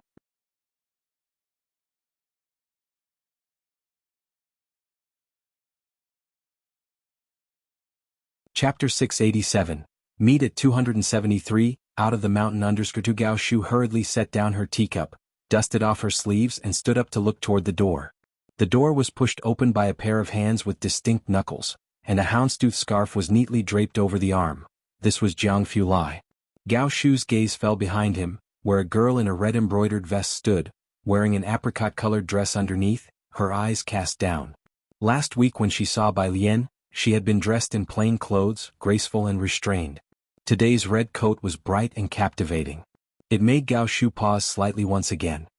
Auntie, Jianghu Lai said as he closed the door of the private room, greeting Gao Shu politely. Even this address of auntie carried an extreme blandness. Bai Lian also greeted Gao Shu with ease and without constraint. Secretary Shui quietly moved aside, watching the young woman inconspicuously, and was quite surprised internally. The Gao family was known for its beauties. Gao Si had married Jiang Xing, which became a celebrated match in Jiangjing, followed by Gao Yan's marriage to Su Juling. In Jiangjing now there were also the young ladies of the Ming family whom Secretary Shui had seen, and indeed they were beautiful. But having seen Miss Bai today, Secretary Shui felt that even Ming Zongyao would have to step back. Merely the temperament Miss Bai possessed was something the Ming family could not match. Source: Web Novel. Com, updated on N0 New. Others, even if it was Elder Qin seated beside Jianghu Lai, would be overshadowed by it. Yet, Miss Bai remained calm and collected, with an effortless poise. Jianghu Lai picked up the teapot and poured a cup of tea for both himself and Bai Lian. Outside, the manager had started to serve dishes. Is the academic pressure at Jiang University very high? Last time I saw in the news that the probe successfully landed on Mars. Gao Shu said to Bai Lian beside her. She had heard from Gao Yan that Bai Lian was academically inclined and might end up spending her future in the lab with Jianghu Lai. Gao Shu studied art, but during the past 2 years because of the Gao family and Jianghu Lai, she had come to understand a bit as well. Just last night she asked the Gao family for some scientific research materials to review, but to the ears of the experts, there were always discrepancies. Bai Lian subtly steered the conversation away. The conversation began with scientific research and eventually shifted to art. Once the topic of art arose, Gao Shu inevitably spoke at length, mentioning how her art teacher had great expectations for Jianghe. Bai Lian nodded. Jianghe's paintings have a strong sense of illusion. The two chatted intermittently. Jianghu Lai seldom spoke, only occasionally serving Bai Lian some vegetables. He had always been reserved by nature, treating everyone the same, so Gao Shu was not surprised. Gao Shu became engrossed in the conversation until the meal ended, and she reluctantly put down her chopsticks. She then asked Secretary Shui to present a gift box and personally handed it to Bai Lian. Downstairs at Kangyu Tower, Gao Shu and Secretary Shui stood together, watching as Bai Lian and Jianghu Lai got into the car. Once the car turned the corner and was out of sight, Gao Shu turned with a smile. This child is truly remarkable. She finally understood why Gao Yan was so bent on taking Bai Lian as her goddaughter. Secretary Shui saw that she was pleased but didn't want to distract her with other matters. Nevertheless, he spoke up, "Dr. Gao has asked to meet with you." Dr. Gao, there was no one else it could be but Gao Zhechen. Gao Shu's smile faded as she pressed her brow. "Tell him I don't have time." The Gao family members only sought her out to join Jianghu Lai's group or to enter the Ma Institute. What else could they want? Recently, Gao Shu had been busy with matters of the theater and indeed had a full schedule. When Gao Shu returned home, Lu Jio was practicing piano. Seeing her come in, he came over to help her with her house shoes. "Mom," Lu Jio said, placing the slippers beside her without leaving, but instead he said, "My teacher asked if he could see the script Four Blossoms on the Tree." The play had not yet premiered and rehearsals were underway, even the theme song was not settled. Copies of the script Four Blossoms on the Tree were only held by those involved internally. Last time, to convince Dean Jian to compose the music, Gao Shu briefly shared the main plot with him. "Your teacher wants to see the script for the play?" The script was not a secret, and Gao Shu couldn't figure out why Dean Jian would want to see the script if he wasn't interested in composing, but she didn't refuse. "I will send it to you from the study." Jiangjing Shua family. Shua Qingyu was an elder artist and recently 2 rising stars from the theater had approached him. He was weighing the pros and cons. He stepped out from the back seat of Jiao Yinghui's car. Jiao Yinghui exited the driver's seat and looked at Shua Qingyu with a smile. "Mr. Shua, I heard your son's asthma has been troubling him. I have an invitation card from an MTR doctor that I hope could be of some help to you." With that said, he handed a gilded business card to Shua Qingyu. Shua Qingyu accepted it, looking at Jiao Yinghui. "Thank you, Dean Jiao. If you find any errors, ads pop up, ads redirect, broken links, non-standard content, etc., please let us know reports so we can fix it as soon as possible."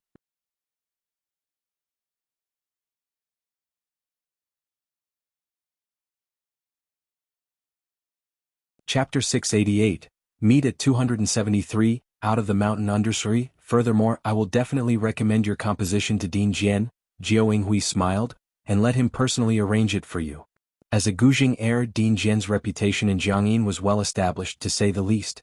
In the recent 6 months as Yan Lu's master arranger, he had far surpassed others in the art world. Shua Qingyu himself was not inept at arranging music, but not to mention that Dean Jian's skill level was above his. Having the words Dean Jian on his work would also add a different value to it. He returned home with the business card, beginning to ponder over this matter. He had always been aware of the old theater's dean canvassing for a theme song, and had even had someone get a copy of the script Blossoms on the Tree. The Jiao family had been involved in theater for generations, with his grandmother being a Peking opera heir, holding significant weight in the art industry. Gao Shu may not have had such a profound heritage, but she was a member of the Gao family. Shua Qingyu had hesitated between the two, certain that he had to compose this piece and confident of triumph.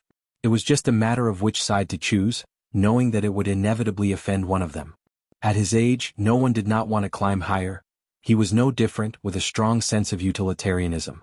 Not only had Jiao Yinghui discovered his son's issues but also made a promise about Dean Jian. Each action was a display of his power. Shua Qingyu laid the business card on the table, a decision already forming in his mind. Source: web novel.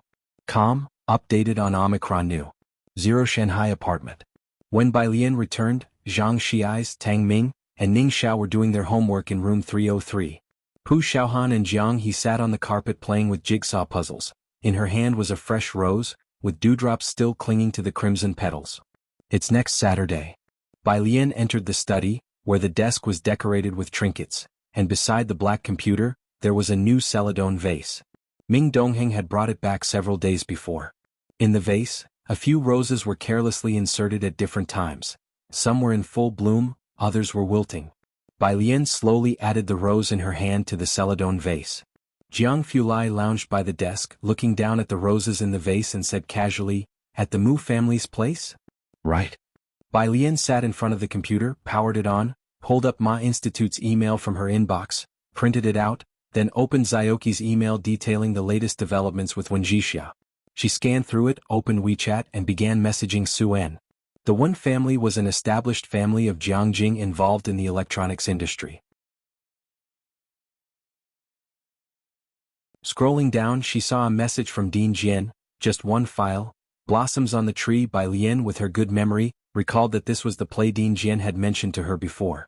She clicked to receive the file and connected to the printer, printing it out as well. Jianghu grabbed the printed thesis she had produced, neatened the pages with a stapler and secured them together. I'm free on Saturday. After the thesis was printed, Blossoms on the Tree followed shortly. Jianghu again took action, binding the entire drama script together. He had no interest in drama, merely glancing over it. Bai Lian didn't start by reading the printed playbill. She first went through the documents my institute had sent, translating them swiftly. By the time she finished, it was nearly midnight. She sent the translated documents to Ning Xiao's email. As she stood up from the desk, she saw Blossoms on the Tree beside her. She looked down at the cover for a moment, then sat back down and began to read under the study's light. The script of 40-some pages wasn't long. Bai Lian read quickly, skimming 10 lines at a time. Blossoms on the Tree was derived from military strategy.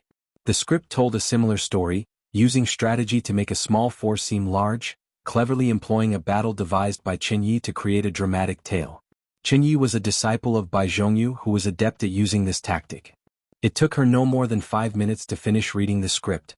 Her fingers resting on the keyboard, she replied to Dean Jian, "The story is good." Nearing midnight, Dean Jian hadn't gone to bed, as if he had been waiting specifically for her response. "Now, are you interested?" Bai Lian leaned back, her pale fingers on the keyboard, and after a few minutes of thought she replied, "I don't have much time." The Tongfeng class schedule was intense and she was also studying for the Buyuan class. Physics was based on mathematical foundations as well, so tackling Wang Ze's problems also served to improve her own skills. My institute didn't relax his demands on her either, seeming quite urgent. Bai Lian really didn't have much time, and she thought for such an art form, she was too young. Even if Dean Jian trusted her, the theater's people probably wouldn't, she guessed. If you find any errors, ads pop up, ads redirect, broken links, non-standard content, etc., please let us know reports so we can fix it as soon as possible.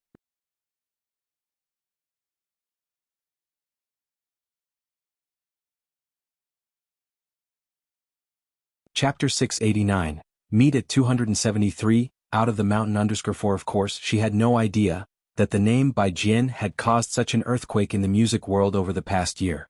The winters in Jianghu were quick to get cold. It was simple for Jianghu to make summer dresses for Bai Lian, but winter clothes were not done as quickly as before. One piece of clothing could take half a month or even longer to finish. Bai Lian's wardrobe had some additional clothes sent over by Ming Dongheng. After Gao Yan learned of this from Ming Dongheng, she asked Bai Lian to meet at Qingxin Building on a Sunday afternoon so that the tailor could measure her size. Upon hearing this, Gao Shu also brought out several pieces of rare fabric. Looking at the fabrics she brought, which were fine and shimmered on the surface. These were jobs that only Gao Yan and Gao Shu could undertake, apart from those Jianghu hurriedly worked on. Bai Lian stood on the carpet, her arms casually extended, her brows and eyes lazily drooping, letting others take her measurements. The female tailor noted down the figures on paper. Source: web novel. Com, updated on Omicron New. Jao Shu and Gao Yan stood to one side, looking on at this scene from an angle which was quite harmonious. After the measurements, the female tailor took the data and left. Gao Yan gestured for Bai Lian to come and try the new pastries at Qingxin Building to see if they suited her taste. It was at this moment. Secretary Shui came in from outside, appearing somewhat flustered. She was slightly impolite, knocking and barging in. "Madame Su, Miss Bai." She stood in the hall, greeted Gao Yan and Bai Lian, then looked towards Gao Shu. "Mr. Shua has categorically declined your invitation. Today he accepted Vice President Jiao's invitation and is watching a rehearsal at the theater." These were all insiders here. Gao Yan and Gao Shu had decades of friendship, and as for Bai Lian, she was someone that Jianghu and a few others had high hopes for. Secretary Shui had no intention of avoiding the topic. So as not to make Bai Lian feel uncomfortable, she did not treat Bai Lian as an outsider. "He made it clear he's siding with Jiao Yinghui?" Gao Shu put down her teacup and stood up. She was the first to find Shua Qingyu, thinking she had a fair chance of success. Unexpectedly, Shua Qingyu had been dragging out for half a month and at this time shifted towards Jiao Yinghui, catching her off guard. Gao Yan, who usually enjoyed watching Gao Shu's dramas, had some understanding of the situation. She straightened up. "Is it troublesome?"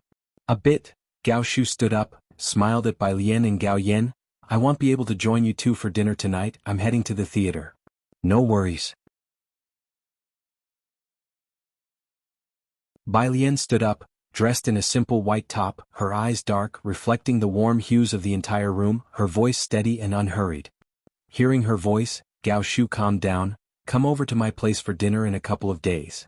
She grabbed her bag and hurried off. After Gao Shu left, Gao Yin finally had the chance to explain the theater situation to Bai Lian.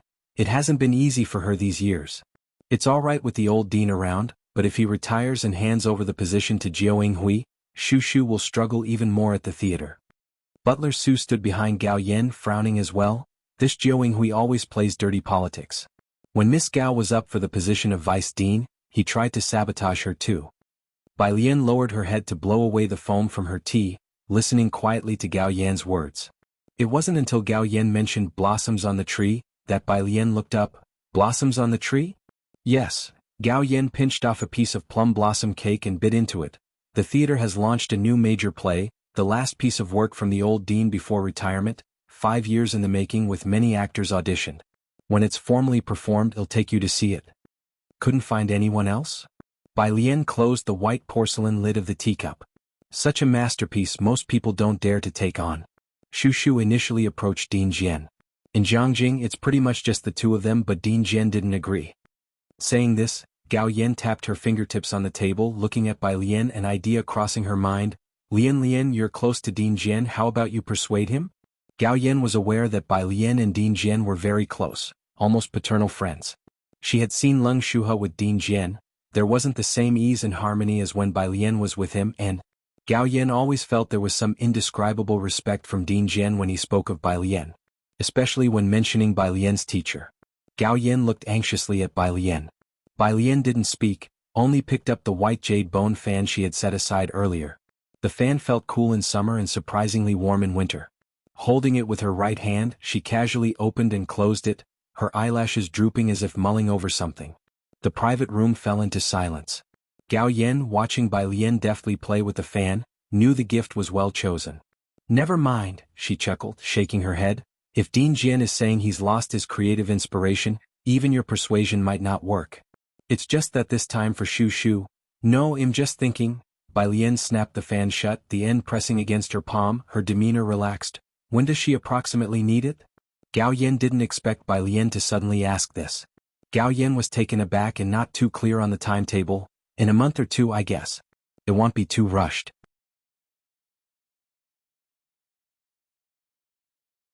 Gambling with liquor would be out in a few days, a month or two.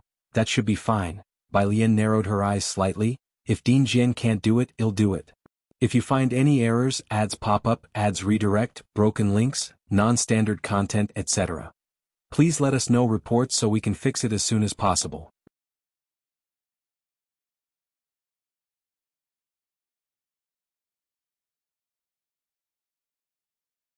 Chapter 690, 274 by Jian, an expert. Mu Lao Yi steps out of the Buddha Hall. 2 watches combined. _1 Bai Lian had listened to Jian Zongyi's collections. The White Snow of Tsang Mountain, The Peace of Autumn, and The Sounds of Home. She had heard them all. These were works from Jian Zongyi's middle period, characterized by simple, steady rhythms and a warm atmosphere.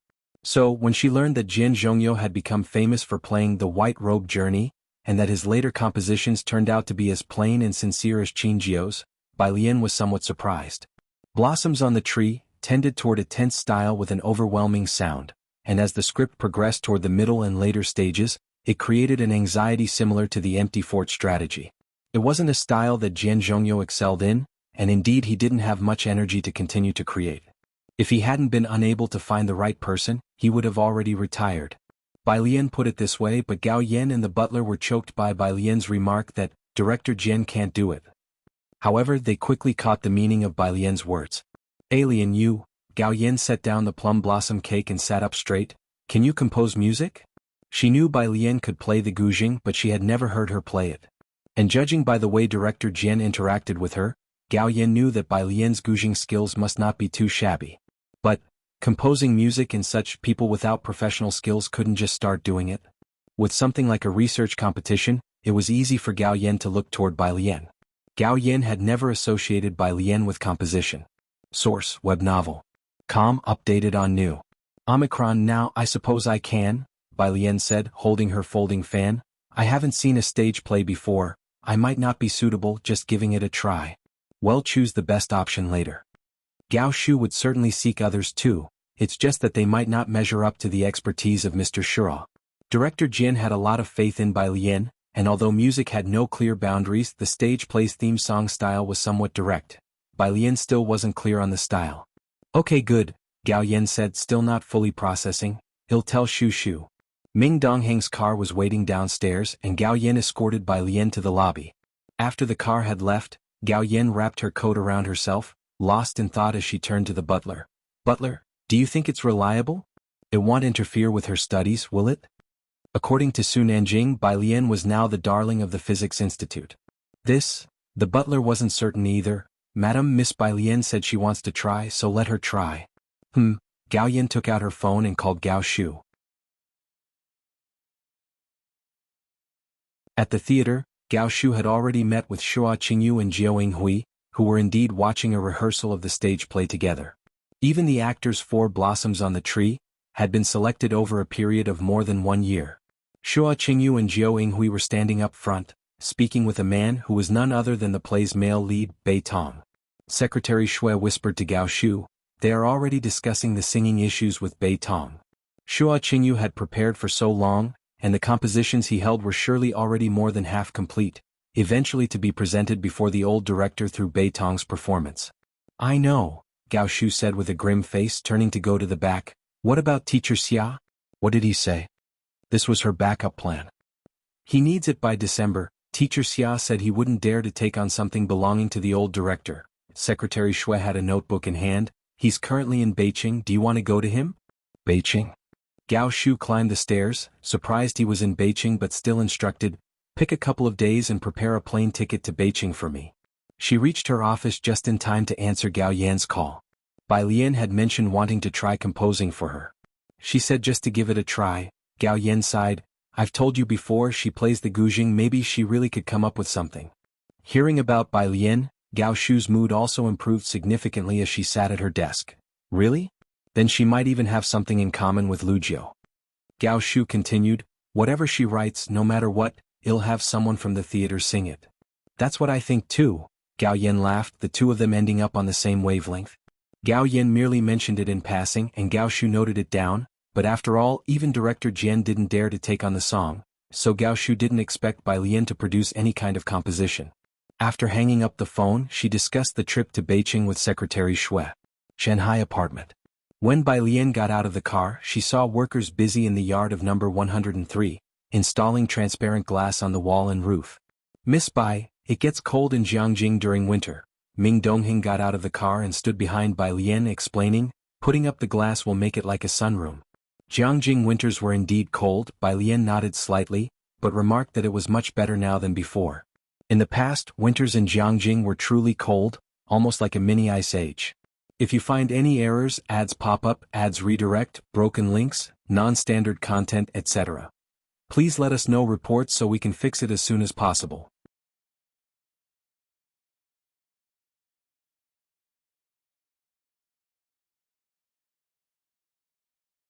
Chapter 691, 274 by Jian, an expert. Mu Lao Yi steps out of the Buddha Hall. 2 watches combined, _2103, Ji Hang and Lance weren't there, as the old rascals had gone fishing in the afternoon. In another month, Jianghu would be ready for ice fishing. She returned to 303, where only Zhang Xiais and Tang Ming were doing their homework. Xiaohan wasn't there, as she had joined Ji Hang and the others to film the fishing scene, and Ning Xiao had been called away to help Zhou Wenqing. Now in the Tongfeng class, the most outstanding ones weren't actually Gao Yuan and his group. Bai Lian was in a league of her own. Beneath her, it wasn't Liang Wuyu or Gao Yuan, but Ning Xiao with Tang Ming and Gao Yuan even further down. As the quality of the students in the Tongfeng class was so high, Zhou Wenqing also had some thoughts. He preferred Bai Lian, but being in the same physics institute, and seeing the abnormal behavior of Dean Huang and academician Ma, he too had come to understand over these 2 months and didn't dare to approach Bai Lian. Lian Jie, seeing Bai Lian return, Tang Ming lifted the draft paper in his hand. "Haven't you done this problem from the challenge bank yet?" Bai Lian walked over and glanced at it, a math problem. She took off her coat, picked up the remote, sat down on the sofa, turned on the TV and searched for a drama. It's similar to the Buyuan class problems this time on my desk. Tang Ming pushed open the door to Bai Lian's study. Her study's bookshelf was filled with books, most of which weren't college level, and apart from those, there was a stack of historical records. Tang Ming approached her desk where a stack of neatly bound A4 papers was placed, with the translation Bai Lian had just done for them the day before being the topmost on the left. He flipped through and found something that looked like Chinese drama scripts underneath. Thinking it was Yen Lu's script, he flipped another page and finally found the Buyuan class papers. He pulled it out, closed the door and left. Bai Lian was lying leisurely on the sofa watching the play, and Tang Ming glanced at it but didn't have the artistic talent to appreciate it. Downstairs, the group that had gone fishing had already returned. Tang Ming received a message from Xin Qing and went downstairs to get fruit. The glass roof in the courtyard was almost finished, the workers were skilled, and there was hardly any noise during installation. "I'll take these too." Tang Ming noticed there were also sunflower seeds left on the table, so he took another pack. Lian Jie is watching a play, let her have some seeds to crack. Next to him, the dean who was looking at the fish with Lance heard the keyword and paused for a moment. "She's watching a play?" The dean followed Tang Ming to 303.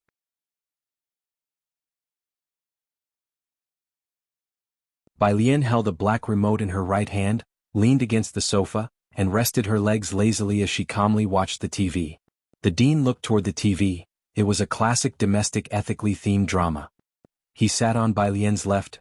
"Why did you suddenly start watching a play?" Bai Lian tapped the remote with her fingertips, her tone unhurried. "I want to give it a try." Following suit? The dean had an inkling already in his heart. "Yes. Plays are categorized too," said the dean, a theater enthusiast, thrilled to hear Bai Lian wanted to try. "I can introduce you to a few plays with the same style as Following Suit." Bai Lian shook her head. "I might not be able to write the style you're looking for." "Give it a try," the dean said, his tone exuding confidence. "It's also my first time composing music for a play." Jianghu got back late. Tomorrow was Monday, the day of the group meeting, and everyone in his group had the same papers. Jianghu organized the progress of the last 2 weeks of the experiment, and by the time he got back, it was already 10 o'clock. After a day in the lab, he planned to take a shower before heading over to 303 to check on Bai Lian and the others. But the small light in the 302 lounge was on. Jianghu took off his coat with a stretching motion and hung it on the nearby rack, his cool gaze falling on the light, lingering for a moment before he caught on and headed towards the music room. The music room door was not tightly shut, leaving a crack, but the soundproofing was excellent, and one could not hear anything even while standing at the door. He gently pushed the door open. The air conditioner inside was on, with only a small lamp lit, casting a dim light. Bai Lian wasn't sitting on the piano bench as usual, but rather in simple loungewear, lazily seated on the thick black carpet, the piano resting beside her with several sheets of paper scattered around, some with writing, others blank. Oh, and there was a lighter. She seemed a bit lazy, her slender fingers too lethargic to pluck the strings, so she just picked up the lighter next to her, clicking it intermittently. Jianghu was somewhat fastidious about cleanliness. She had only brought a lighter with her. The pale blue flame reflected in her deep black eyes, casting a long shadow of her eyelashes. Seemingly noticing someone at the door, she turned her head, sat up a bit, her hair casually pinned up with a few strands falling onto her brow. She put the piano down and stood up. "Looks like I've been idle too long, you're already back. If you find any errors, ads pop up, ads redirect, broken links, non-standard content, etc. Please let us know reports so we can fix it as soon as possible."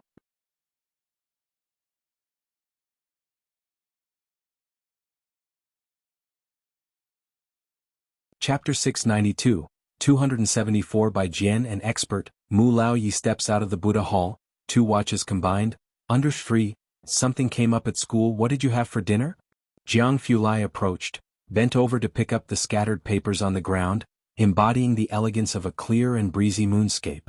A new batch of graduate students was about to start, and the school actually wanted to ask if he would take on 2 more team members, but no one dared to mention it to him. Working under him, unless they had talents like he, when few could keep up with his pace. Those who were too dull, even a glance from young Master Jiang seemed a waste. "It was fish caught by my grandpa, and today Chen from the office cooked." Bai Lian still fiddled with the lighter, watching him organize things neatly and place them onto the nearby bookshelf. "Your aunt saved 2 pieces for you, and there will be soup for you to bring tomorrow." "All right." Jianghu had little interest in most things. He came from an esteemed background, yet lived more simply in the lab than academician Ma. He was indifferent about almost everything. Even Ming Dongheng and the Jiang family couldn't casually enter such a secretive place as his lab. He even had a special pass but disabled it because he found it bothersome. Only when he was in Xiangqing having dinner with Bai Lian and Jiang He, did Jiang Fulai not eat at the lab, and that was when Ming Dongheng arranged dinner for a while. But now, Shen Qing and Ji Heng always made sure Jiang Fulai brought a lunchbox when he went to the lab, mostly large dishes and stewed soups made by Shen Qing. My aunt added something extra to the soup, Bai Lian said lazily as she stood beside him, watching him organize the bookshelf, her voice pausing slightly at the mention of the addition. Jiang Fulai turned slightly and reached around her waist, his fingertips tensing as he bent his head down, eyes lowered, and asked in an orderly manner from a close distance, "What extra?" "It's what Tang Ming and Ning Xiao drank." Bai Lian's gaze was towards the door, wondering if Jiang He might suddenly return. Jiang Fulai bent his head down, kissing her from behind the backlight.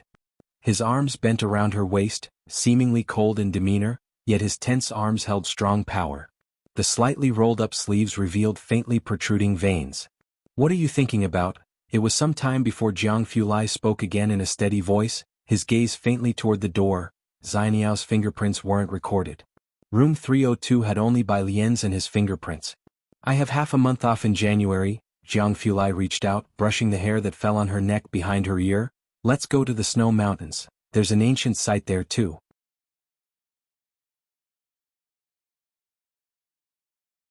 Taking such a long break, Bai Lian looked at him. "Aren't you researching dark matter anymore?" "There's no rush," Jiang Fulai chuckled, looking down at the chain still on the ground. "Why are you so late in the music room today?" He recalled Bai Lian's schedule. Yen Lu was in Beijing preparing for a new play, and there was no intention to release new music.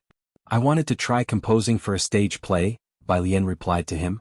Jiang Fulai thought for a moment about Gao Shu and narrowed his eyes slightly. Monday. Early morning. Mu Yining got up early. She lived in an outside house and only steamed some breakfast with Dong Xiaobai. Dong Xiaobai set down the milk for her, and the two discussed the matters of Saturday. How many distinguished guests? Not many. Mu Yining sat beside him, took a sip of milk and then spoke. "The Gao family won't come, but Elder Chen and President Su will arrive on time, along with my business partners." That was almost enough. Mu Yining's partners were also among the top circles in Jiangjing. It wasn't as grand as Elder Zu's birthday celebration, but there were still many who were eager to get in. "These crab roe buns are really good." "Dong Chuan and Wan Xian will go together," Dong Xiaobai said. Dong Chuan, Dong Xiaobai's nephew, his mother a member of the Jiang family, was already set to be the heir of the next generation of the Dong family. His standing in the Dong family was significant. Otherwise, Dong Xiaobai wouldn't have accompanied Ren Wanxian on her last visit to the Dong family. Hearing this, Mu Yining straightened up. "He's coming?" Dong Chuan didn't usually mix in these circles and had a higher status than other Dong family members. Being so distinguished, he shouldn't be interested in the affairs of the Mu family's side branches. Why would he come? Wanxian requested it. Dong Xiaobai held his chopsticks. "She's returning to the clan and asked Dong Chuan to accompany her just to make an appearance." "This Ren Wanxian, she really has good luck," Mu Yining exclaimed. With Dong Chuan showing up, even the main Mu family lineage wouldn't dare to speak ill of Ren Wanxian. "If Dong Chuan is coming, we need to notify the butler. After all, he is no ordinary person." Dong Chuan was influenced by his mother. His last relationship was with a girl of artistic temperament. Dong Xiaobai spoke, then suddenly remembered something. "Isn't Wanxian supposed to transfer her household registration this Wednesday? If you find any errors, ads pop up, ads redirect, broken links, non-standard content, etc. Please let us know reports so we can fix it as soon as possible."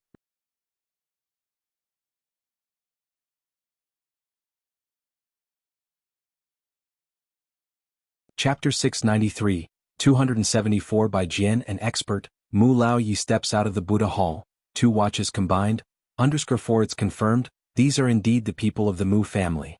With such a vast family enterprise, the wealth left to them is innumerable. Together with Mu Lan, Mu Yining also picked up a crab roe bun with her chopsticks. Taking a bite, the juice burst forth, the crab roe was fresh and delicate, the crab meat tender and the soup profoundly rich.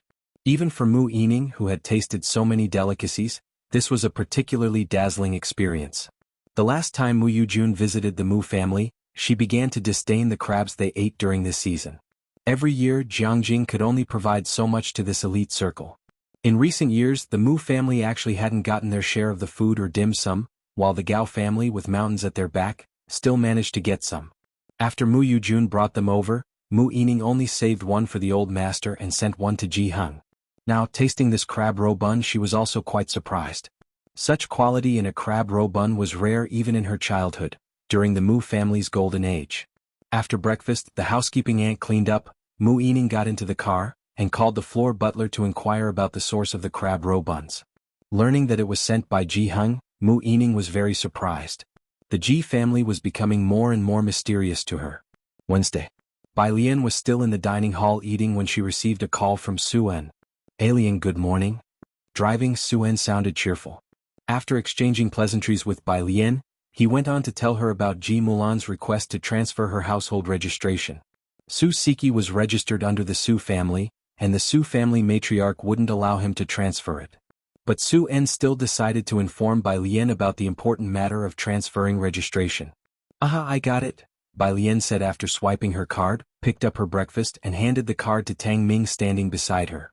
Tang Ming, with utmost respect, received Bai Lian's card with both hands, not daring to let his gaze linger on the three characters, Jianghu Lai, printed on it for too long. Ding Wenyang had perfectly integrated into their group. As long as Bai Lian was at school, they would all flock to dine with her.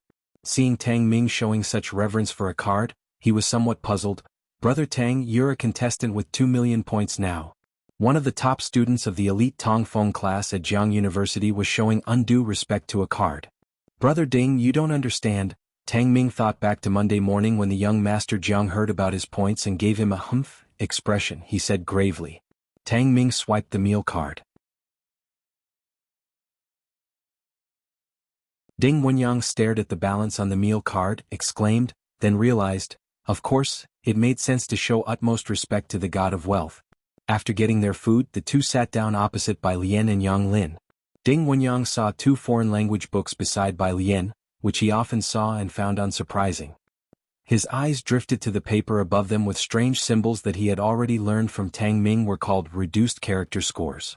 What's the big boss been up to recently?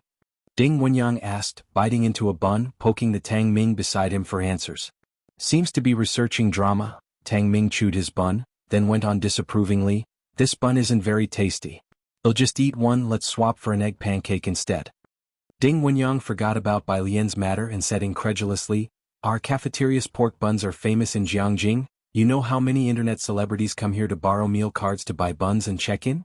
The food at Jianghu University's dining hall was indeed famously delicious. Many food bloggers had become popular by featuring the delicacies of Jianghu University online. Tang Ming silently nibbled on his bun. I'll bring something even tastier for you next week. At the Jiangjing Public Security Bureau, Su En parked his car. He saw the waiting floor butler at the entrance. Mr. Su, Miss Mulan, the floor butler smiled as he introduced the people beside him. This is Miss Wanxian and this young master is Dong Chuan. Both parties had heard of each other before. Dong Chuan stood tall, wearing a windbreaker, his eyebrows and eyes slightly deep. Mr. Su. Young Master Dong, Su En had heard Mu Yining speak of Dong Chuan. Not only was he the heir to the Dong family, but his mother's family was also formidable. Su En was very polite. Ji Mulan had recuperated for 2 months, and her health had mostly recovered. However, today she wasn't wearing high heels, only a goose-yellow coat with a hat perched on her head, regal and dignified. Her gaze swept past Ren Wanxian and settled on Dong Chuan, addressing him with equal courtesy, Young Master Dong. The officials at the Public Security Bureau and the floor butler had all been arranged by Mu Yining. Special staff led them to queue up. To transfer their household registration, take photos. In less than half an hour, everything was done.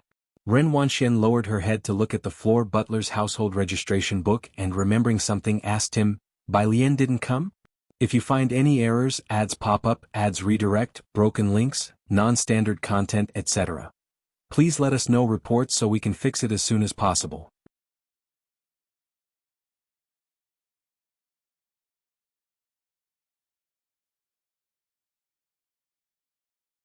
Chapter 694, 274 by Jian and expert Mu Laoyi steps out of the Buddha Hall, 2 watches combined, _5 Miss Bai, the butler mentioned Bai Lian, his eyes and brows also softened considerably, she doesn't intend to move her household registration here. I see. Ren Wanxian lost interest at that. Bai Lian not moving her household registration was actually good news for her. Beside her, Dong Chuan had been keeping her company. Hearing her mention Bai Lian, he didn't ask further. He knew that the Mu family had a few more relatives, but apart from Wanxian, he didn't pay them much attention. Inside the car not far away, Ji Mulan was looking at the rearview mirror. The boyfriend she found seems quite decent. I heard his mother's family has no simple connections. One could tell even the butler treated Dong Chuan with great respect. Not bad. Suen started the car and assessed seriously, but suddenly he thought of Jianghu Lai. In terms of presence, all these years he hadn't seen anyone whose aura could match that of young Master Jiang. Beiqing.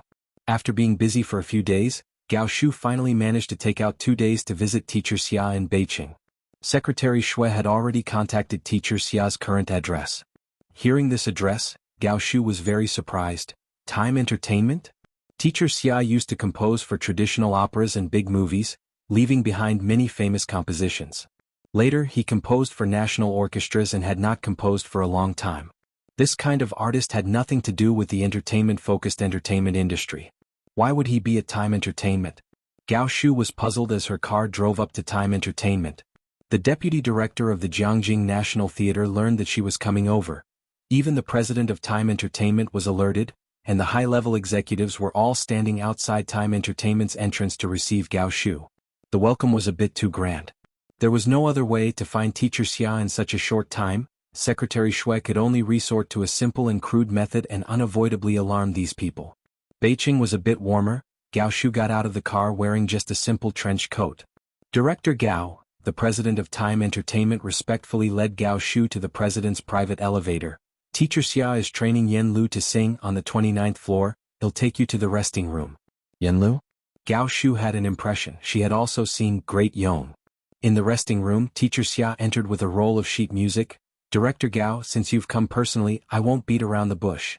I've grown old and lost my passion for composing. I've also seen blossoms on the tree, but there's someone I want to recommend to you.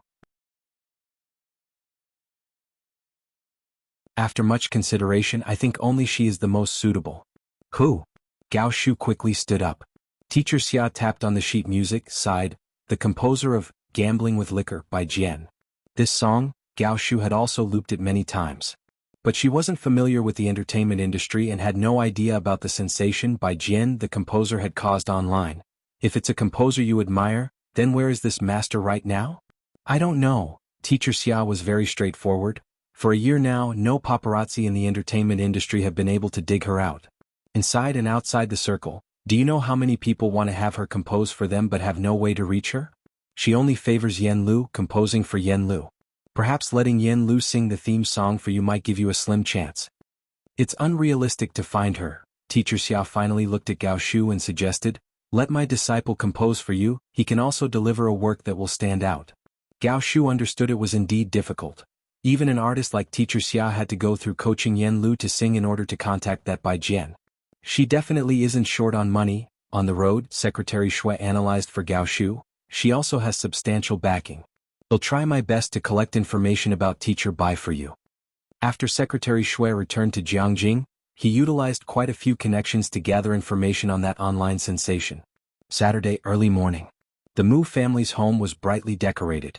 The butler could see the red lanterns hanging from the treetops all along the way. The Mu family hadn't been this lively for 20 years. Leaning on his cane, he made his way to the old master's courtyard, crossed the crossroads, lifted the door curtain, and waited outside the small Buddha hall. Old master. Inside, the sound of the wooden fish continued. Mu Xiangwang's voice was calm. Is today the day they return to the ancestral hall? He stayed out of sight in the Buddha hall but still remembered today. The butler bowed respectfully. Yes, we have many guests today. Miss Wanxian is also bringing young Master Dong Chuan. Inside there was only a hum. The sound of the wooden fish did not stop. Also, the butler's eyes and brows drooped. The young lady asked me to inform you that today Miss Bai will also come. Miss Bai Lian.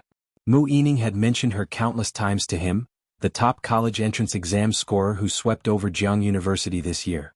The wooden fish sound stopped. It was 3 minutes later when Mu Xiangwang's voice came out. Bring in my coat. If you find any errors, ads pop up, ads redirect, broken links, non-standard content, etc.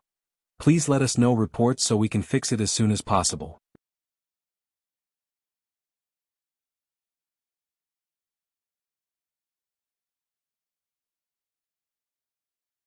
Chapter 695, 275 Not-So-Simple Guests Part 1. By the end of October, the weather had become colder again. The Gao family. Today, Mu Yujun had not originally planned to go to the Mu family. It wasn't until she heard that Mu Xiangguang had come out of the Buddhist hall that she made a slight effort to dress up. "Are you and Jechen going?" she asked as she put on a newly tailored outfit and draped a string of jade beads around her neck. Gao Yi picked up his coat. "Today I'm taking Jechen to the theater." Next to him, Gao Yi's assistant glanced at Mu Yujun. That glance made Mu Yujun feel momentarily embarrassed. Once, the Mu family could discuss matters on equal terms with the Gao family, but later the Mu family gradually faded from this circle, and the Gao family became somewhat disdainful of Mu Yujun's status. Think about the women of the Gao family, one married into the Jiang family, another a distant relative married Su Juling. Yet Gao Yi married Mu Yujun. If it weren't for the fact that she had given birth to Gao Jechen, she might have separated from Gao Yi years earlier. The Mu family's business car arrived at Shanghai apartment early in the morning. Assistant Wang drove, with Xiaojie in the passenger seat, driving into building number 5 of Shanghai apartment. Passing by the security guard standing at attention, Xiaojie couldn't help but take a second look. "What's up?" asked Assistant Wang. Xiaojie spoke. "That security guard looks like he's from a special training camp." Assistant Wang wasn't very familiar with such matters, so he didn't ask any further. In building number 5, Jianghu had already come out and handed a plain moose green cloak to Tang Ming, asking him to take it up to Bai Lian. "Only you." Xiaojie got out of the car with Assistant Wang and opened the door. "Yes." Jianghu held a cigarette holder, his eyes drooping. "They still have books to review." "Well, just go for a meal, not participate in the ceremony, and arrive later." Xiaojie thought of Bai Lian's group of friends, whether from Jiang University or Media University. They were indeed all diligent in their studies. Upstairs. Tang Ming handed the cloak to Bai Lian and then went to the 5th floor to find Ning Xiao. "Has the scholar arrived?" he shouted immediately after exiting the elevator. With no one else around, he treated it like his own home. Ning Xiao's door was open as he was still on a call. On the other end of the phone, Wang Yufeng spoke calmly. "What's the rush?" "I'm already in Jiangjing." "What time will you arrive?" "I'll have someone take it to the main entrance." Tang Ming and Ning Xiao had always been looked after by Ji Xiaojun and Xin Qin. When Wang Yufeng found out about today's event, he sent a gift to Jiangjing through a contact. 11 o'clock. This was the time Jiang Fulai had mentioned, and it was unlikely to be wrong.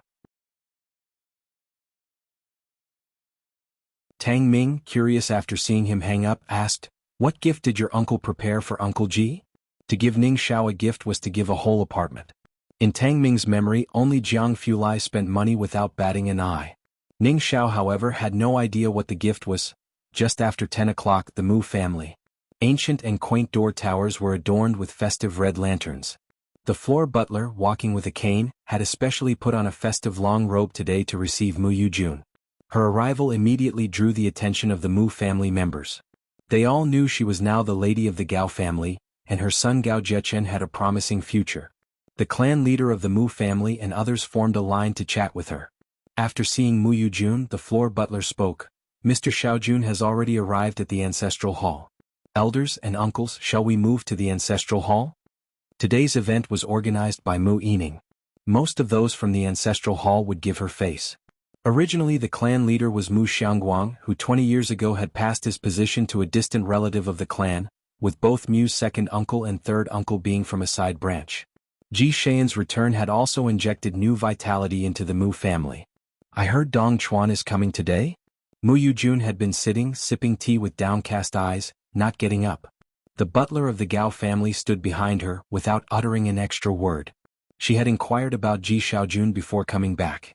4 decades in Xiangqing he had been an art teacher. Although since his return his methods were quite like the decisive actions characteristic of the Mu family, his return also disturbed the interests of some. "He's coming with Miss Ren," the floor butler thought it over for a moment. Among those coming today, only Chief Chen and Dong Chuan could cause her to move. The mother of Dong Chuan was from the Jiang family, not the core descendants, but as long as one bore that surname, it carried weight. "Well, no rush for the ancestral hall." Mu Yujun put down her teacup. "He'll wait here for young Master Dong to arrive." The floor butler looked up, seeming to want to say something more to Mu Yujun, but at that moment his phone rang. He checked and it was a message that Bai Lian was about to arrive. Without saying more to Mu Yujun, he seemed to become 10 years younger at once, haste in his step as he hurried out with his cane. Miss Bai has arrived, I'll go welcome her first. If you find any errors, ads pop up, ads redirect, broken links, non-standard content, etc. Please let us know reports so we can fix it as soon as possible.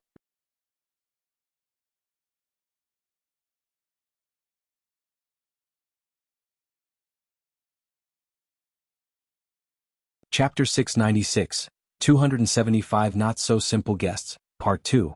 At this time even Mu Yujun was not concerned. Mu Yujun rarely paid attention to the affairs of the Mu family, and this was the first time she heard of Miss Bai. With just a glance, someone explained to her. There wasn't much information about Bai Lian in the Mu family, and it was generally difficult for others to access her records.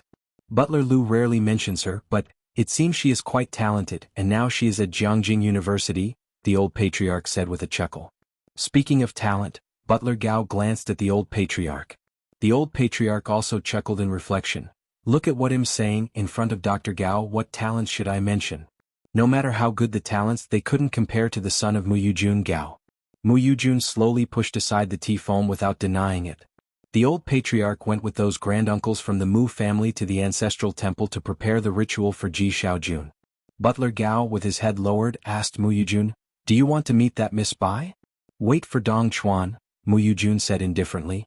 Among the people who came to the Mu family today, Dong Chuan was the only one she would consider meeting. She didn't care about the others. The Mu family's residence was vast.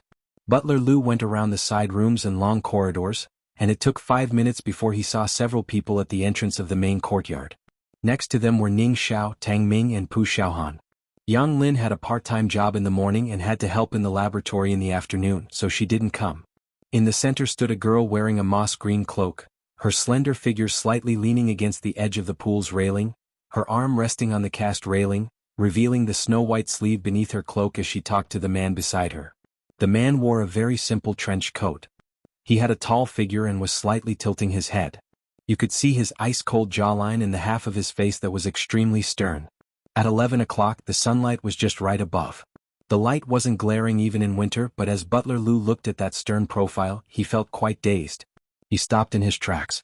As part of the Mu family, he was aware of the few people from the Jiang family. He hadn't officially met Jiang Fulai more than twice and hadn't spoken to him, but he knew of his existence. A person who led the Jiang family to rise from the same circumstances as the Mu family, not only stabilized the precarious situation of the Jiang family but also helped it thrive. He was involved in both politics, business, and the scientific community. Butler Lu stood in place without speaking. When Tang Ming turned his head and saw him, he hurriedly greeted him. Butler Lu, are you here to find Sister Lian? Ah. Butler Lu came back to his senses. Yes, he turned his gaze to Bai Lian, not daring to look at Jiang Fulai again. Miss Bai, I will take you to see Mr. Ji. He's talking with the master. Mu Xiangguang was in the main courtyard. Crossing over would lead to a cobblestone path, and just lifting the door curtain would allow them to see him. He didn't see anyone else. Butler Lu left Ning Xiao and Tang Ming outside at a small table, serving them tea and refreshments. There was also one more person. His gaze fell on Jiang Fulai. Jiang Fulai casually sat down, his long and cold white fingers picking up a cup of tea, absent-mindedly blowing on it, his demeanor elegant and posh, showing no intention of going in with Bai Lian. When he looked up again towards Bai Lian, he asked, "Do you want to give me the cloak?" There was heating inside the house and the cloak made by Ji Heng was very warm. Bai Lian untied her cloak and handed it to him, then flipped open the door curtain and entered the main room. Inside the house, Mu Xiangguang was talking with Ji Heng. He was 2 years younger than Ji Heng, his hair completely gray, his figure lean, the cheekbones on both sides protruding, and the wrinkles on his face were evident. "I know about Mu Qiong's matter," Ji Heng said, sitting close to him, slowly smoking, "but I didn't expect you to be so disheartened. There weren't many people in the direct lineage, and Ji Heng and Mu Xiangguang had a good relationship since childhood without any disputes." Mu Xiangguang held a string of Buddha beads in his hands, his eyes closed, turning them slowly. "Life is unpredictable. I had Yining looking for you for many years, and it was only last year that suddenly there was news." The vast fortune of the Mu family, the share meant for Ji Heng, had always been untouched by him. However, the Mu family had been unable to locate the news about Ji Heng until last year when he came to Jiangjing. It was only then that Butler Lu, following the trail, managed to get a bit of information. Regarding these matters, Jianghu offered no explanations. As the two talked, the door curtain was lifted and Butler Lu said softly, "Miss Bai has arrived." Mu Xiangguang stopped turning the Buddha beads in his hand and opened his eyes. The lighting inside the room was dim, but Mu Xiangguang still managed to make out the figure who walked in. The visitor was dressed all in white, with an erect spine, walking unhurriedly as if she had severed the bonds with a century of time. That kind of demeanor. Mu Xiangguang was somewhat stunned. "Grandfather," Bai Lian approached and greeted Jianghu. "If you find any errors, ads pop up, ads redirect, broken links, non-standard content, etc. please let us know reports so we can fix it as soon as possible."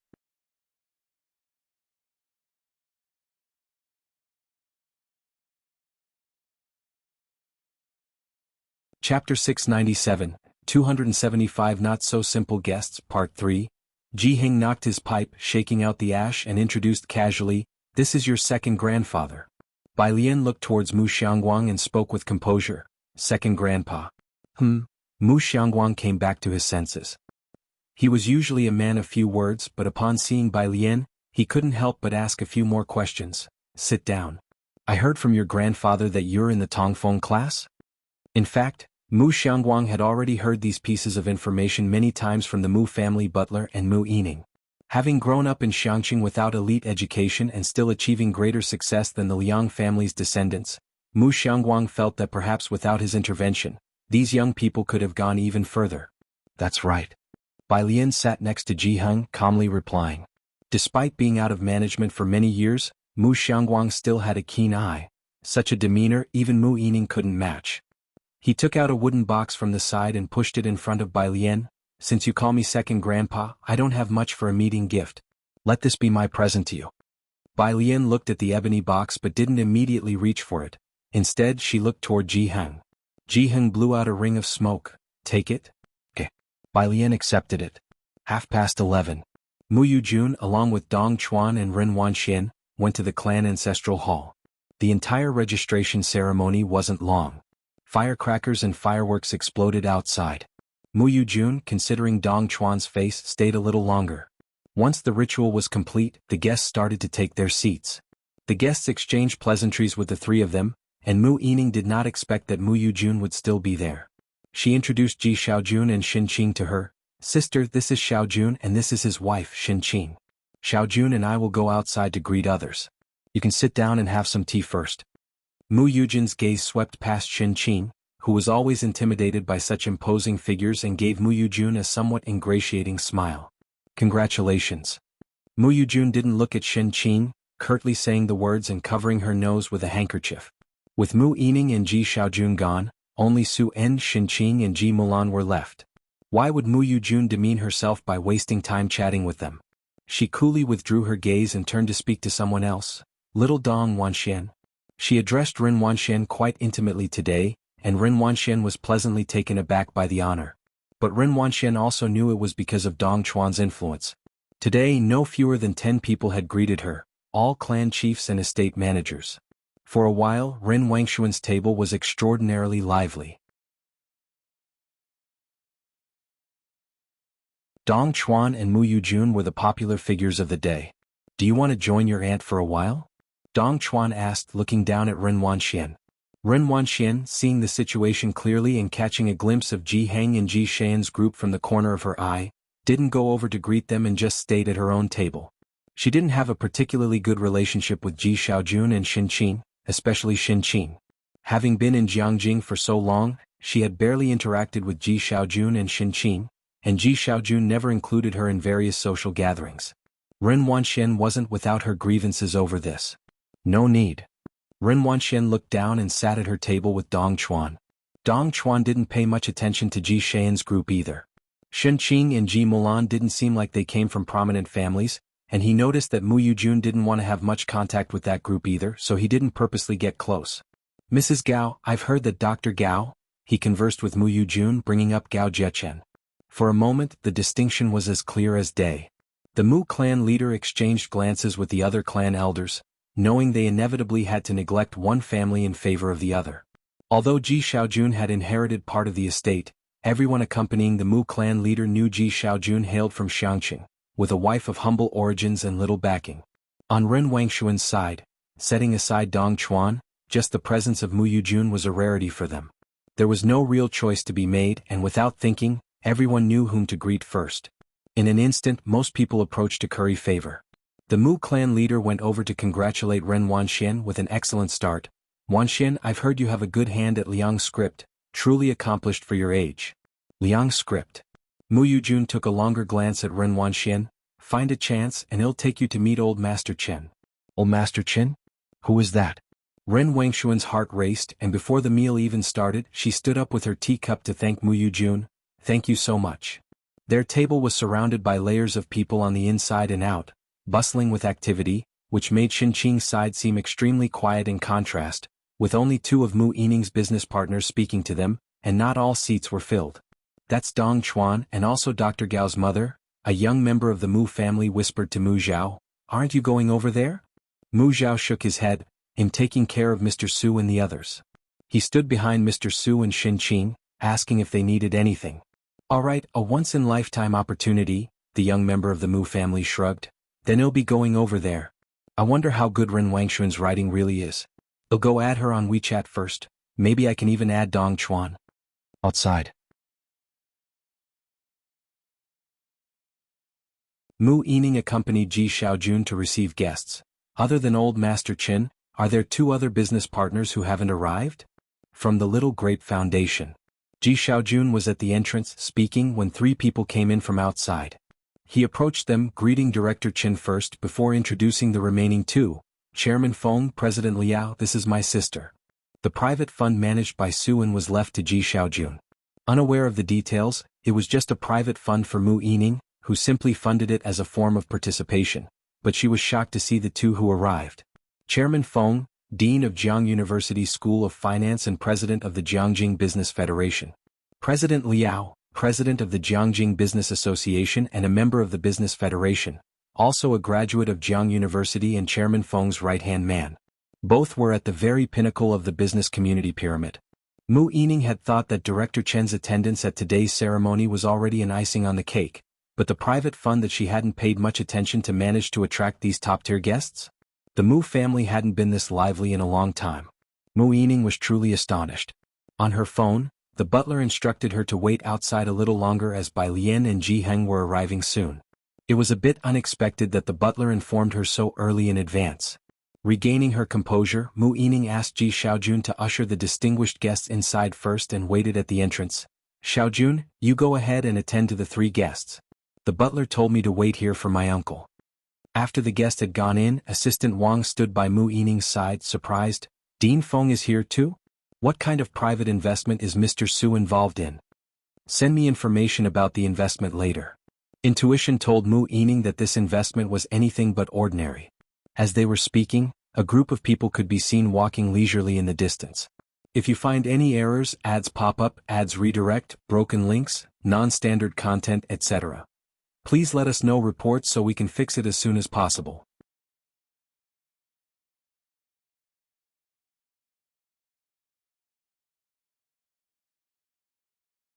Chapter 698, 276 gathered, second update.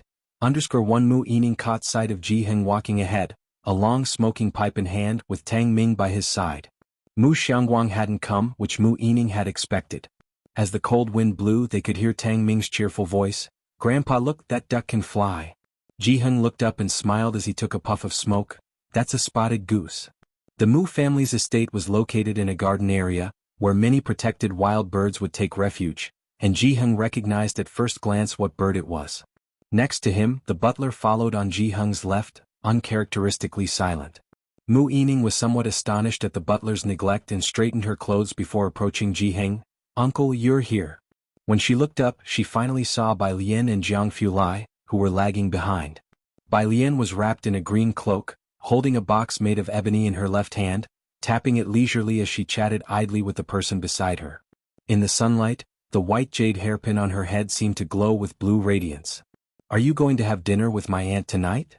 Jianghu Lai, hands in his coat pockets and eyes downcast in exquisite sorrow, was evidently frustrated. When did you two become so close? They were planning to have dinner together and he was the last to know. Ji Heng stopped and greeted Mu Yining, then said to Jiang Fulai, "Xiaojiang, this is Yining." Jiang Fulai lifted his gaze and nodded to Mu Yining, his tone noble yet aloof, "Hello." After the greeting he continued discussing with Bai Lian why they were going out to eat, and how he had no clue about it. With his usual demeanor of being too lazy to converse with others, Bai Lian thought that even Gao Shu wouldn't dare to bother him with such trivialities. "No more words, young Master Jiang," Bai Lian busied him, placing the ebony box in his hands. "Hold this for me." Jiang Fulai glanced down at her and, taking the box from her, didn't ask further. Ji Heng, still holding his smoking pipe, saw Mu Yining standing still. "Aren't you going in?" As he spoke, Jiang Fulai also glanced over, his gaze faintly landing on Mu Yining. Mu Yining, having encountered a variety of personalities within the circle, used to see Qin family's elder regularly in earlier years. Yet now, confronted by Jiang Fulai's gaze, she felt a chill down her spine. "Uncle, please go ahead." Ji Heng walked inside and Mu Yining followed a few steps behind, staying close to Bai Lian and the others. "Young Master Jiang, I didn't expect you to come." Jiang Fulai, the legitimate son of the Jiang family. Rarely appearing in public, even Qin family's elder would rise to greet him. How could Mu Yining not know him? "I came with grandfather Ji," Jiang Fulai, holding the ebony box and following Bai Lian, replied indifferently. "You don't need to mind me."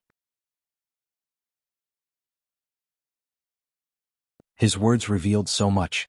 Today's Jiang Fulai didn't come as a representative of the Jiang family, but with the Ji family.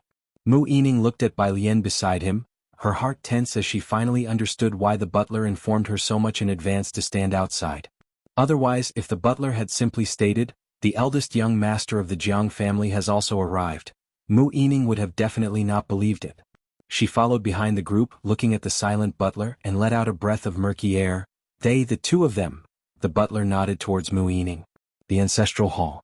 Knowing that Ji Xiaojun had gone to meet with collaborative partners, the Mu clan's leader and his entourage didn't pay much attention, simply chatted and laughed with Dong Chuan and Mu Yujun, until Ji Xiaojun arrived with the three individuals. The person in the middle, Director Qin, was seldom seen smiling. After becoming the head of Yunshao district, his authoritative presence had grown even more evident. Ren Wanxian, who had seen Director Qin before, recognized the man she had met in Xiangqing instantly, setting down her teacup. "Qin? Mr. Qin?" The surname Qin indeed attracted attention. The Mu clan leader and Dong Chuan quickly turned their gaze, and Dong Chuan didn't hesitate to put down his teacup and rise from his seat, both surprised and respectful. "Mr. Qin." Dong family's eldest young master with close ties to the Jiang family, naturally recognized Qin Yongkuan. Besides, who wasn't aware by now who had single-handedly promoted Qin Yongkuan? Hearing Dong Chuan's voice, Mu Yujun looked up, aware that the Qin family had little contact with the Gao family, but she knew this rising star, Mr. Qin, was on good terms with Jiang Fulai. In the past 2 months, Gao Yi had tried to meet with Qin Yongkuan more than once, and lately in Jiangjing, many sought to ingratiate themselves with Qin Yongkuan, with no shortage of gifts sent from many within the Jiang family. But Qin Yongkuan was an enigma, accepting no gifts and living a reclusive life, skillfully handling affairs without getting involved. These individuals found it difficult to establish connections with Qin Yongkuan. Mu Yujun was extremely surprised to encounter Qin Yongkuan here, a truly unexpected delight. She set down her teacup and stood up, very polite. "Mr. Qin, what brings you here? We've met before at the Su families." Behind her, the high-ranking Gao family butler, who had barely interacted with the Mu family, looked up, surprised to find that the present Mu Yining had such connections that she had invited Qin Yongkuan. He greeted Director Qin respectfully. A crowd had gathered around Ren Wanxian, both inside and out, several layers deep. Director Qin's gaze fell on Mu Yujin's group, while in the corner of his eye, he saw Shen Qing's side looking deserted, with only Mu Zhao attending to the guests. They were all people of the world, and at a glance, it was evident what was going on. Not to mention he wasn't familiar with Mu Yujun, knowing that Jiang Fulai didn't like the Gao family. Even if he had been familiar with them after today, he would start acting unfamiliar. Director Qin just nodded towards their side as a polite gesture. As for Dong Chuan, he didn't know him and therefore didn't greet him. Then he walked briskly with Dean Feng towards Xin Qing and Su En, stopping in front of them, warmly greeting Xin Qing. "Sister-in-law, you've arrived quite early." At the table, Xin Qing was only familiar with Su En, and Ji Mulan didn't pay her much attention either. Although Suan was looking out for her feelings, he was unable to attend to her fully due to the presence of two other business partners, and Shenqing found herself at a loss for words. Sitting in the spacious hall, surrounded by the powerful elite, she felt very uncomfortable. Fortunately, Mu Zhao, who was sitting beside her, often spoke to her, which prevented her from feeling too constrained. Now that Director Chen and Ji Xiaojun had arrived, Shenqing breathed a sigh of relief and stood up. "Xiaochen, you've come so late." Director Chen smiled. "I had some matters to deal with and arrived late. They'll start by drinking 3 penalty cups." Su En stood up. He was familiar with Director Chen and dispensed with the formalities, greeting the other two, Dean Feng, Chairman Liao. This side was filled with joyful laughter and chatter. By greeting Shenqing like this, Director Chen had done his duty for appearance's sake. On the other side, the group with Mu Yujun and Dong Chuan quieted down. When the head of the Mu clan found out who Director Chen was and learned the identities of Dean Feng and the others, he too grew restless. He wanted to go over, but having not greeted Shenqing and the others earlier, he couldn't find a good reason to do so now. A sense of regret welled up inside him. Who could have known that Shenqing and Ji Xiaojun, having returned to the Mu family for so long and always acting low-key, would know people of such stature? Even the Gao family's butler could not help but bow his head and ask Mu Yujun in a low voice, "Madam, is the Mu family so close with Director Chen?" Mu Yujun's mind was in disarray. How could she know that Shenqing, a woman whom she thought she could see right through, would actually know Chen Yongquan? And be on familiar terms with Chen Yongquan? Dong Chuan, seeing Director Chen seat himself next to Shenqing, couldn't help but look at Ren Wanxian asking, "Wanxian, should we not go over and greet your uncle and auntie?" Ren Wanxian looked up but didn't get a chance to respond to Dong Chuan. At the entrance, Assistant Wang led Ji Heng and others in. Ji Heng wore a gray robe carrying a long smoking pipe, his hands clasped behind his back, while the usually chattering Tang Ming, seeing the crowded hall, also stopped. Most people did not recognize Ji Heng. Behind them followed Pu Xiaohan and Ning Xiao, with Ning Xiao holding a gift box, always gloomy and not prone to speaking with others. Jianghu Lai, holding Bai Lian's sandalwood box, walked with a lazy look in his eyes and followed her steps unhurriedly. He seemed quite relaxed today, tall and handsome with a detached expression. However, as soon as they entered the hall, starting from the entrance, the boisterous, interacting crowd, centered around Bai Lian and the others, began to quiet down, radiating outwards. Director Chen, who was talking with Su En and the others, sensitively picked up on this disturbance. He looked towards the entrance and quickly stood up. Dean Feng also felt something odd, followed his gaze and immediately recognized the two striking figures among the crowd. He coughed and quickly put down his teacup to stand up. When he stood up, Liao Guangshuan, who had not seen Jianghu Lai before, also stood. Everyone at the table stood up, and Mu Yujun and Dong Chuan, who were paying attention to their side, also looked towards the entrance. Who was this arriving? They immediately spotted Jianghu Lai. Dong Chuan's face, which had always been calm, changed. He stopped talking to Ren Wanxian and abruptly stood up. His composure had always been dependable, even when facing Mu Yujun, one of the highest status individuals Ren Wanxian had ever encountered. Dong Chuan's sudden serious expression surprised Ren Wanxian. Mu Yujun and the senior butler stood frozen in place, looking towards the entrance, struggling to grasp the situation. The line of people slowly approached. At Director Chen's table, the usually talkative Dean Feng and Chairman Liao didn't dare to speak, but Director Chen, accustomed to such situations, was the first to break the silence. "Uncle Ji, Miss Bai, young Master Jiang." Dean Feng, not recognizing Ji Heng, smiled, "Miss Bai, young Master Jiang." Bai Lian nodded to him in acknowledgement. In the silence, Jianghu Lai casually yet politely greeted Ji Xiaojun, "Uncle Ji." This greeting of Uncle Ji undoubtedly dropped a bombshell among everyone present. If you find any errors, ads pop up, ads redirect, broken links, non-standard content, etc., please let us know reports so we can fix it as soon as possible.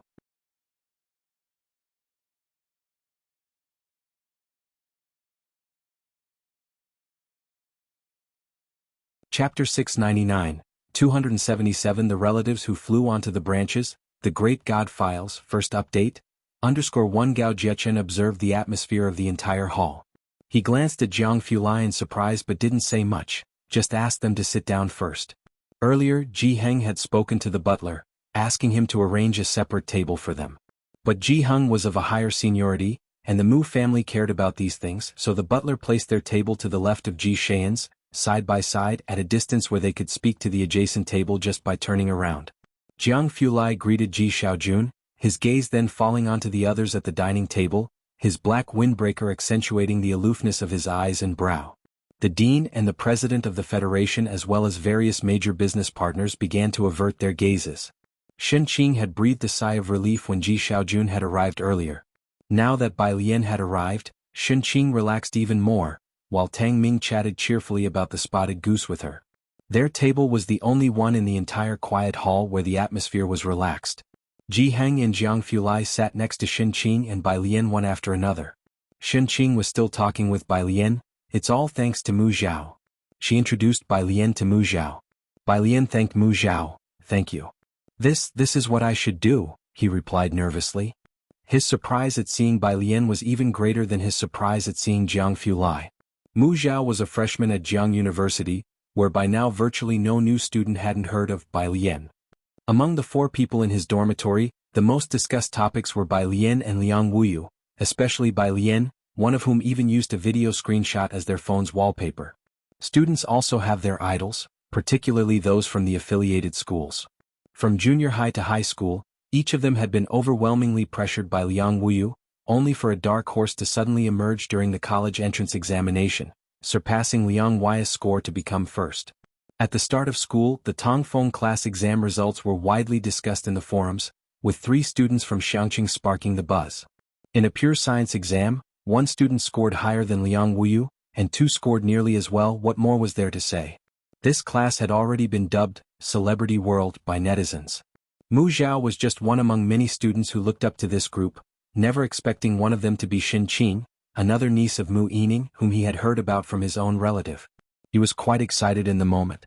With Bai Lian seated at the next table, Mu Yining came over and asked Mu Zhao to return to his own seat. Mu Zhao nodded and before leaving, asked Shen Qing if he could add Bai Lian on WeChat. WeChat. Shen Qing took out her phone and recommended Bai Lian's contact card to Mu Zhao, asking him to keep it off the internet and not pass it to others. I know, thank you, Mu Zhao said, taking his phone back to his table. As Bai Lian and the others took their seats, fireworks were lit outside, and the silent hall slowly began to buzz with quiet conversation. There weren't many people moving around the venue. A distant uncle from the Mu clan sat on edge at Mu Yujin's side, constantly asking in a low voice, "Clan leader, when do we go over?" Just moments ago when they greeted Mu Yujun and Dong Chuan, it was casual, but now the thought of returning seemed forced. And now, returning to engage in conversation with Ji Xian's table seemed questionable. The clan leader was at a loss as well. If they were already regretting their presence after the arrival of the bureau chief and the dean, their regret peaked internally with the arrival of Jianghu Lai. Mu Yujun stood still for a good while. Jianghu Lai just glanced over coolly from afar, making her feel a chill rising from the soles of her feet. Butler Gao, seeing him at the Mu family residence, was bewildering to Mu Yujun, and she looked dazedly at Butler Gao. Butler Gao, having seen Jianghu Lai more times than Mu Yujun, also realized, it's young Master Jiang. Mu Yujun sat down absent-mindedly, no longer concerned about Dong Chuan or the clan leader, tightly clutching her handkerchief.